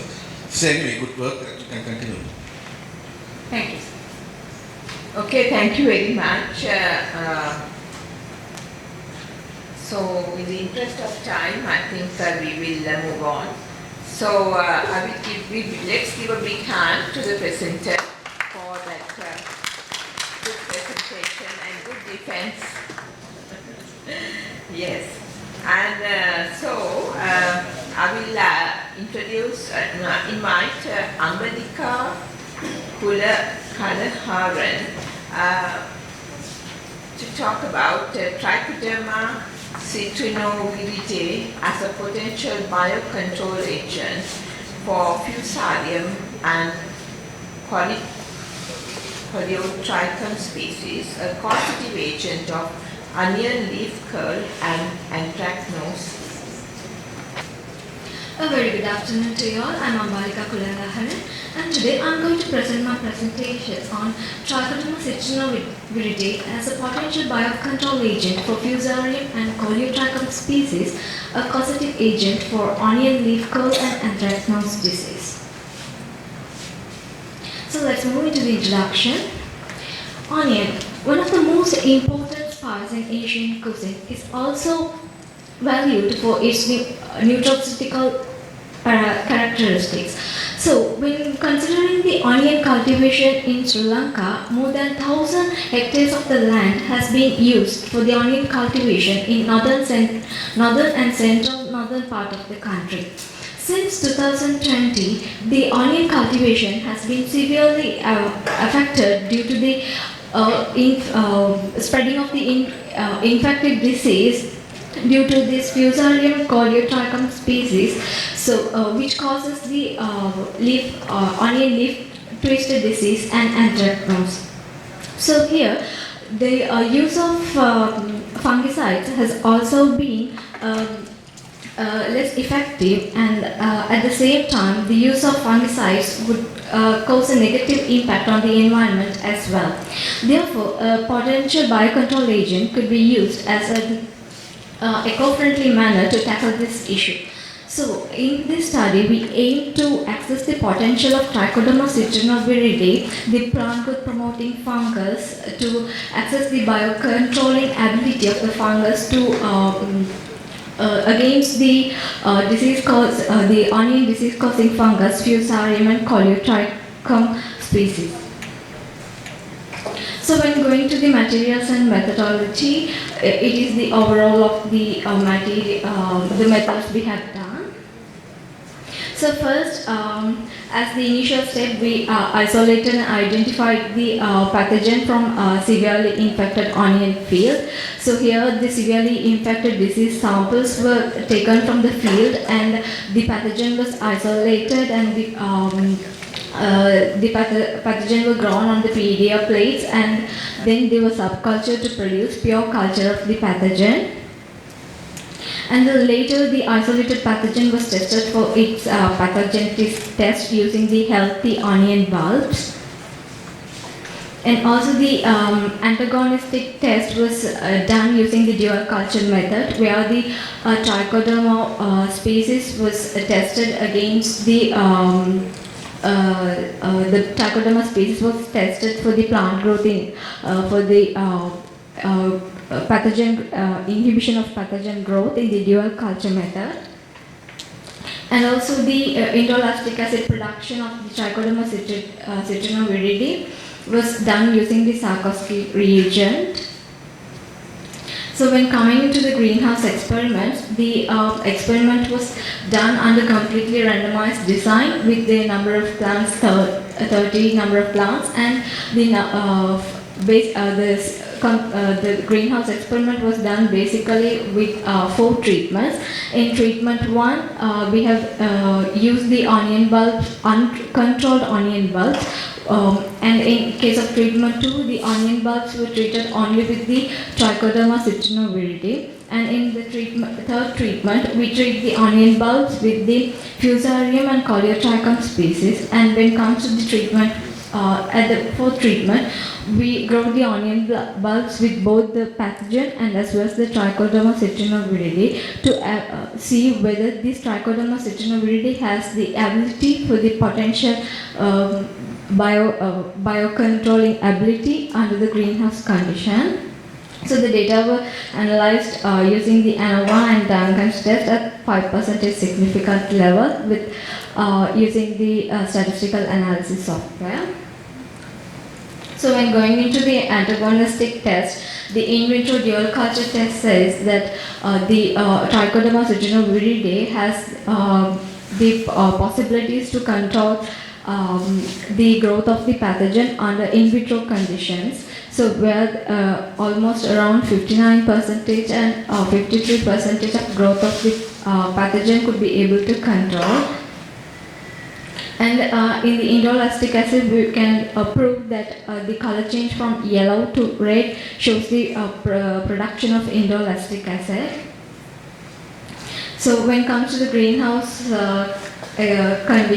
greenhouse experiments, so we can when calculating the disease incidence, we found that in the control and only Trichoderma citrinoviride treated plants, there were no any disease incidents, but when the plants that were treated with the pathogens Fusarium coleotrichum, there were almost around 80% of the disease incidence was found. And when we considered the pathogen treated and the Trichoderma citrinoviride treated plants, almost 60% of the disease incidence would be able to found. And also when considering the shoot length,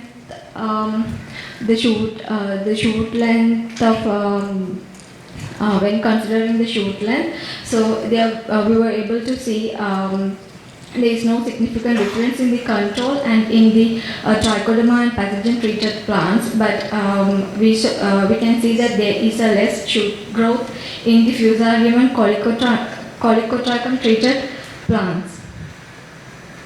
So at the same time, when considering the root length, so we can see in the pathogen treated plants, they were actually the bulb was rot and the plants were died, so we were not able to get the root parameters. So but anyhow we were able to get the root parameters for the Trichoderma treated and the pathogen treated plants. So when coming to shoot and dry weight, we were able to see the significant difference in the control and Fusarium and coleotrichum treated plant. So when considering the shoot dry weight, the shoot dry weight is significantly higher in Trichoderma treated plant. So in dry weight of roots, when considering dry weight of the roots, the dry weight was significantly higher in the Trichoderma treated plant. So finally we can conclude that Trichoderma citrinoviride was able to control the growth of Fusarium and coleotrichum in vitro conditions, and also Trichoderma citrinoviride was able to suppress the disease incident at a rate of 60%, and also the indole-acetic acid confirmed the production of indole-acetic acid by the Trichoderma citrinoviride. So growth parameters such as shoot length, shoot and root dry weight were significantly higher in Fusarium coleotrichum and Trichoderma citrinoviride treated plant when compared with the infected plants. So Trichoderma citrinoviride also showed a significant difference in shoot length, root length and dry mass when compared with the control. So this is the references, and I would like to give my gratitude to my principal supervisor, Dr. Himali, for her guidance and support to the research. So I would like to thank the lab staffs and my colleagues also for their support. So thank you. Thank you very much. The presentation is open for discussion now.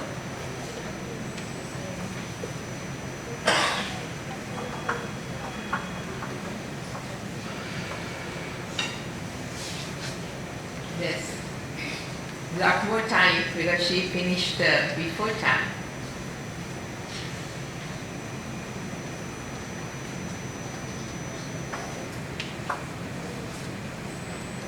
I would like to request my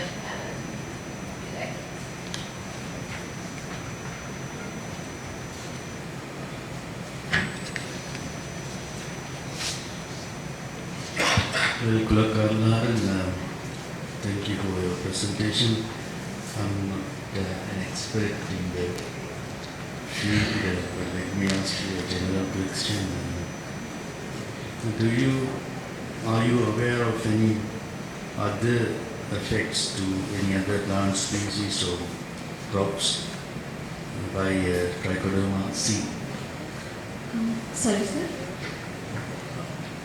Do we have the knowledge of the effect of Trichoderma C on any other plants and in any other way? In other way, in the sense, Negatively? no, it is actually a plant growth promoting fungus. So it actually promotes the plant growth by improving the growth parameters, yield, and as well as by the biocontrol method. So in case it has the ability to it improves the plant growth by using its biocontrol activity. So therefore there is no any negative effects by this fungus to the plant. Thank you. Now by going through your conclusion, you have identified the Trichoderma C as an effective way of controlling the issue. Going beyond from here, how would you approach practically doing this and applying what you have found in your research in practical scenario, or how would you make it practically? In practical scenario, in the sense we can control these onion leaf twister and anthracnose disease by the use of this Trichoderma Citrinoviridae. So first we have to we are biopriming the onion bulbs with this Trichoderma Citrinoviridae spore suspension, and then we are planting them in the field. So initially we have done the greenhouse experiment. So now the field trials are we are to conduct the field trials. So initially, as this pathogen is found in the it's a soil-borne pathogen. The pathogen is already found in the soil. So here we treat the onion bulbs with the Trichoderma spore suspension, and then we plant it on the soil, and then we see the antagonistic effect. So is this fungi viable in all different types of soils? Yeah, it is actually it is found in the natural environment. So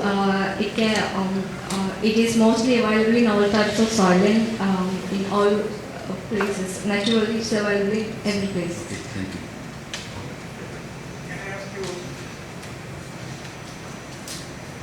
a very basic question? Initially, how do you identify that Trichoderma is going to effective against these two pathogens? How do you identify? So we did that with the dual culture technique. So in vitro dual culture technique, where we grow the. Before that, why you select Trichoderma? That is my question. So the Trichoderma, according to the previous studies, Trichoderma naturally has the ability to naturally has the biocontrolling ability by different. They have the they have the characteristics called mycoparasitism, where the mycelial growth of the fungus would wrap around the pathogen, and they control the growth of the pathogen. Some Trichoderma species would secrete secondary metabolites that would control the growth of the pathogen. So in this way, every different types of Trichoderma species have a different method to control the growth of the pathogen. So it is already known factor that Trichoderma is an Antifungal activity.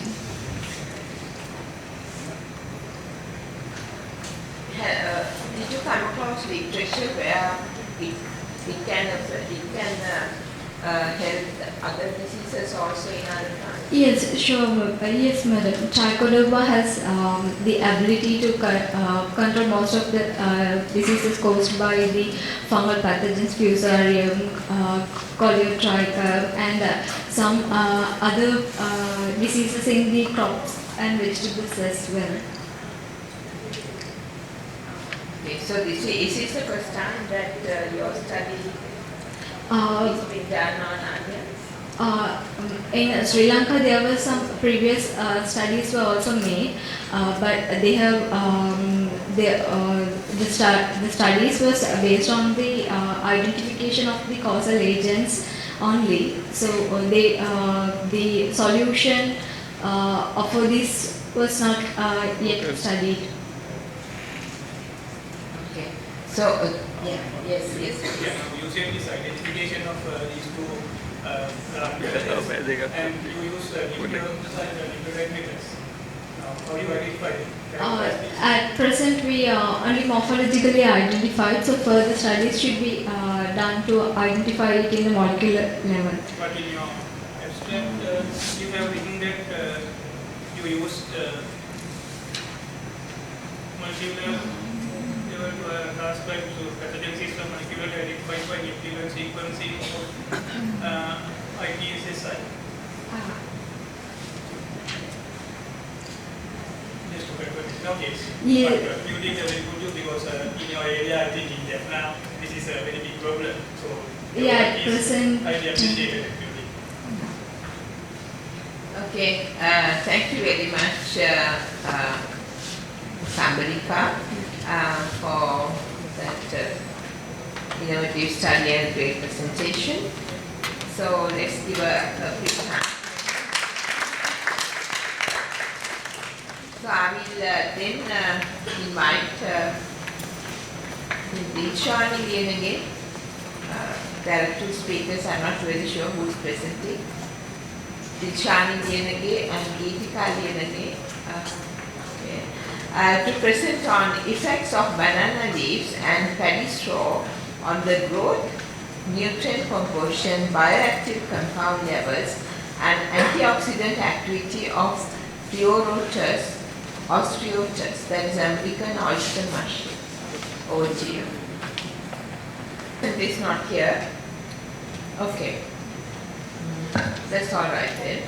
We'll go to the next presenter, MAU Karnaratna. Yes. She'll be talking about in silico distribution analysis of chromosomal CPG islands in rice.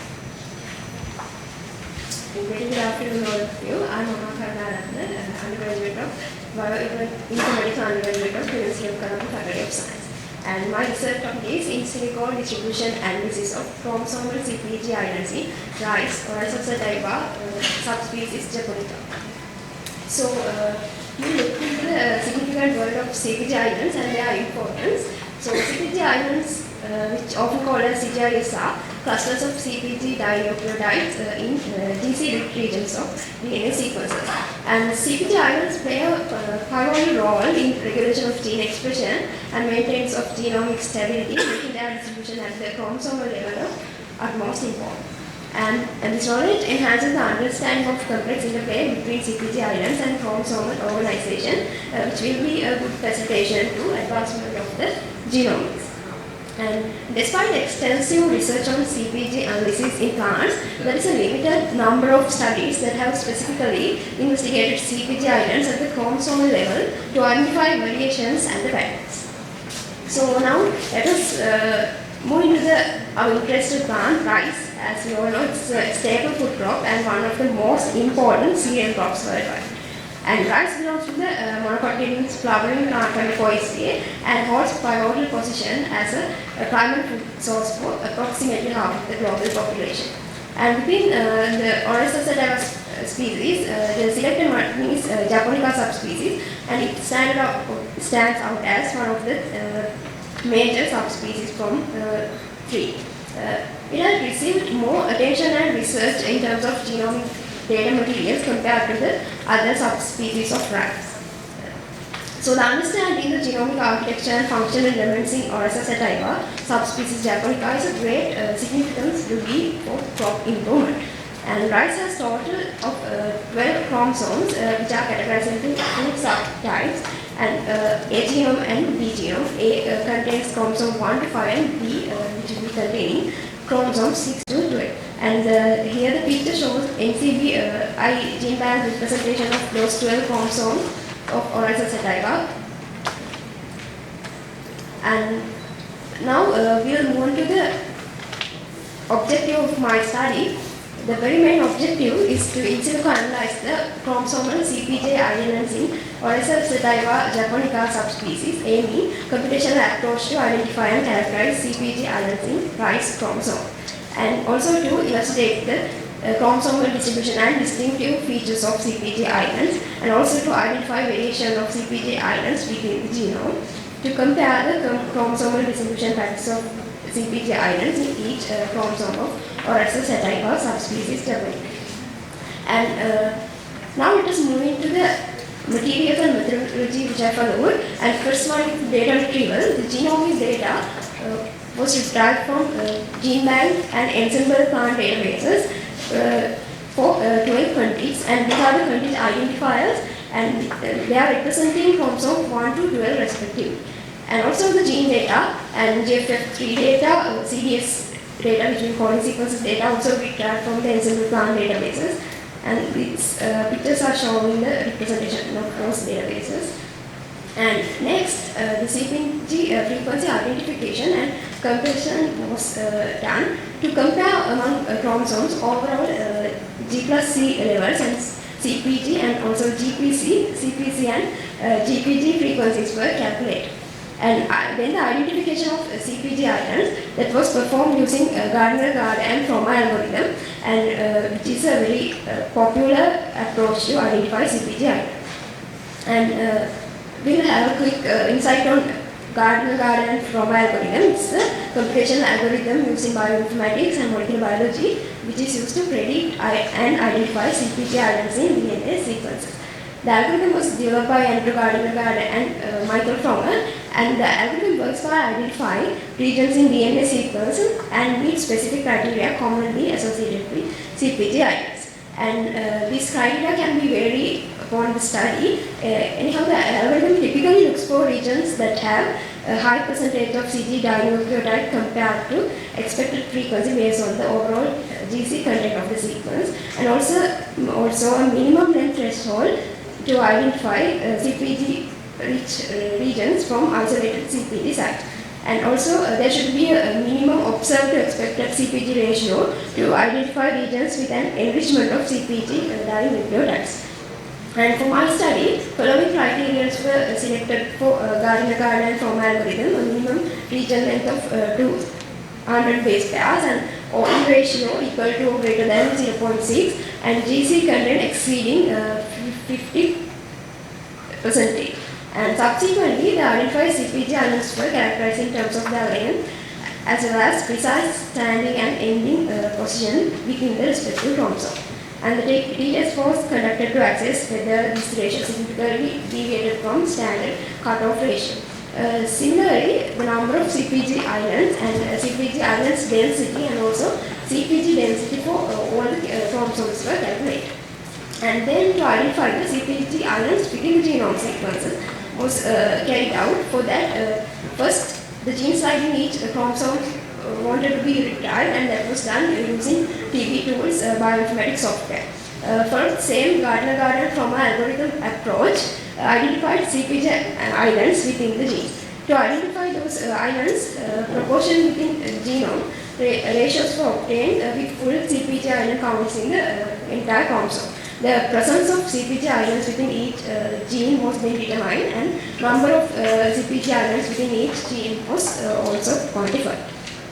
And OE ratios of these CPG islands were then analyzed, and ratios exceeding cutoff value 1 were investigated as potential indicators of methylation events. And furthermore, the identification of CPG islands in foreign regions of whole genome involved the application of same algorithm, and analyzed used to identify the presence and distribution of CPG islands specifically within the exon in regions of the gene. And all the analysis steps were performed using Python packages such as BioSecI, BioPython, and SecIO. So moving on to the result, the consistent G+C percentage were observed across all chromosomes, and also GPC percentage was higher than other frequencies between CPC, CPG and GPG counts. And the OE ratios for all chromosomes were around 0.8, and it is obviously higher than 0.6, which is the cutoff value which we used in this analysis.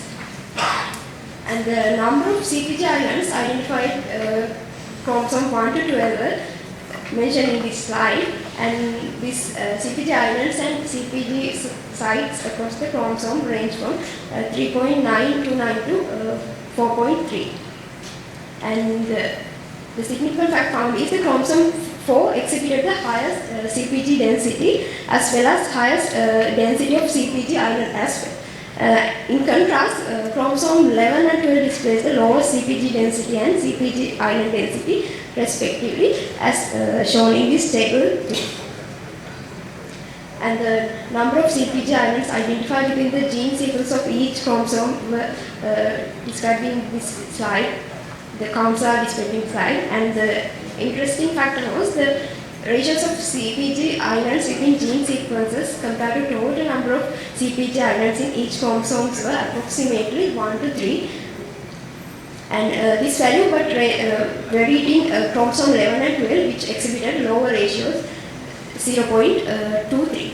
Moreover, a minimum of 80% of CPG islands in each chromosome were found to have length ranging 200 to 2000 base pairs. And the total of displayed counts from chromosome 1 to 12 were found to be contained CPG islands. And this indicates the maximum of 70% of genes in rice chromosome can possess CPG islands, with chromosome 10 and chromosome 3 exhibiting the highest percentage. In contrast, chromosome 11 and 12 showed a lower percentage of CPG islands, with only 68 genes in these chromosomes having CPG islands. The analysis of CPG islands within the coding sequences identified a total of 31,914 CPG islands, and it accounted approximately 71.3% of coding sequences. Notably, this analysis revealed that 88.3% of CPG islands within gene sequence were located in exonic regions of the gene. And the OE ratio of CPG islands identified in chromosome displayed value greater than 1, indicating enrichment in CPG islands. The analysis, let us move into the discussion part. The analysis of CPG islands and nucleotide composition in the rice genome provide valuable insight to genomic characteristics and regulatory potentials. And the observed consistent G+C percentage is a good indicator to stable nucleotide composition throughout the genome, and also GPC high frequency compared to other frequencies suggests the preference of specific dinucleotide combination, which is a good indication and which is aligned with previous researches which carried out using Arabidopsis thaliana, sorghum, barley and maize as well. This also indicated existence of common nucleotide biases and also evolutionary constraint. And here the corresponding starting position, end position and the length also characterizing this study for the all CPG islands, and the varying number of these islands can be a good indicator for the dynamic nature of CPG islands distribution in rice genome. And the observed range of CPG island density and CPG site density highlight a variation in CPG content and regulatory potential among different chromosomes. Notably, chromosome 4 exhibit higher CPG density and CPG island density, while chromosome 11 and 12 showing the lower values for that. And the analysis of oil ratios in rice genome reveals consistent and significant enrichment of CPG islands across all chromosomes, and it's suggesting a likelihood for DNA methylation. And this is a good indication as an enrichment for the fundamental regulatory mechanism. And also the preferred length range is 200 base pair to 2000 base pair range, which supports the conservation of these genes in rice genome. And also values greater than 1 indicator or representation of CPG islands, and approximately 1/3 of CPG islands are present in rice genome from total counts is a good identification of that the regulatory regions are the most prominent in these CPG islands. So that it come to the end of my presentation, and these are the references I use, and I would like to thank the Department of Plant Science, University of Colombo for the unwavering support. Thank you very much, Ms. Karnaratna. The presentation is open for discussion or questions.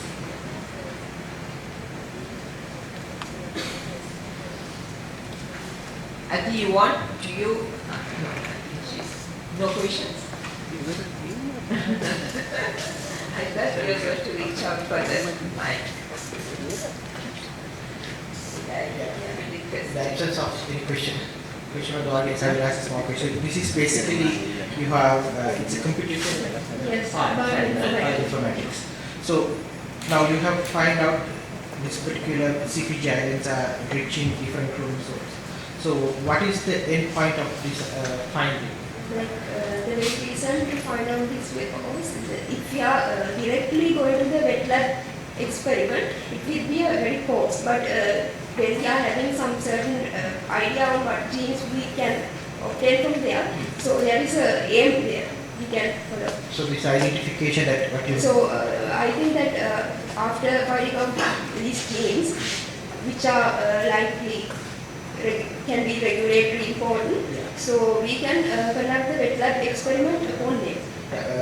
Can you give us a little bit of an example? So I think the CPG islands are very important regarding the gene transcription, right? So the future studies may be directed towards the expression of the particular genes that will give high yields or resistance for various pesticides or rather pest or weeds, something like that. Is that what is your target? Yeah. So the wet lab experiments are needed to prove and get the outcome.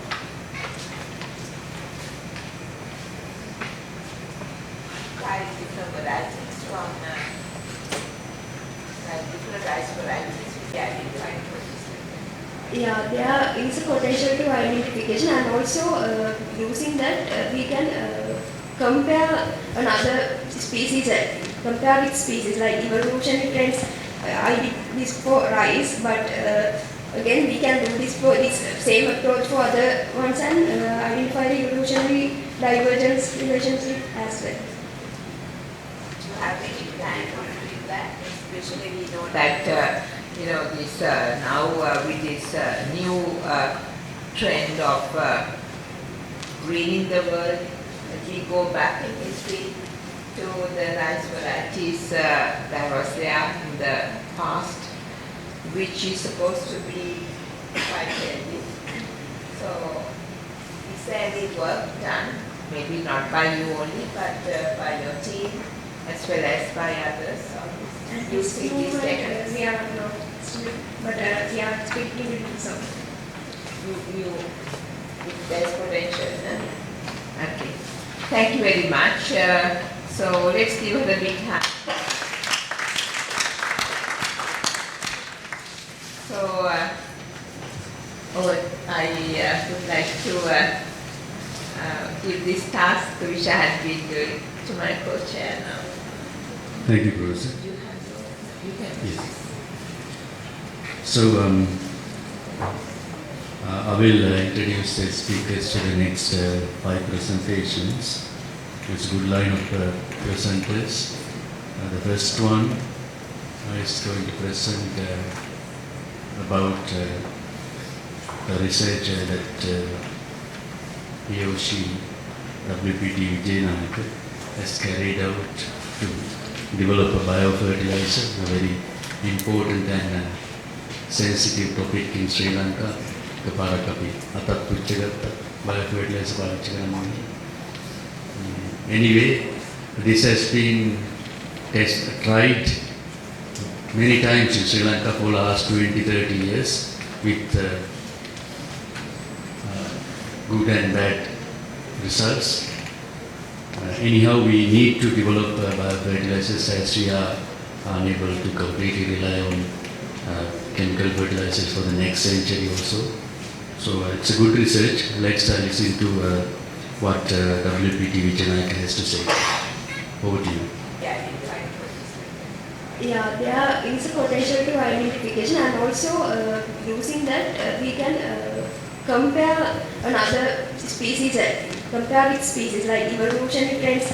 I did this for rice, but again we can do this for this same approach for other ones and identify the evolutionary divergence relationship as well. Do you have any plan on doing that? Especially we know that this now with this new trend of greening the world, we go back in history to the rice varieties that was there in the past, which is supposed to be quite healthy. So is there any work done, maybe not by you only, but by your team as well as by others on this, using these techniques? We are not still, but we are expecting to do so. There's potential. Okay. Thank you very much. So let's give her a big hand. So I would like to give this task which I had been doing to my co-chair now. Thank you, Professor. You can. Yes. So I will introduce the speakers to the next 5 presentations. It's a good line of presenters. The first one is going to present about the research that he or she, WPT Vijayanayaka, has carried out to develop a biofertilizer, a very important and sensitive topic in Sri Lanka. Biofertilizer palicchigana. Anyway, this has been tried many times in Sri Lanka for the last 20-30 years with good and bad results. Anyhow, we need to develop biofertilizers as we are unable to completely rely on chemical fertilizers for the next century also. So it's a good research. Let's listen to what WPT Vijayanayaka has to say. Over to you. Good evening everyone. I am Paddy Vijayanayaka from Department of Agricultural Biology, Faculty of Agriculture, University of Dandeniya. I am here to present my research study about the evaluation of native rhizobia as potential candidates for developing biofertilizers for improving legume cultivation in Anuradhapura district, Sri Lanka. Moving to the introduction, biofertilizers are receiving much attention due to the adverse effects associated with the synthetic fertilizers on human and environmental health. The commercial history of biofertilizer began in 1895 with the release of nitrogen, a laboratory culture of rhizobium species. Other than nitrogen fixation, rhizobium has important characteristics suitable for biofertilizer formation. The major limitation of biofertilizers is their poor performance due to less adaptability to soil abiotic factors in the field. So, considering all these limitations, my research questions are there potential rhizobium in non-edible legumes for the production of biofertilizers? Do the rhizobium associated with non-edible legumes tolerant to stress conditions in the Anuradhapura district? Objectives are: general objective is to isolate rhizobium strains from non-edible legumes in Anuradhapura district to formulate a biofertilizer for edible legume cultivation. and specific objectives are to determine the isolated rhizobium strains that help for the plant growth promotion, to determine the isolated rhizobium strain, those can tolerate abiotic stress conditions. Moving to methodology, I collected root nodules from 7 places of Anuradhapura district, and these are the places: Kamithegama, Thalawa, Anuradhapura New Town area, Mihinkale, Mahaluppallama, Galneva and Kakiraga.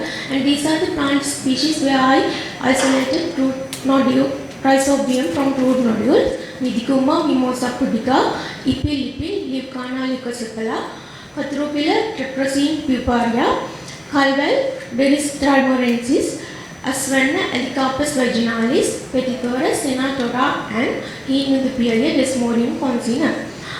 Then I isolated rhizobium bacteria from root nodules. For that, yeast extract mannitol agar medium is used. It is a selective medium for rhizobium growth.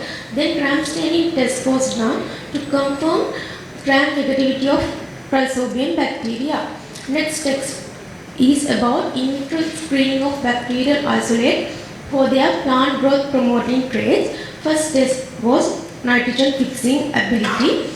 For that, nitrogen free malate medium with bromoethyl blue as an indicator was used, and plates are incubated at 30 Celsius for 3 weeks.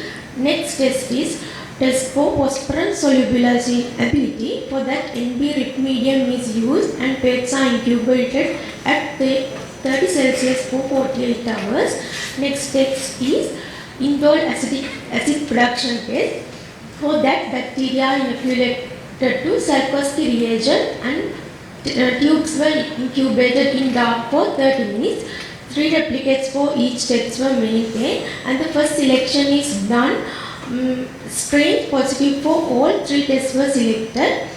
Next test series was in vitro screening of bacterial isolate for abiotic stress tolerance ability. First tolerant ability was sanitary stress. For that, bacteria were cultured on YEMA broth with different sodium chloride concentration. Second test done based on tolerant ability to high temperature stress. For that, bacteria were cultured on YEMA broth with different, and they were incubated at different temperatures ranging from 25 Celsius to up to 45 Celsius. And third test based on the tolerance ability to drought stress. Here, bacteria were cultured on YEN broth with polyethylene glycol concentration at 0.1%, 0.2%, 0.3% and 0.4%. At last, I do the test based on pH variation. For that, bacteria were cultured on YEMA broth with a range of pH ranging from 3 to 10, and 3 replicates were maintained for each and every test, and measured the OD value at 600 nanometers and calculated colony forming units per milliliter at 1 hour, 3 hour, 12 hour, 24 hours and 48 hours. And second selection is done based on the abiotic stress tolerant to the temperature, salinity, pH and drought stress. Then final selection done based on the plant growth promoting traits and stress tolerant ability. Finally, data analysis was done using Minitab statistical software. Let's move to the result and discussion part. After purification, there were 16 bacterial isolates. All bacterial isolates show gram negativity at gram staining test, and these are the colony morphological characters I have obtained for 16 isolate, and for every isolate I have given a code considering their place of location and plant where I isolated them. And these are the results after their plant growth promoting test. The yellow color circle showed the isolates having phosphorus solubilizing ability, and the green color circle showed the isolates having indole acid production ability, and the blue color one shows the isolate having nitrogen fixing ability. These 9 isolates shows the both phosphorus solubilizing, nitrogen fixing and indole acidic production ability. and the phosphorus solubilizing index was calculated. Solubilizing index equal to halosome diameter plus colony diameter divided by colony diameter. There is a significant difference among the solubilizing indices of bacterial isolates, and growth of this graph shows the growth of 9 Rhizobium strains at different salinity level. Out of them, these 3 Rhizobium isolates shows a significant tolerance to the 1% sodium chloride, 2% sodium chloride and 5% sodium chloride concentration, and this graph shows the growth of that 3 selected Rhizobium strains at 5% salinity level at 48 hours, and there is a significant difference among the isolate from their growth at the tested salinity level. This graph shows the growth of 9 Rhizobium strains at different temperature ranging from 25 Celsius up to 45 Celsius, and the circled Rhizobium isolate shows the best tolerance in 30 Celsius, 35 Celsius, 40 and 45 Celsius. This graph shows that selected 2 Rhizobium isolates grown at 45 Celsius after 48 hours. There is a significant difference among their growth, and these are the graphs which shows the growth of 9 Rhizobium strains at different polyethylene glycol concentrations level. This colored ones shows the best tolerance for 0.1 polyethylene concentration, 0.2, 0.3% and 0.4% polyethylene glycol concentration level, and this graph shows that selected 3 Rhizobium strains grown at 0.4% polyethylene concentration at 48 hours. There is a significant difference among their growth at the tested polyethylene glycol concentration level, and these are the graphs which shows the growth of that 9 Rhizobium strains at different pH levels ranging from pH 3 to up to pH 10, and these are the this circle one shows the best tolerance to the pH level 5, 6, 7 and 8, and these 2 graphs shows that selected Rhizobium strains growth at pH 5 at 48 hours and pH 8 at 48 hours. There is a significant difference among their growth. My conclusions are there is a significant difference among the solubilizing indices of bacterial isolates, and the codes given to TBII1, TBAS2 and KEPT1 Rhizobium isolates shows the best tolerance for the extreme environmental conditions in the Undergraduate district and possess a growth promoting abilities, and TBII1, TBS2 and KEPT1 Rhizobium isolates are the possible candidates in the production of biofertilizer for the edible legume cultivation in Undergraduate district, Sri Lanka, and these are the references I have used, and my acknowledgement goes to my research supervisor and the Department of Agricultural Biology, Faculty of Agriculture.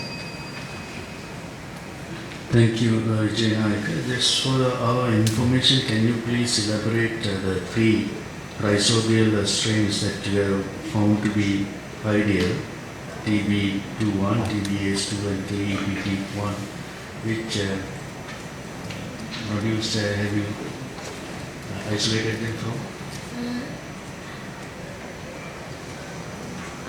I have isolated them from Ipilipil, Swana plant and Pedithora plant. Yes. So,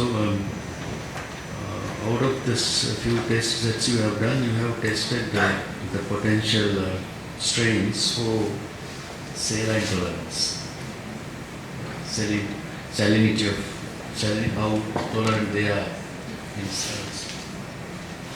saline conditions. Yes. So usually now your test area is dry zone in Anuradhapura. What is the general distribution of the salinity of soil in the dry zone? Is it very saline or moderately or low saline?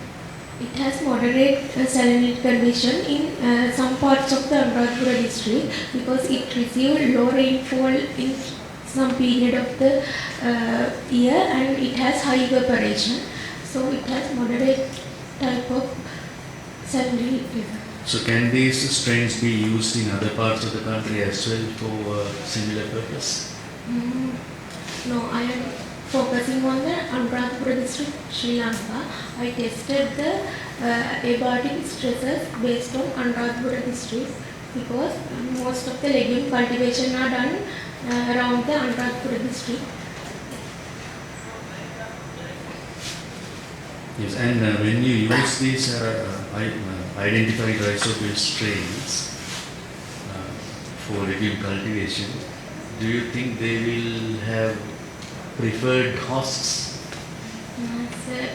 It is my next step. Before applying them to the field, I have to do the host specificity test before applying to the field. In the audience also, please ask any questions if you need any clarification.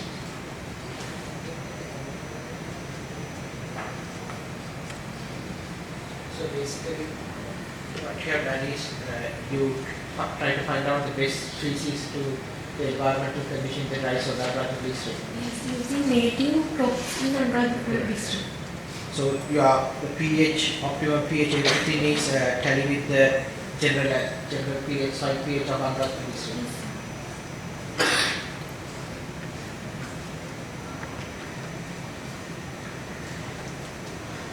Any other questions? Can I ask one simple question?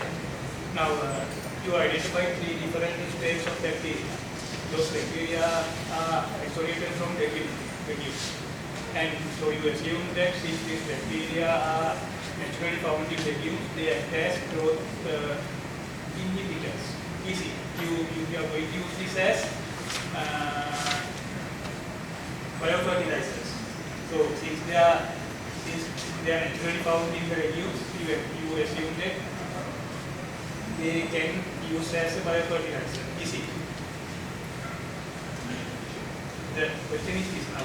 These bacteria are isolated from the natural leguminous now, and they are naturally there.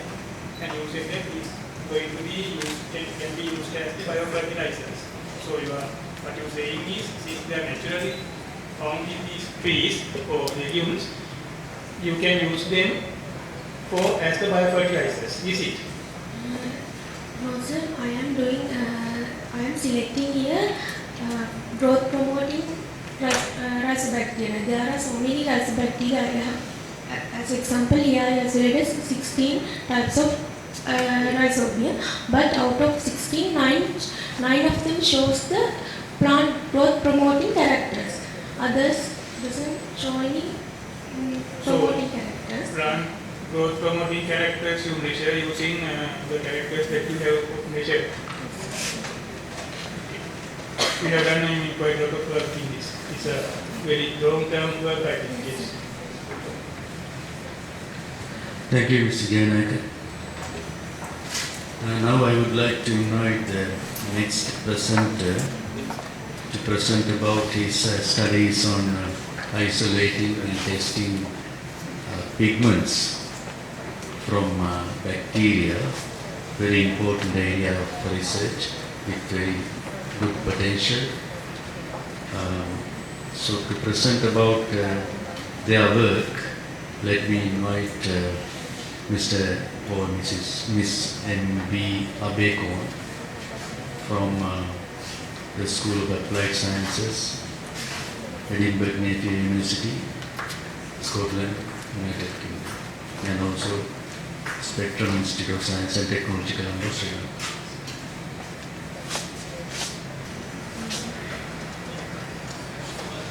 Good afternoon, everyone. Let me introduce myself first. I am Mahisha Abeygunawardana.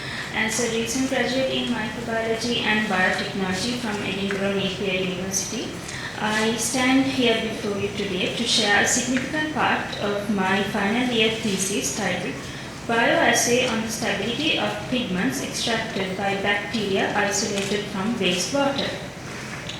So, let's start by understanding what pigments are. Pigments are basically molecules that provide color to any substance. So here I would like you to focus on a term that is known as biopigments, that is pigments that are obtained from natural sources. So these pigments can be obtained from various origins.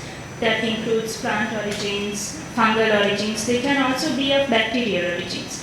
So let me walk you through a couple of examples, such as Serratia marcescens.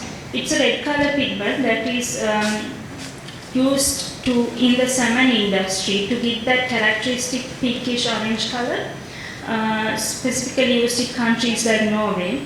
Also, Chromobacterium violacea, as the name suggests, it provides a violet color pigment and is used in the textile industry to provide that violet color for fabrics like denim. It is also used in other industries such as cosmetics and pharmaceuticals. So, microbial pigments have unique advantages over synthetic and plant-based counterparts, so such as the environmental friendliness and the carcinogenicity. You can observe them in synthetic pigments. Even in plant pigments, there is seasonal variation. So certain plants are only found in, only available in certain months of the year. Also, they require high manpower consumption, and it's a very complex process of extraction. So we can avoid all those by using microbial pigments, and they are very feasible for production. They have high stability against external factors. They are also generally soluble in water, and most importantly, it's a it is a low cost for substrate. So, in addition, some kinds of pigments like aryl carotenoids are specifically only found in bacteria. So, certain pigments such as lycopene are only found in bacteria. Also, modern genetic engineering tools can be used to increase the production and increase the expression of certain bacterial pigment producers. So, one example is Escherichia coli. So, they produce a melanin-like pigment. It is possible to increase the expression of this pigment. It is the function of this is to use it as a protective mechanism for E. coli. So the aim of my study is to isolate, identify and characterize these bacteria, and to understand the behavior of this pigment against critical parameters such as pH and temperature. So the novel aspect of my study is using diverse wastewater sources. So why wastewater? Actually, pigments are produced under stress conditions. So wastewater is polluted water. It is a stress condition for any living organism, including bacteria. So that is also one of my hypotheses. The other hypothesis is that since pigments are chemical molecules, their behavior will change according to varying pH and temperature. Moving on to the methodology, first I isolated and characterized the pigment producing bacteria. So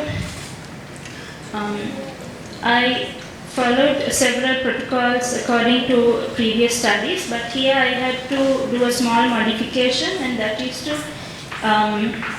incubate these bacteria at 30 degrees Celsius as opposed to 37 degrees Celsius. And let me tell you why that is important. 37 degrees Celsius is the optimum growth condition for bacteria in general. But as 30 degrees Celsius is a lower temperature, it acts as a stress condition for those bacteria, and in that way I was able to obtain pigment producing bacteria. So then I continued to follow morphological and biochemical testing in order to identify these bacteria. Next, I went through pigment production. So again here, after multiple processes of trial and error, I was able to generate a unique protocol for this pigment production. And here I use methanol as the organic solvent, and the maximum optical density and stability of the pigments were quantified spectrophotometrically, and then the results were analyzed using statistical analysis.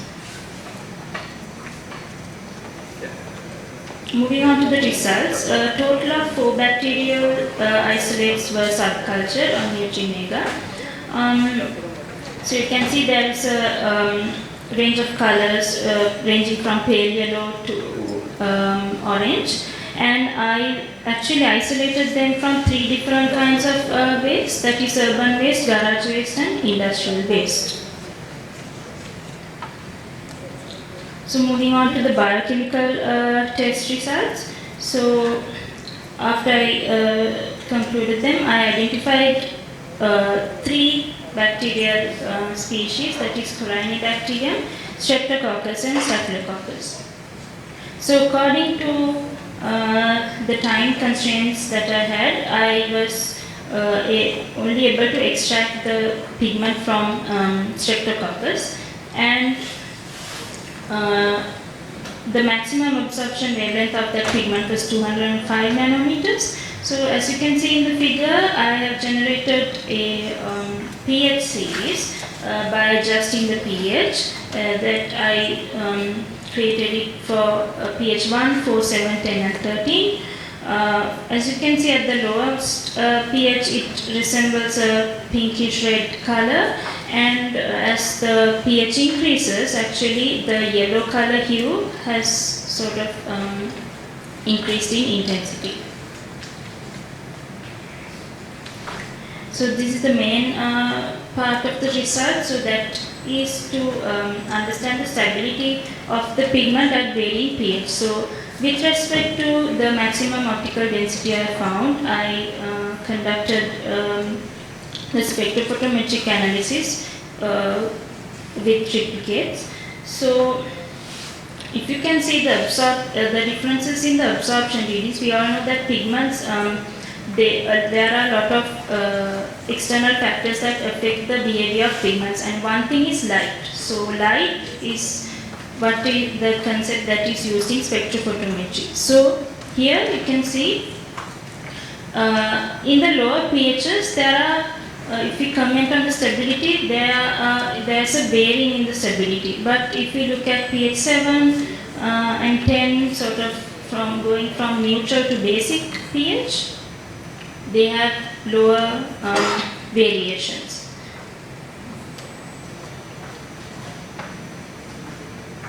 And the stability, I'll check the stability of the pigment according to varying temperature. So I was only able to obtain that for 3 temperatures here. As you can see, I extracted the pigment at room temperature, but if you increase and decrease the temperatures beyond that, there's a large variation that is observed in the absorption. So we can comment that there's a varying variation of the stability according to temperature of the specific pigment.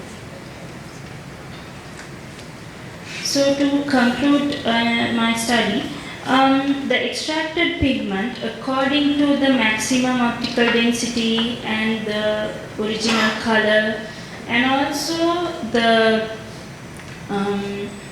stability and the various trends that were observed, it is assumed to behave as a carotenoid. And according to previous literature, actually Streptococcus do produce carotenoids. And it can also be assumed that it is more stable at room temperature and a pH between 6.5 to 7. There are a number of limitations in producing microbial pigments. So In order to overcome this, it is essential to develop a low-cost process to produce these bacterial pigments. So on that note, these are my references. I would like to thank Mr. Kasunathanayaka and Dr. Vidya Udalamatta at Spectrum Institute of Science and Technology for their immense support and guidance throughout my study. Thank you. Thank you, Ms. Adeko. Now it's time for any clarifications. If you have any, to. Yes. Thank you. Well, I think it's a nice presentation. A few things to be clarified. Now, in this method, which solvent you use for the extraction? I use methanol. Right. So that available stability also you measure kept in the methanol solution. Yes, exactly. Yes. Right. And the photooxidation, how do you check? Like, is there possibility to do, photooxidation? Yes. Most kind of carotenoids can be degraded. Did you check that photooxidation? Yes, so what I did was as soon as I extracted, I conducted spectrophotometric analysis, and I used physical methods such as covering the samples with foil and maintaining them in low light intensity areas. And I conducted the spectrophotometric analysis right after extraction. So. Okay, wait. Now, other thing is now you claim to be like assumed. Yes. How do you ensure that? Yes. So, as we speak, actually, part of the sample is being submitted for a HPLC analysis to exactly verify what the pigment is, and it is also essential to understand if this pigment is fit for human consumption. And so for that, it's essential to do antibiotic assays and such. Yeah, good. Other thing is now you claim it's like low cost manufacturing or something. If Yes. you go for the industrial scale, now in which basis you say that it's low cost? Right. So actually, to acquire these bacteria and the samples, it's not hard at all, because I got these samples from around Colombo area, and there are so many waste sources. So for example, I obtain urban waste from just canals, multiple canals, and then garage waste, and then industrial waste from like Batik Industries. That is actually one of the main sources for pigment producers. So that in itself, it's I think it's easy to access. Yeah. Say that isolating or picking a species can be a very easy, but you have to scaling up. Yeah. It's very difficult to scaling up and getting optimized to grow in industrial scale. Then you can have extraction and get the pigment yield. So it's very costly and it's very difficult to maintain the standard condition, optimum condition for culturing them. It's very difficult. You can't say that it's really an easy way that you can grow, but yeah, it's essential to optimize the process. Any other questions? Can I have one very basic question? Now, these pigments, can they, inside the bacteria, the production of pigments, can it vary according to the environmental conditions? Yes, absolutely. That's actually another section of my study, and it can change according to light, UV, pH temperature, a lot of these factors. So that's actually something that is needed to expand on when you're producing the pigment. Yeah, then how we are going to maintain those peaks? That is the other question. It is, I know that is not with this presentation, but those things have to also be considered. Yes, it's essential to optimize those conditions. You mentioned that you have suspect that it can be a character. Yes. What is the basis that you come that is the color or?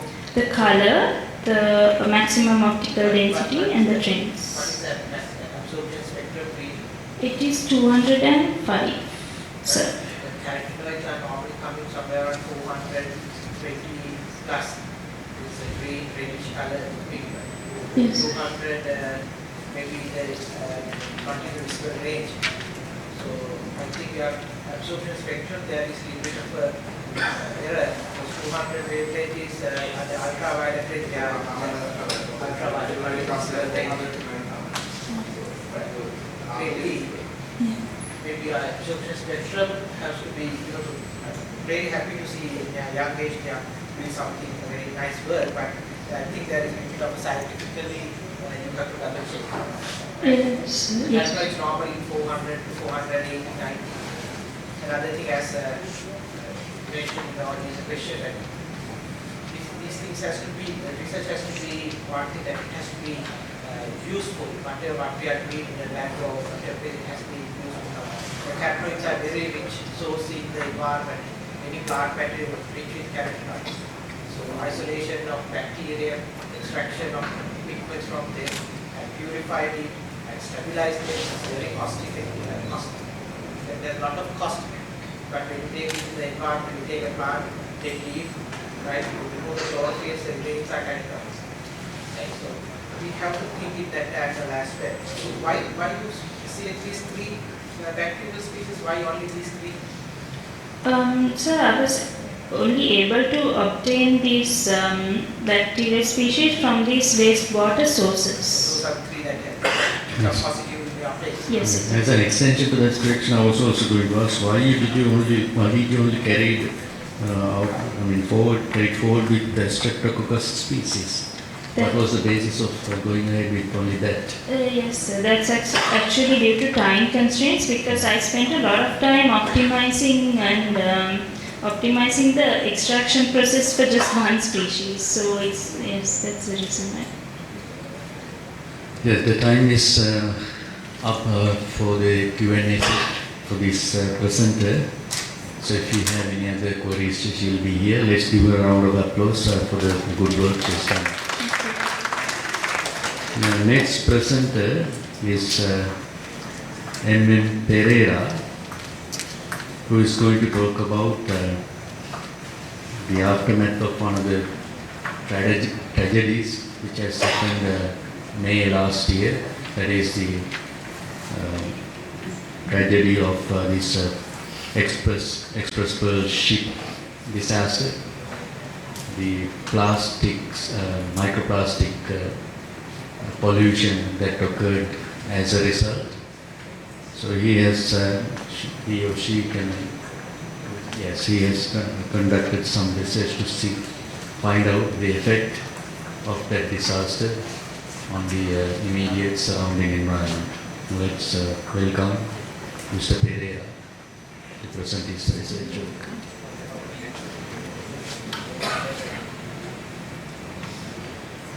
Good afternoon, everyone.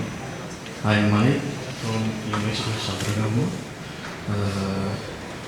Today I am going to present my findings of my research, which I was focusing on weathering of the plastic nodules discharged from the Express Pearl ship disaster. These are my content of the presentation.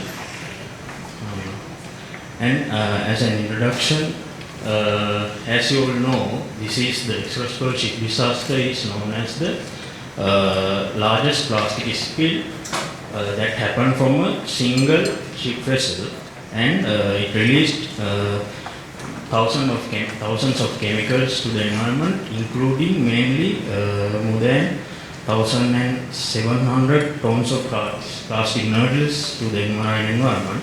These plastic nodules are used as industrial raw material, and these nodules are less than 5 mm in size.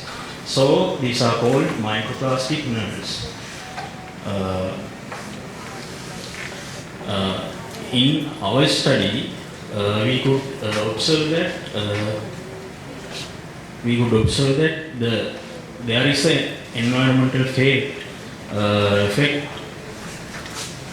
on these plastic nodules, and due to the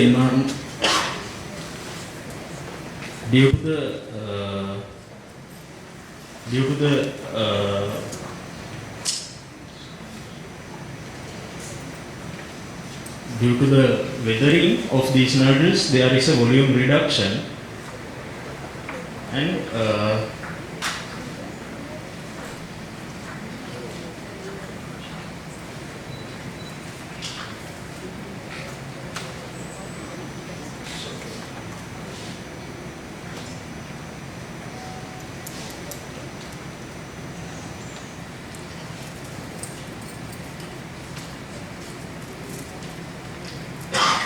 due to the weathering, there is a huge volume reduction of these nodules.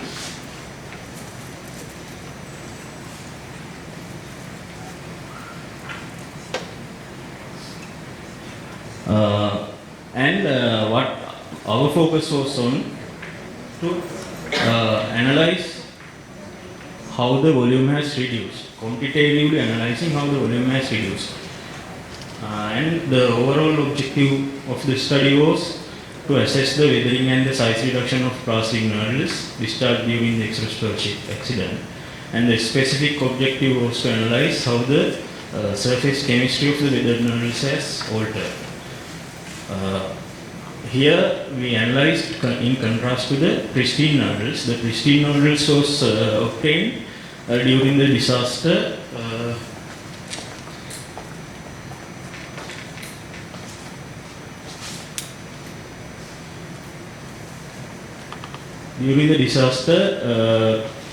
with sealed packed packages. And in the materials and methodology, we did sampling. In the sampling, we collected nodules, mixed sand using a quadrant sampling method at 3 time points from 10 locations along the Sarakku beach. We choose this Sarakku beach specifically because it was the place with least direct distance from the ship accident, and nodule extraction was done using the sodium chloride density separation method followed by wet peroxide digestion. And physical characterization of nodules was done using digital microscopic analysis through digital microscopic images, and chemical characterization was done in using ATR, FTR analysis, FTIR, ATR analysis, and volume analysis was done through a densitometric titration method using ultra pure water and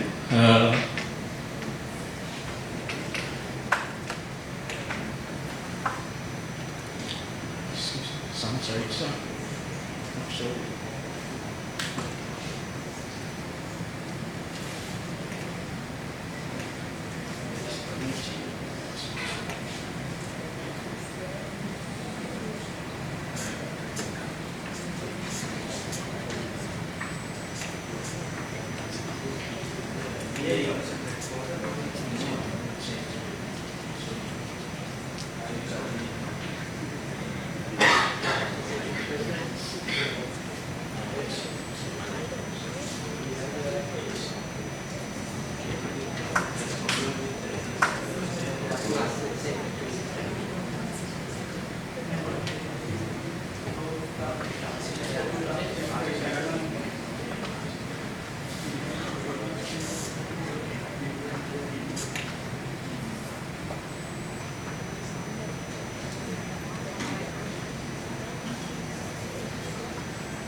Mr. Pereira now, yes.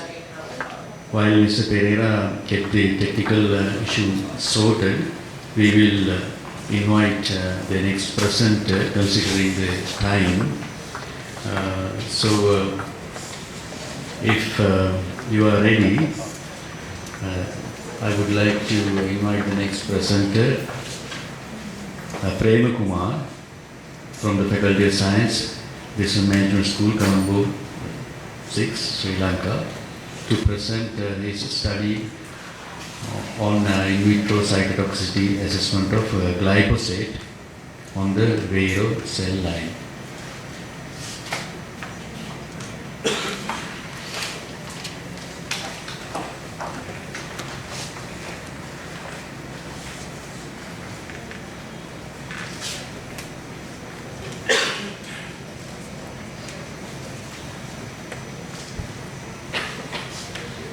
A very good evening, everyone.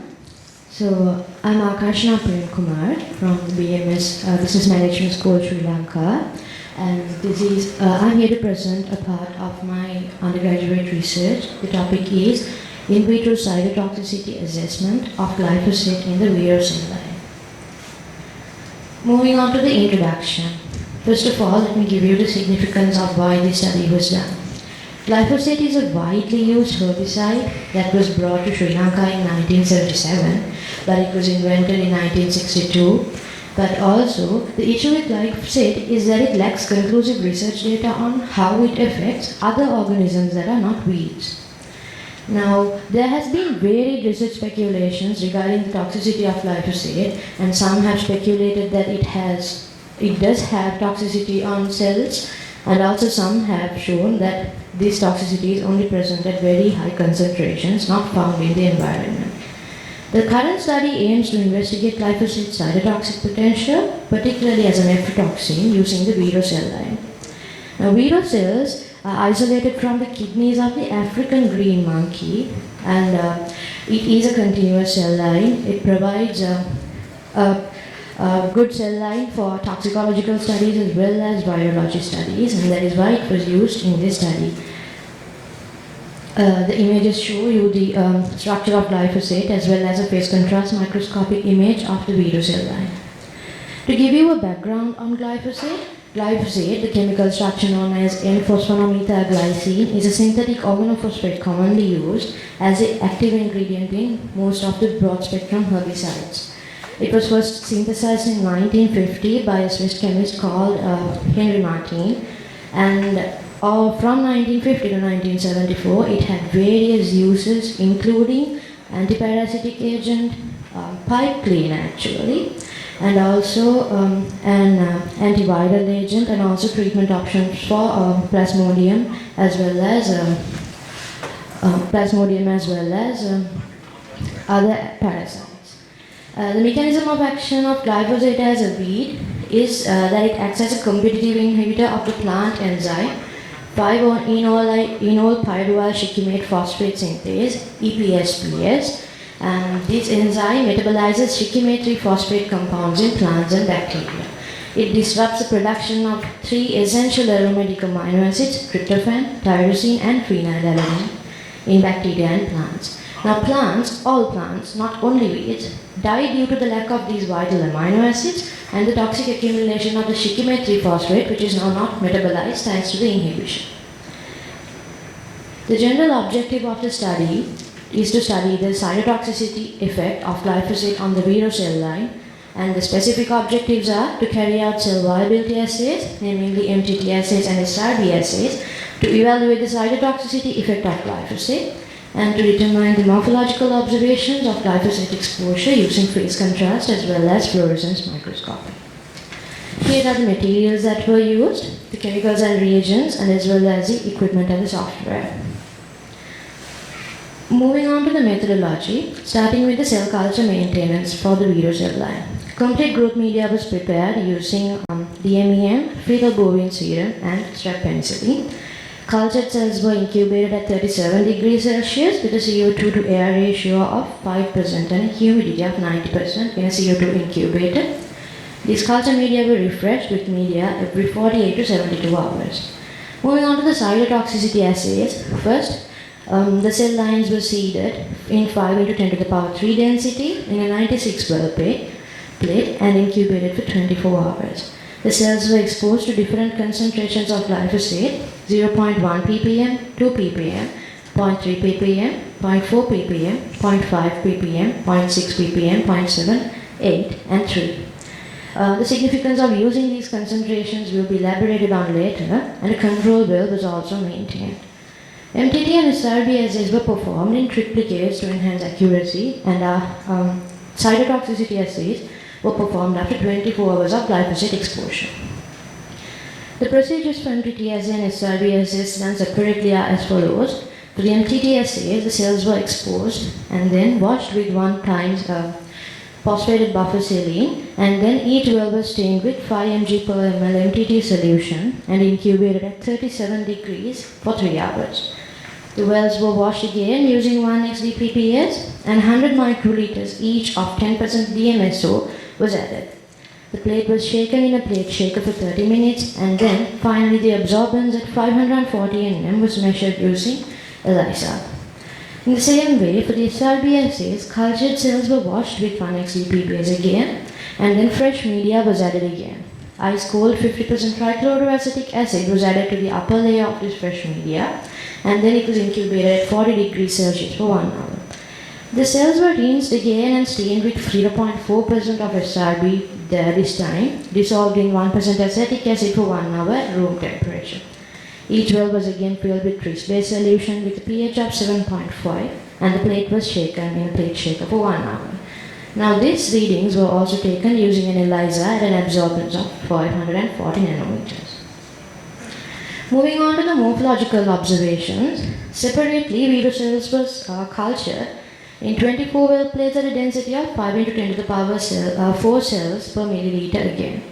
These cells were also exposed to the different concentrations of glyphosate that I mentioned earlier, and it was incubated for 24 hours. The cell morphology was then directly observed under a phase contrast microscope. Moving on to the fluorescence microscopy, the cell contents were fixed in 4% formaldehyde and then for 15 minutes and then stained for 10 minutes in the dark using acridine orange ethylium bromide dye cocktail. The cells were then observed under a fluorescence microscope using the blue filters. Moving on to the results. Now these two tables show the mortality percentage of Vero cells that were exposed to different concentrations of glyphosate. In A, the MTT assay, and B, the SRB assay, you can see that there has been visible dose-dependent cytotoxicity, whereas as the glyphosate concentration increased, the mortality percentage of the cells also have seemed to increase. And moving on, the concentration of 3 ppm concentration glyphosate, cell mortality percentage has been tabulated, and also the IC50 value of glyphosate in the MTT assay and the SRB assay has been provided as well.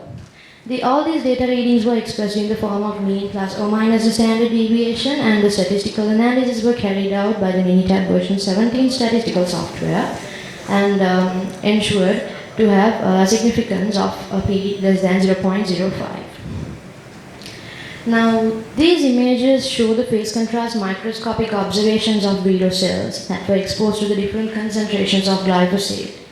Now, you can observe that the control has the cell line with complete confluency, and then moving on, as the exposing concentration had increased from 0.1 to 3, it has visibly lost its confluency, and also the polygonal shape of the original Vero cell line has been converted into a more irregular and circular shape. The cell walls have lost its adhesive structure, and also visibly at 3 ppm they have become detached and shrunk in size. Moving on to the fluorescence microscopic observations of Vero cells, you can observe that the control had visible confluent cells with a polygonal shape in green color, but as it moved on with the increasing concentration of glyphosate, you can see at around 0.7 ppm, all these cells are visualized in red color. So let me tell you how. The dye cocktail that was used for this was the ethidium bromide and acridine orange dye cocktail. So then, ethidium bromide, first of all, acridine orange is a dye that can enter all sorts of cells, dead or alive, and then that causes a green color in these control cells. But then again, the ethidium bromide is a dye that can only enter if the cell membranes are compromised. So then the ethidium bromide goes and mixed with the acridine orange to give rise to a red color and all is orange color as well. But in the control experiment where the cells are live and healthy, only acridine orange has given the color of green. So as in different stages of apoptosis, this green color has changed its color into orange-red in early apoptotic stages and to red color completely in the necrotic stages. Moving on to the discussion. So the reason for the concentrations that were used earlier. Compared to the previous literature data, water has a field close to water sources that are close to fields that use glyphosate has shown to have 0.7 ppm of glyphosate in it. And then this, when you compare it with the in vitro readings, has a 49.3 cell mortality in vitro. Then corn, soybean, processed food had revealed concentrations that were correspondent to 88%, 22% and 36.2% cell mortality. Also, glyphosate has shown to induce significant cytotoxicity at concentrations that are much lower than the permissible levels of glyphosate that is allowed to use in fields in Sri Lanka, which is 0.7 ppm. So you can see at 0.7 ppm there has been very visible apoptosis in the cells. And the morphological observations of glyphosate-treated vero cells indicate clear cell shrinkage, as I explained, loss of confluency, and the apoptotic effects have been shown for green, yellow, orange, red, and red cells. The studies, as an advancement, in some studies indicate that glyphosate-based herbicides, GBH formulations, are more hazardous when compared with the actual glyphosate chemical. That is because of the additional formulants that they contain. A study presented that GBH formulations were so much more cytotoxic than glyphosate, and also it found that glyphosate alone was the least toxic. So this brings out the question that if glyphosate by itself causes this much of cytotoxicity, imagine the magnitude of cytotoxicity that GBH formulations such that are being used in the fields as we speak now. To conclude, cytotoxicity assays show that glyphosate induces dose-dependent cytotoxicity in the vero cell line, and also morphological observations conclude that glyphosate results in apoptosis in cells along with observable cell shrinkage and loss of confluency. Hence, in this study, glyphosate has indicated significant nephrotoxicity on in vitro conditions of the vero cell line. These are my references. And then I would like to acknowledge Senior Professor Padmalalin Manage and Dr. Shashika Besiri of the Center for Water Quality and Algae Research, Faculty of Applied Sciences, University of Sri Lanka for facilitating means to carry out this research, as well as my university, BMS University, for providing me with the opportunity to conduct this research project at Jayaweera University. Thank you. Thank you. Thank you, Ms. Prem Kumar. Now it's time for question and answers. You have used the FTK and SRP as a both. What is the purpose of using both assays? What is your objective? Yes, so when we consider about all in vitro cell viability assays, especially for the vero cell line, but I found out in the literature review was that only the MTT assay was used, or else only the SRP assay was used. So your objective is to find out the cytotoxicity. Yes, sir. Now, I hope, since you have referred to some literature prior to this study, the FTT is giving you the cell viability as a SRP gives the protein content. Yes. Right? So what is the best assay to determine the cytotoxicity? MTT. The MTT assay. The ADH, the lactate dehydrate. Yes. Right? So I think you are indirectly coming to the cytotoxicity via the two different methods. Now, last question, that you have used this ethidium bromide acridine orange. You mentioned about the green color, the viable cells, and the red in the necrotic cells. Now, is it just enough to determine this orange, yellowish orange color, or haven't you looked at any other specific characteristics to confirm the apoptosis Any other parameters that you have checked other than the color? And only regarding the morphological observations. Yes, yeah. Yes, so the morphological observations we basically compare with the technical fluorescence microscope that we had at the moment, and also. I'm talking about your. Yes. AO, ethyl bromide acrid orange. The images. Yeah, that images that you are correct. Control and higher concentration. You have the total dead cells and the viable cells. You mentioned you were trying to explain something in between regarding apoptosis. You mentioned that apoptotic. There is something else you have to look at these photographs other than the color change. What is that? The cell shrinkage. Not the shrinkage.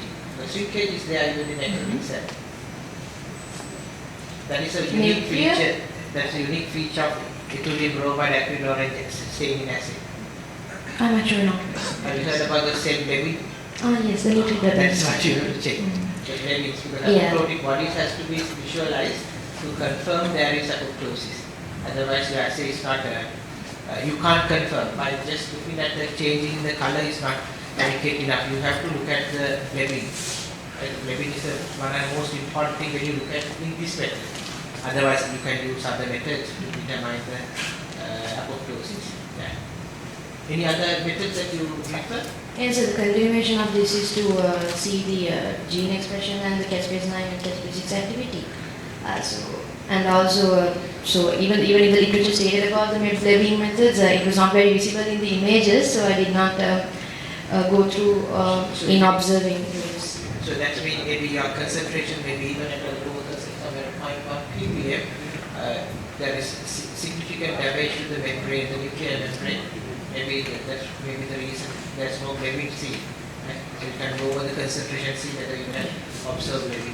Anyway, good to you. Well. Can I ask? Yeah. Can I ask one question? Yeah.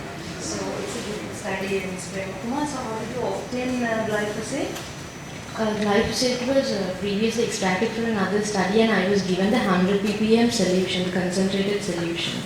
Because as you correctly said that the inclusion level, when it comes to glyphosate, it is not very miscible with water. Like what is available in the commercial market is already with the surfactant. Right? So in that sense, you are not giving the real picture of glyphosate toxicity. Yes, ma'am. This is not the commercially available one. This was an extracted one from a study that had to specifically extract glyphosate itself. That is active ingredient. Yeah. So in that means it is not very miscible with aqueous medium. So the results what you are showing may not be related to the glyphosate activity because of the the oxygen mixing and the culture condition under the culture condition. The oxygen availability can also lead to cytotoxicity. So that aspect also it can be an artifact, right? So when you do the research, maybe you can do the commercially available version and then also that's the next part. Potential surfactants and all. Yeah. Because what people basically the company that introduced glyphosate saying you can even drink glyphosate because it's just a alteration of amino acid. But now we have seen how the damage that glyphosate has done. But anyway, it is still controversial. It is good that you have done a good job because it is always good to go with human cell line and also to test whether it has a real nephrotoxic effect. Because that is why we are relating glyphosate with the CKU. So it is also controversial. But anyway, keep on doing this type of one and please continue with that one. And with commercially available glyphosate and then with the surfactant, whatever the surfactant, sometimes the researchers says even they use xylene as a surfactant in glyphosate. Certain formula like Roundup and even the Vision. So US available variety is the Vision.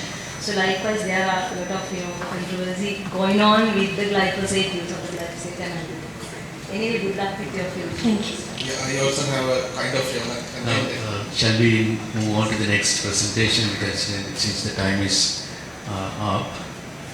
Let me again thank you, Ms. Prem. Let's give her a round of applause for the research that she has carried out. And let me once again invite Mr. Pereira to present his work on plastic needles down as a result of express rubber shift disease. Redsa, Tanahalu and its anti-cancer potential against MCF7 and DL1 cancer cell line. Good afternoon everyone. I am Jayasinghe, graduate from University of Charitha with BSc Honours in Botany. So currently I am working as a graduate MPhil under supervision of Dr. Anjala Kurupu at General Sir John Kotelawala University. So first of all I am glad to introduce to you my topic first.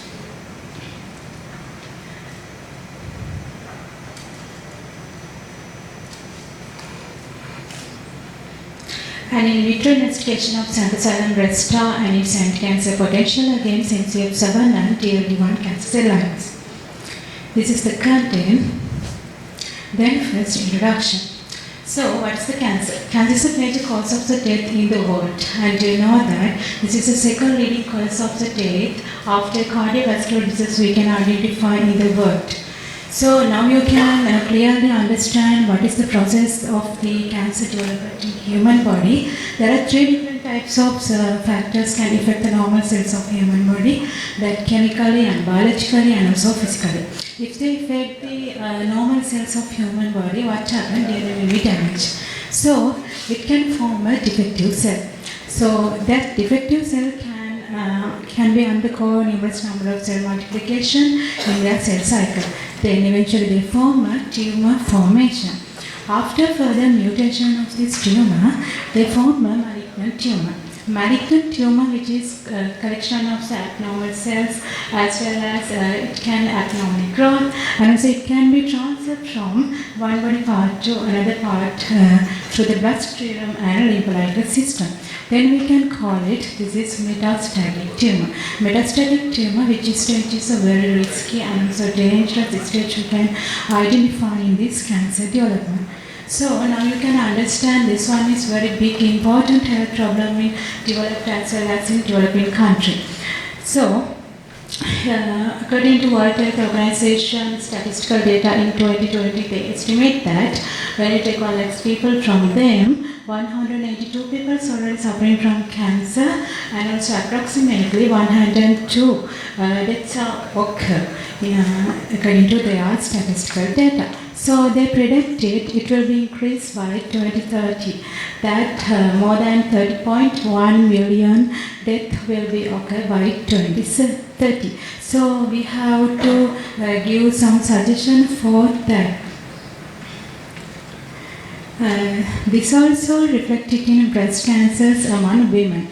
So according to World Health Organization statistical data in 2020, they estimate that when we consider about female as well as in both sex, the top rank cancer is the breast cancer. So there are a lot of treatments available in orthodox medicine, like chemotherapy, radiotherapy, surgeries and immunotherapy like this. But what is the big problem, important problem behind these therapies? High percentage of normal cells, that health cells also, will be lost with the cancer cell when we give the treatment to patient. So that's why they have to go with also traditional medicine to prevent or reduce these risks. Then availability of the natural product with high efficiency and lower side effect is desired. And also currently most medicinal herbs are used in traditional medicine, and also they can employ in the certain function in the traditional medicine, but without scientific evidence. So thereby suggesting need to explore more efficient and reliable investigation of their potential. That's why after a lot of investigation of some medicinal, that preparing some research papers and get more information about medicinal plants, I selected this one. This is the Xanthocylum resta under family Rhodacea, and Sapindalis, that one is the order, and class is Trichotiledonous. Then this is the materials and methodology. First I prepare the herbarium. Then I have already prepared herbariums into botanical gardening Peradeniya for the authentication. Then sample preparation and extraction of sample. These three are the selected part of my selected medicinal herb, that leaf and bark, thorn, to proceed my research work. First what I did, wash with the tap water to clean them. Then after that, dry with under-shade sunlight. Then after that, grind into fine powder particles by using grinder machine. Then add up the methanol. Then kept in shaker for 24 hours for the extraction. Then excess methanol was evaporated by using rotatory operator in same condition. Then eventually collect into glass vials. This is the starting material, starting source for all as I have done in my research work. Then, first one is determination of phytochemical compositions were done for total phenolic content, that TPC, and total flavonoid content, TFC.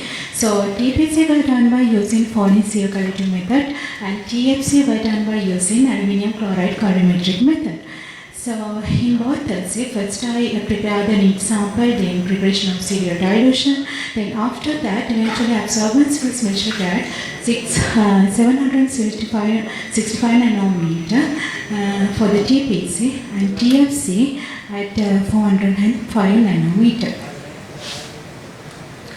Then in vitro antioxidant and anti-inflammatory activity of the methanolic extract of different part of the selected medicinal herbs were done by using DPPH assay and human red blood cell membrane stabilization method.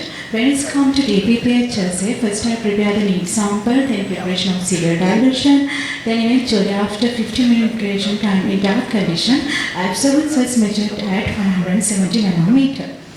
Then when it's come to HRBC assay, first I prepare the 1:10 red blood cell dilution by using my own blood. Then after that, preparation of neat sample, then preparation of serial dilution, then eventually absorbance was measured at 560 nanometer.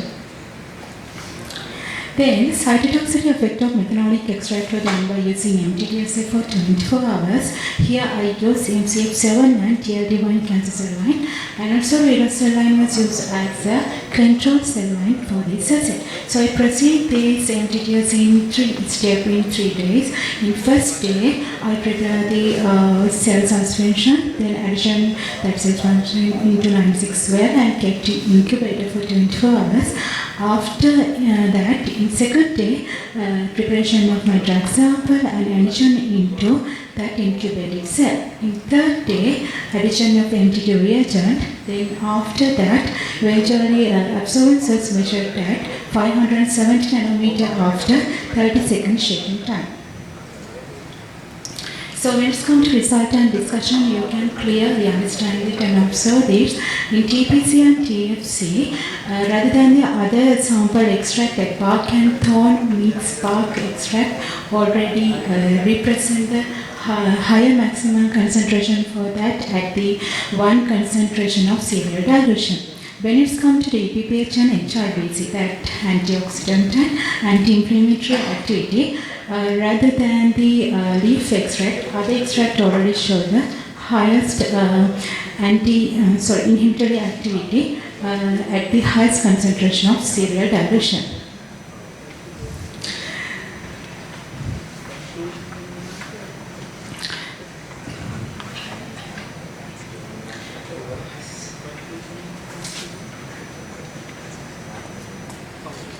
Then in MTT assay, against MCF7, there is a highest inhibition activities achieved by the thorn extract and wax mixed thorn extract over than 70% at highest concentration of serial dilution.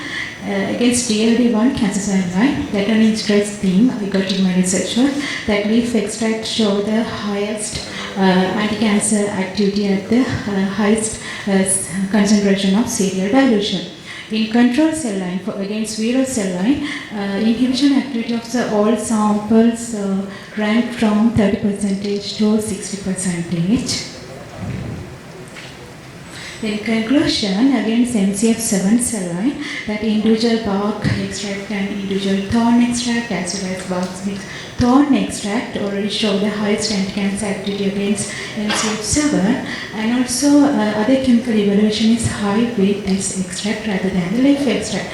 Another thing is leaf extract show the highest anti-cancer activity against DLD1 cancer cell line. Here you can see this is the MCF7 cell line. This one is show after treat with bark thorn extract on MCF7. So you can see there is the at the one stage of their cell cycle that growth is inhibited by this treatment. This is DLD1 cancer cell line. That one also here I observed that after treat with this leaf extract that some cells are killed by this treatment.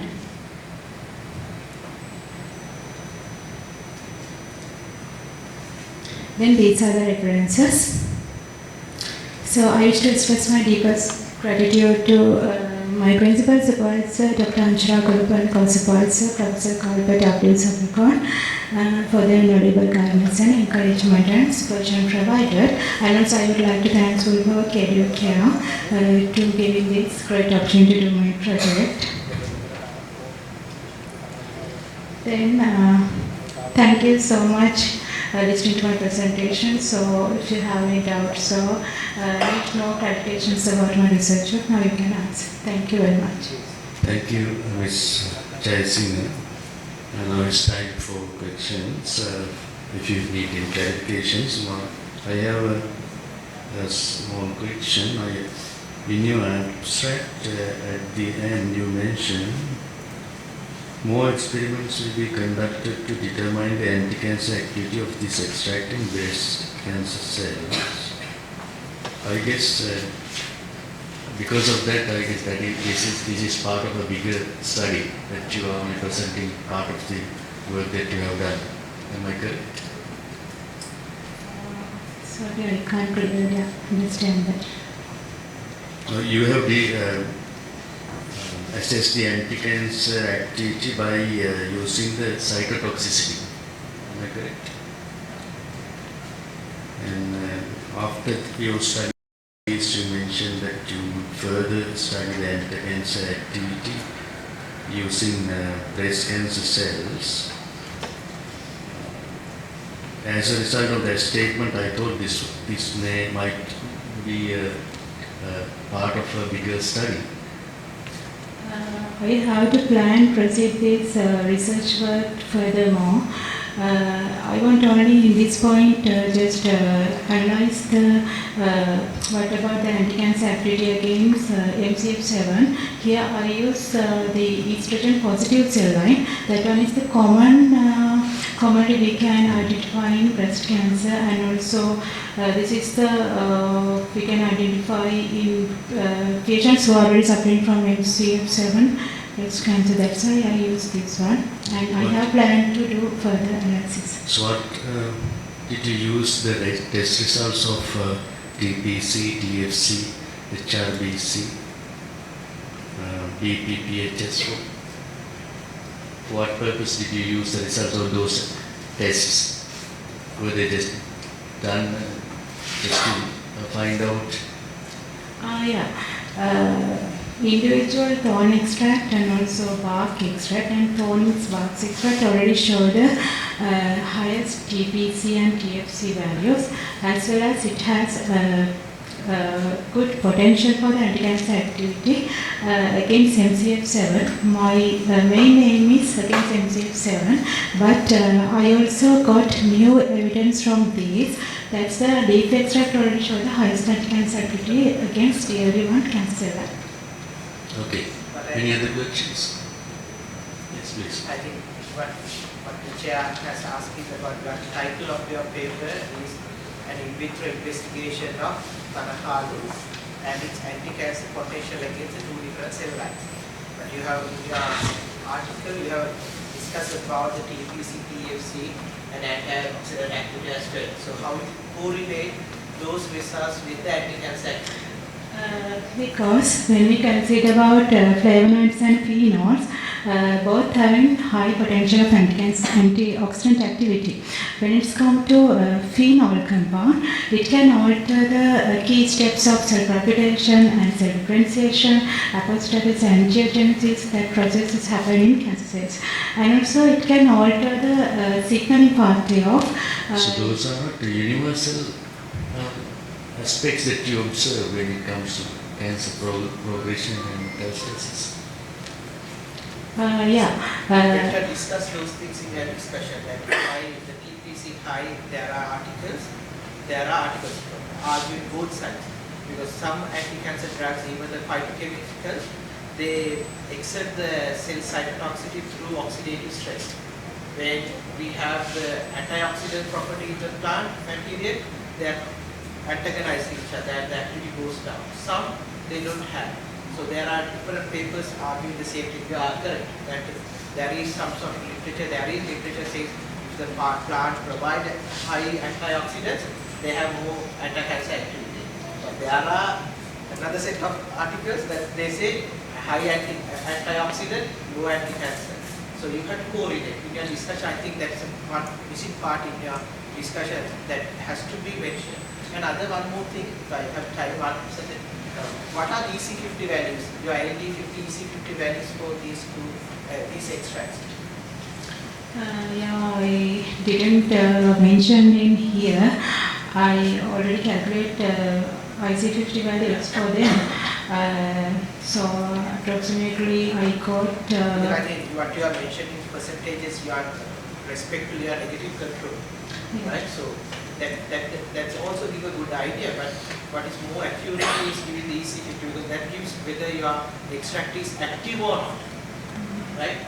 That gives you the cytotoxic assays always want to have this EC50 because even I'm not degrading your study, right? But what you have to do is in your level you have to mention this EC because if it is higher value, say something more than 60-70 milligrams per deciliter, that doesn't mean that extract is exerting any cytotoxicity because even salt at that concentration can be cytotoxic or any other chemical, but it has to be lesser concentration. So that is the importance of indicating the IC50 value or the EC50 value, right?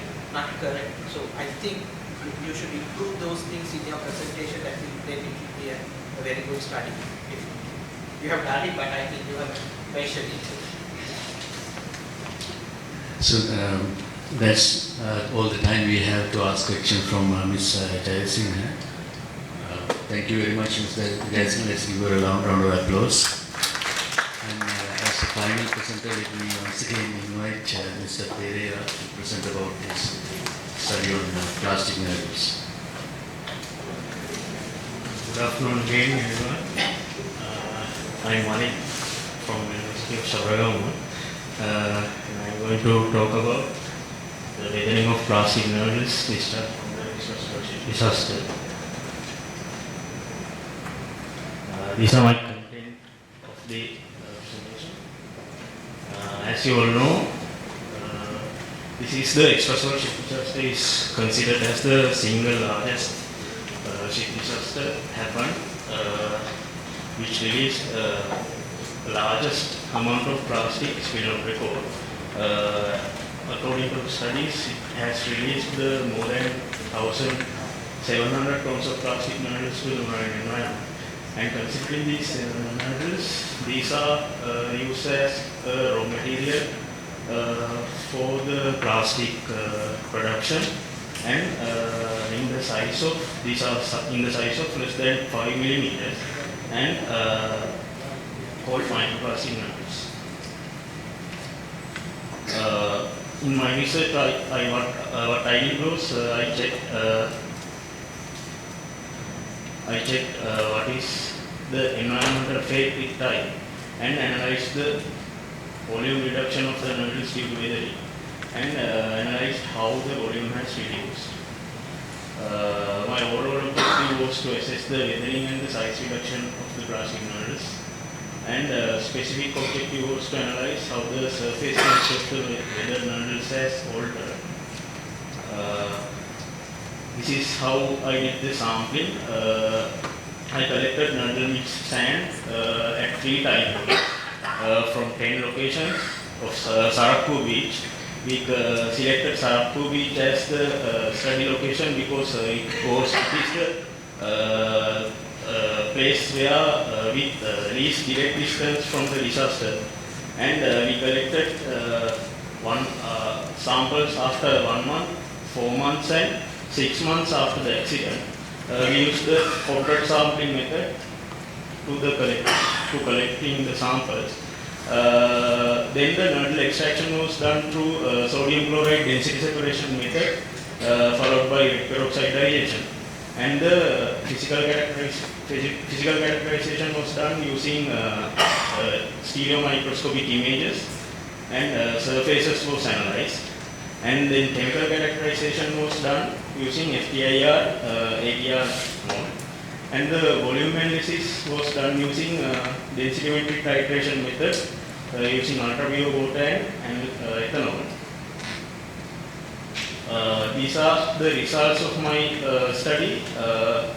We observed that the mean volume of the weathered nodules have reduced, and it is continuously been reducing with time. And we got the total mean volume of pristine nodule as 0.0475 cubic centimeters. And then after 1 month of the disaster, due to weathering, it was reduced down to 0.02, almost half. And then after 4 months, in September 2021, it was around 0.0219 cubic centimeters. And after 16 months, in September 2022, the volume was 0.0201 cubic centimeters. And this is how volume reduction varies with time.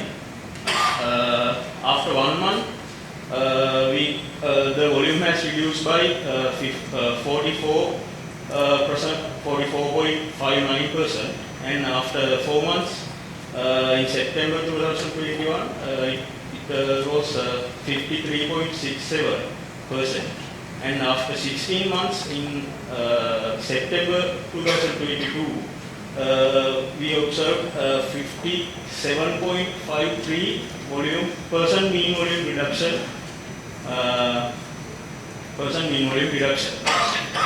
Then this graph shows how mean nodule volumes and mean volume reduction of nodules varies for the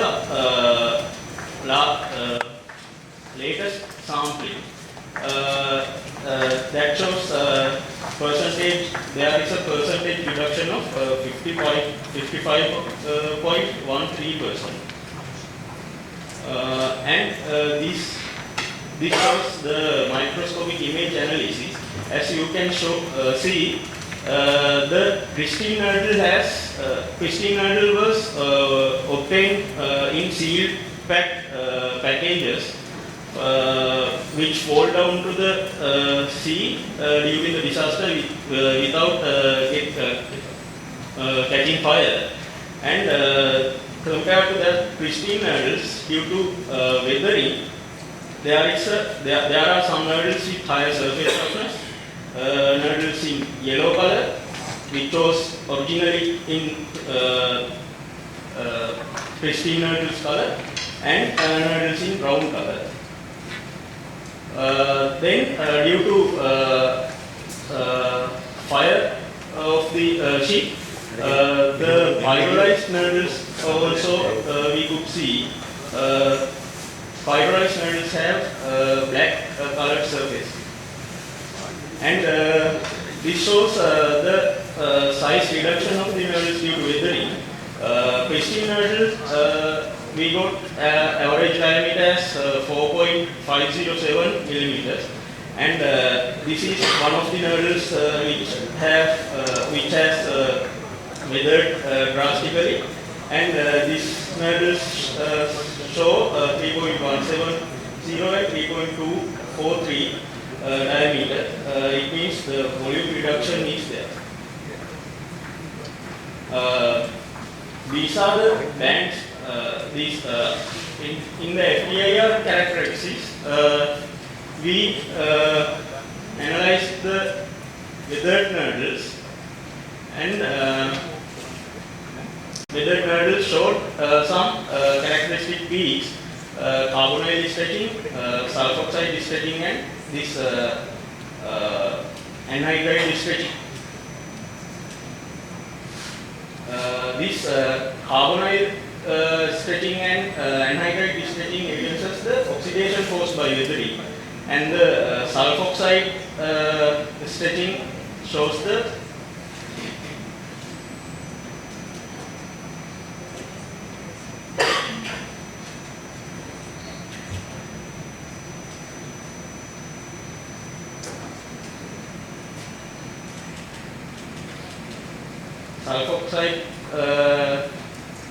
sulfoxide peaks shows the probability of sulfur contamination. Specifically, this sulfoxide peaks was observed in the yellow colored nodles, and these are some of the FTIR analysis of weathered nodles. And there is a probability of sulfur contamination, and we have sent these samples to our UK collaborators in Oceanographic Institute of United Kingdom to analyze and quantify this sulfur contamination. And in conclusion, there is a drastic volume reduction due to weathering, and that weathering has occurred. The weathering has affected the plastic nodles, and we suggest that the size reduction of the nodles is mainly due to the high UV radiation and intense UV radiation in Sri Lankan coastal region, and atmospheric oxygen exposure, and the wave action of the sea.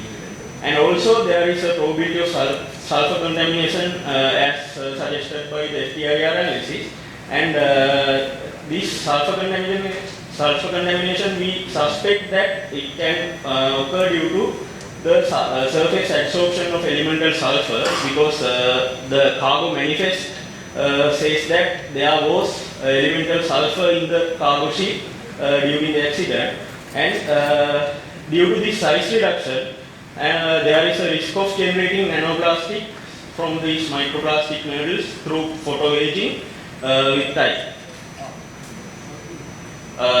The future perspectives are, we recommend that to continue monitoring the size reduction of these nodles and their presence in seagrass beds, seaweeds and fish, because these nodles are drastically reducing in size, and there is a risk of generating nanoplastics from these microplastics due to weathering. These nanoplastic particles can be accumulated in higher levels of food chains in food waste. Also, there is a major human health concern due to consumption of powdered salt and small fish like anchovy. They can be ingested directly to the human body. These are the references I used, and I should acknowledge the Ecosphere Resilience Research Center and the Instrument Center of Faculty of Life Sciences, University of Sri Lanka, and the International Atomic Energy Agency, Austria, and Sri Lanka Atomic Energy Board for providing instruments. And thank you. Thank you, Mr. Derile. We'll open the forum for a couple of quick questions.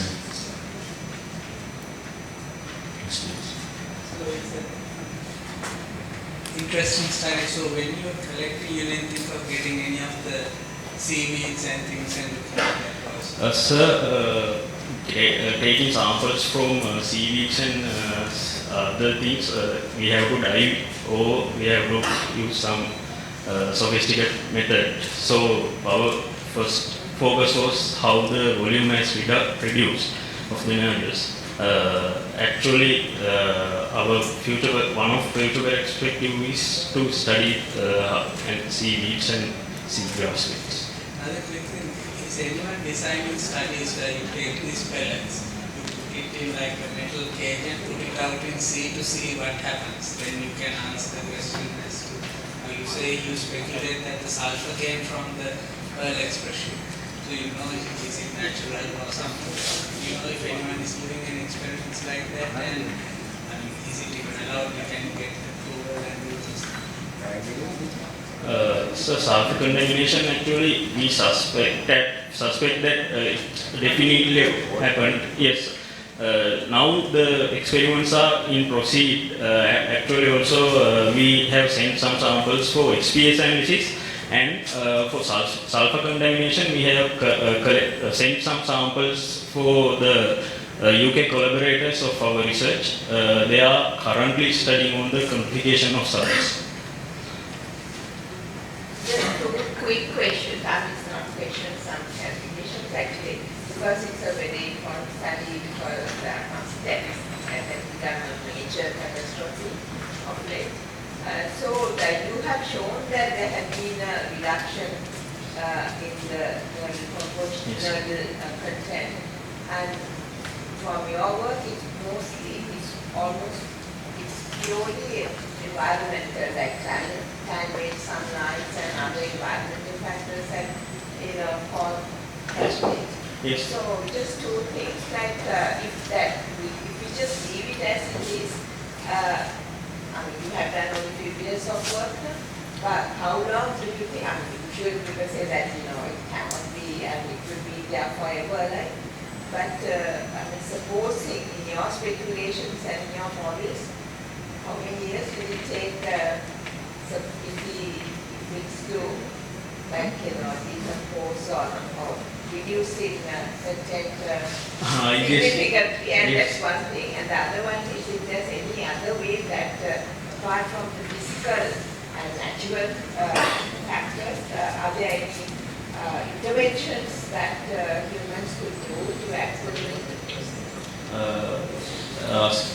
Answering the first question, as the study shows, there is a rapid volume reduction because within almost 1.5 year, the volume has reduced up to about 60% or 55% something.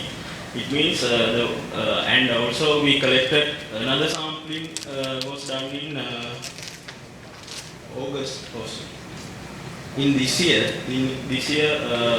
July, and that sample also in procedure. That samples I could see there are some tiny pellets that were never seen in these samples. Those pellets are even not retaining in the 2 mm sea. They are passing through that CO2. These pellets are primarily in 4 mm size, and it's almost becoming the nanoparticles. Sorry, can you? That's all natural process. Oh, yeah. But how would we intervene anthropogenially even to accelerate the process? I guess anthropogenical means not due to the human interactions happening in the shoreline. Mainly, it can be due to the ship disaster. Primarily because there are nurdles.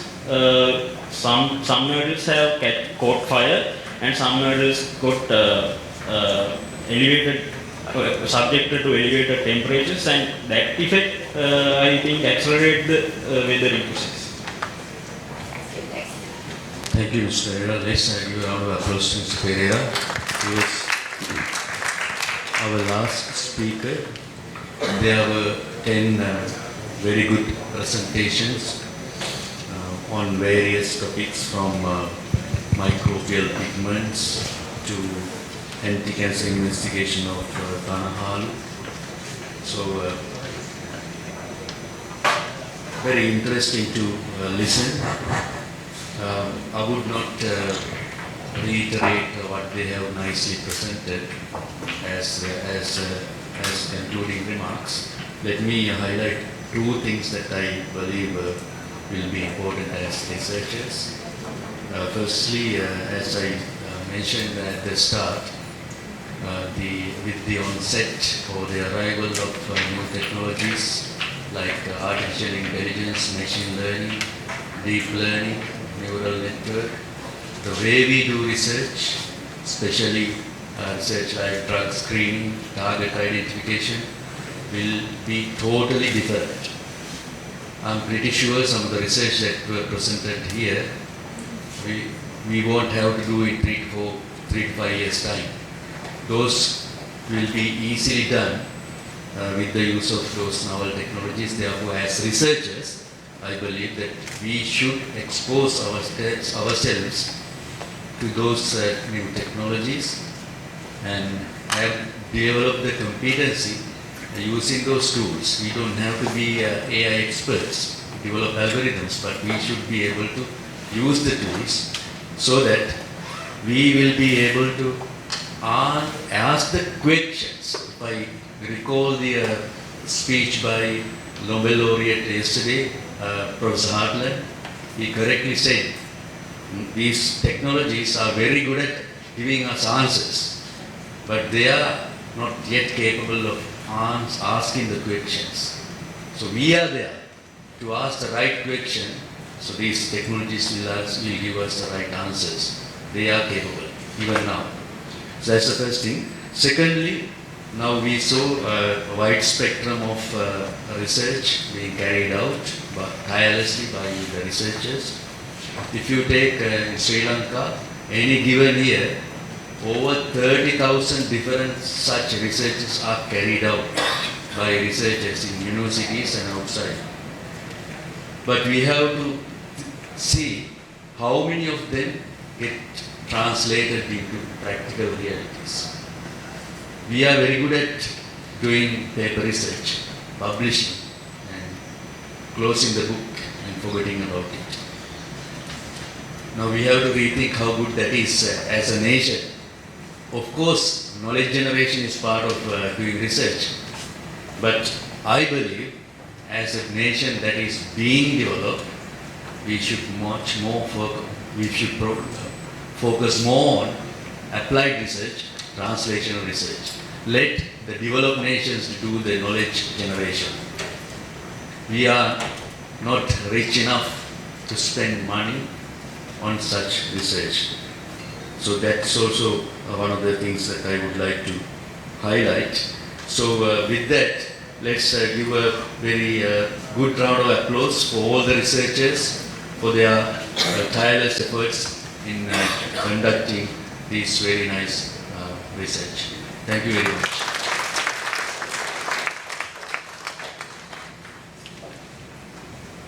Thank you, sir.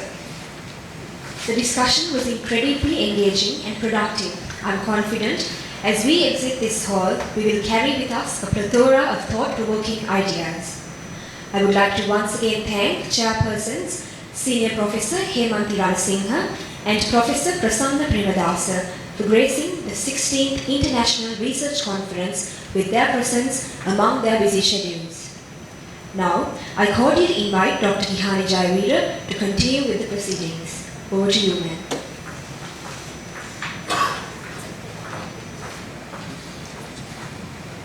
Thank you very much.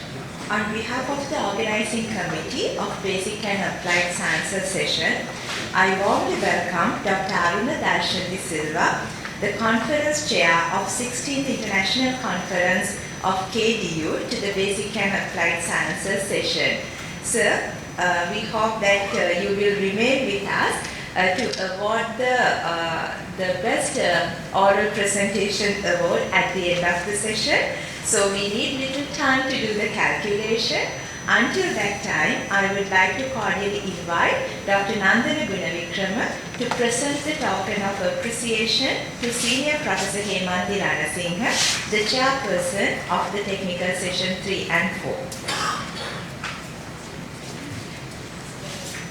We invite Lieutenant Colonel Dr. Bandara Nishankar to present the token of appreciation to Professor Prasanna Premadasa, the Session Chair of the Technical Sessions 3 and 4.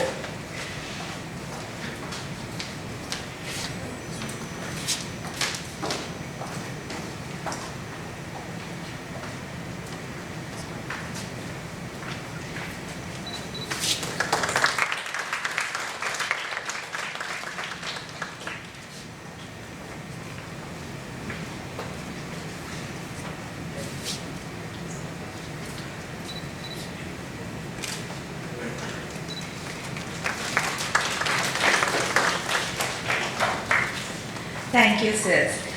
Next, I would like to cordially invite Professor Kalpa Samarakon to present the token of appreciation to Dr. Uppala Jayawardana, who is a judge of the technical session 3 and 4.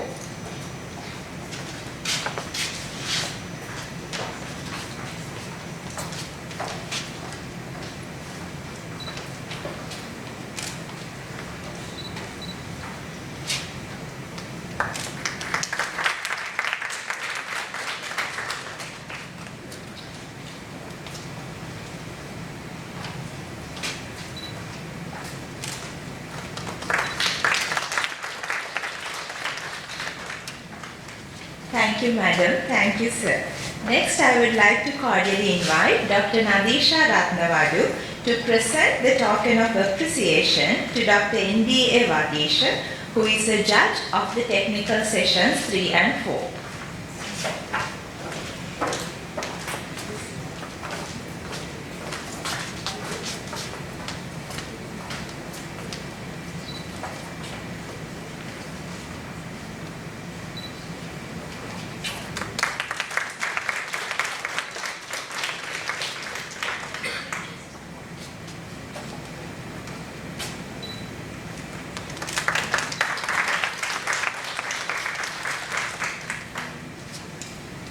Thank you, madam. Thank you, sir. Finally, I would like to invite Dr. Anchala Kuruppu to present the token of appreciation to Dr. Prasad Premaratna, the judge in the technical session 3 and 4.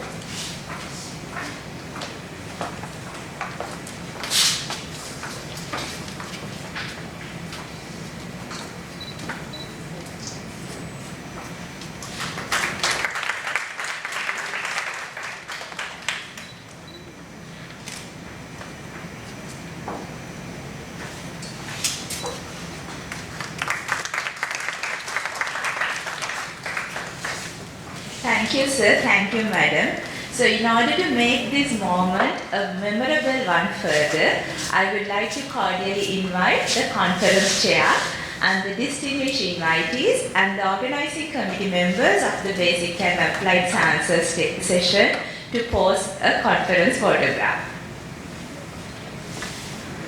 The award for Best Oral Presentation at the Basic and Applied Sciences session of 16th International Research Conference of General Surgeon Kotelawala Defence University goes to Green Synthesis of Graphene via Electrochemical Exfoliation, authored by O.N. Malavarachi and N.P.W. Ratnawadu. I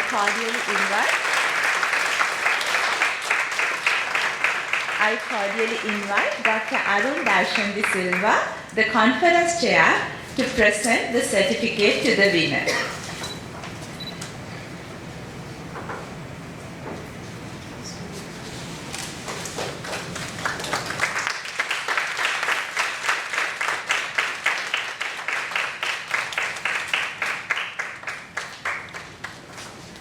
Thank you very much, sir. Congratulations. So just give me few seconds, few minutes to quickly do a brief vote of thanks, because that is a necessity as we conclude this session. So on behalf of the organizing committee of the Basic and Applied Sciences session, I would like to thank all the distinguished invitees, including the plenary speakers, session chairs, the judges, and also all the presenters for their significant contribution in making this event a successful one. Also, I would like to thank Professor Tushara Veeravardhana, Director KDU Care, and all my colleagues at the KDU Care, including Professor Kalpa, Dr. Gunavikrama, Dr. Nadisha, Lieutenant Colonel Bandara Nishankar, and also I should remember Dr. Himali, who is currently on overseas leave, and my colleague Dr. Anchala, who is the other coordinator of the session, for their tremendous support in organizing and conducting this session.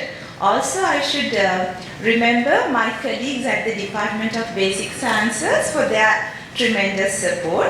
And finally, I would like to thank the Central Organizing Committee and also all those who have provided the technical support, including the non-academic staff members of KDU CARE and all the research assistants of the KDU CARE, and also the camera crew and the video crew and all the others whom I could not remember or mention the names here for their immense support towards the success of this event. So thank you very much, and your tea is served in the cafeteria.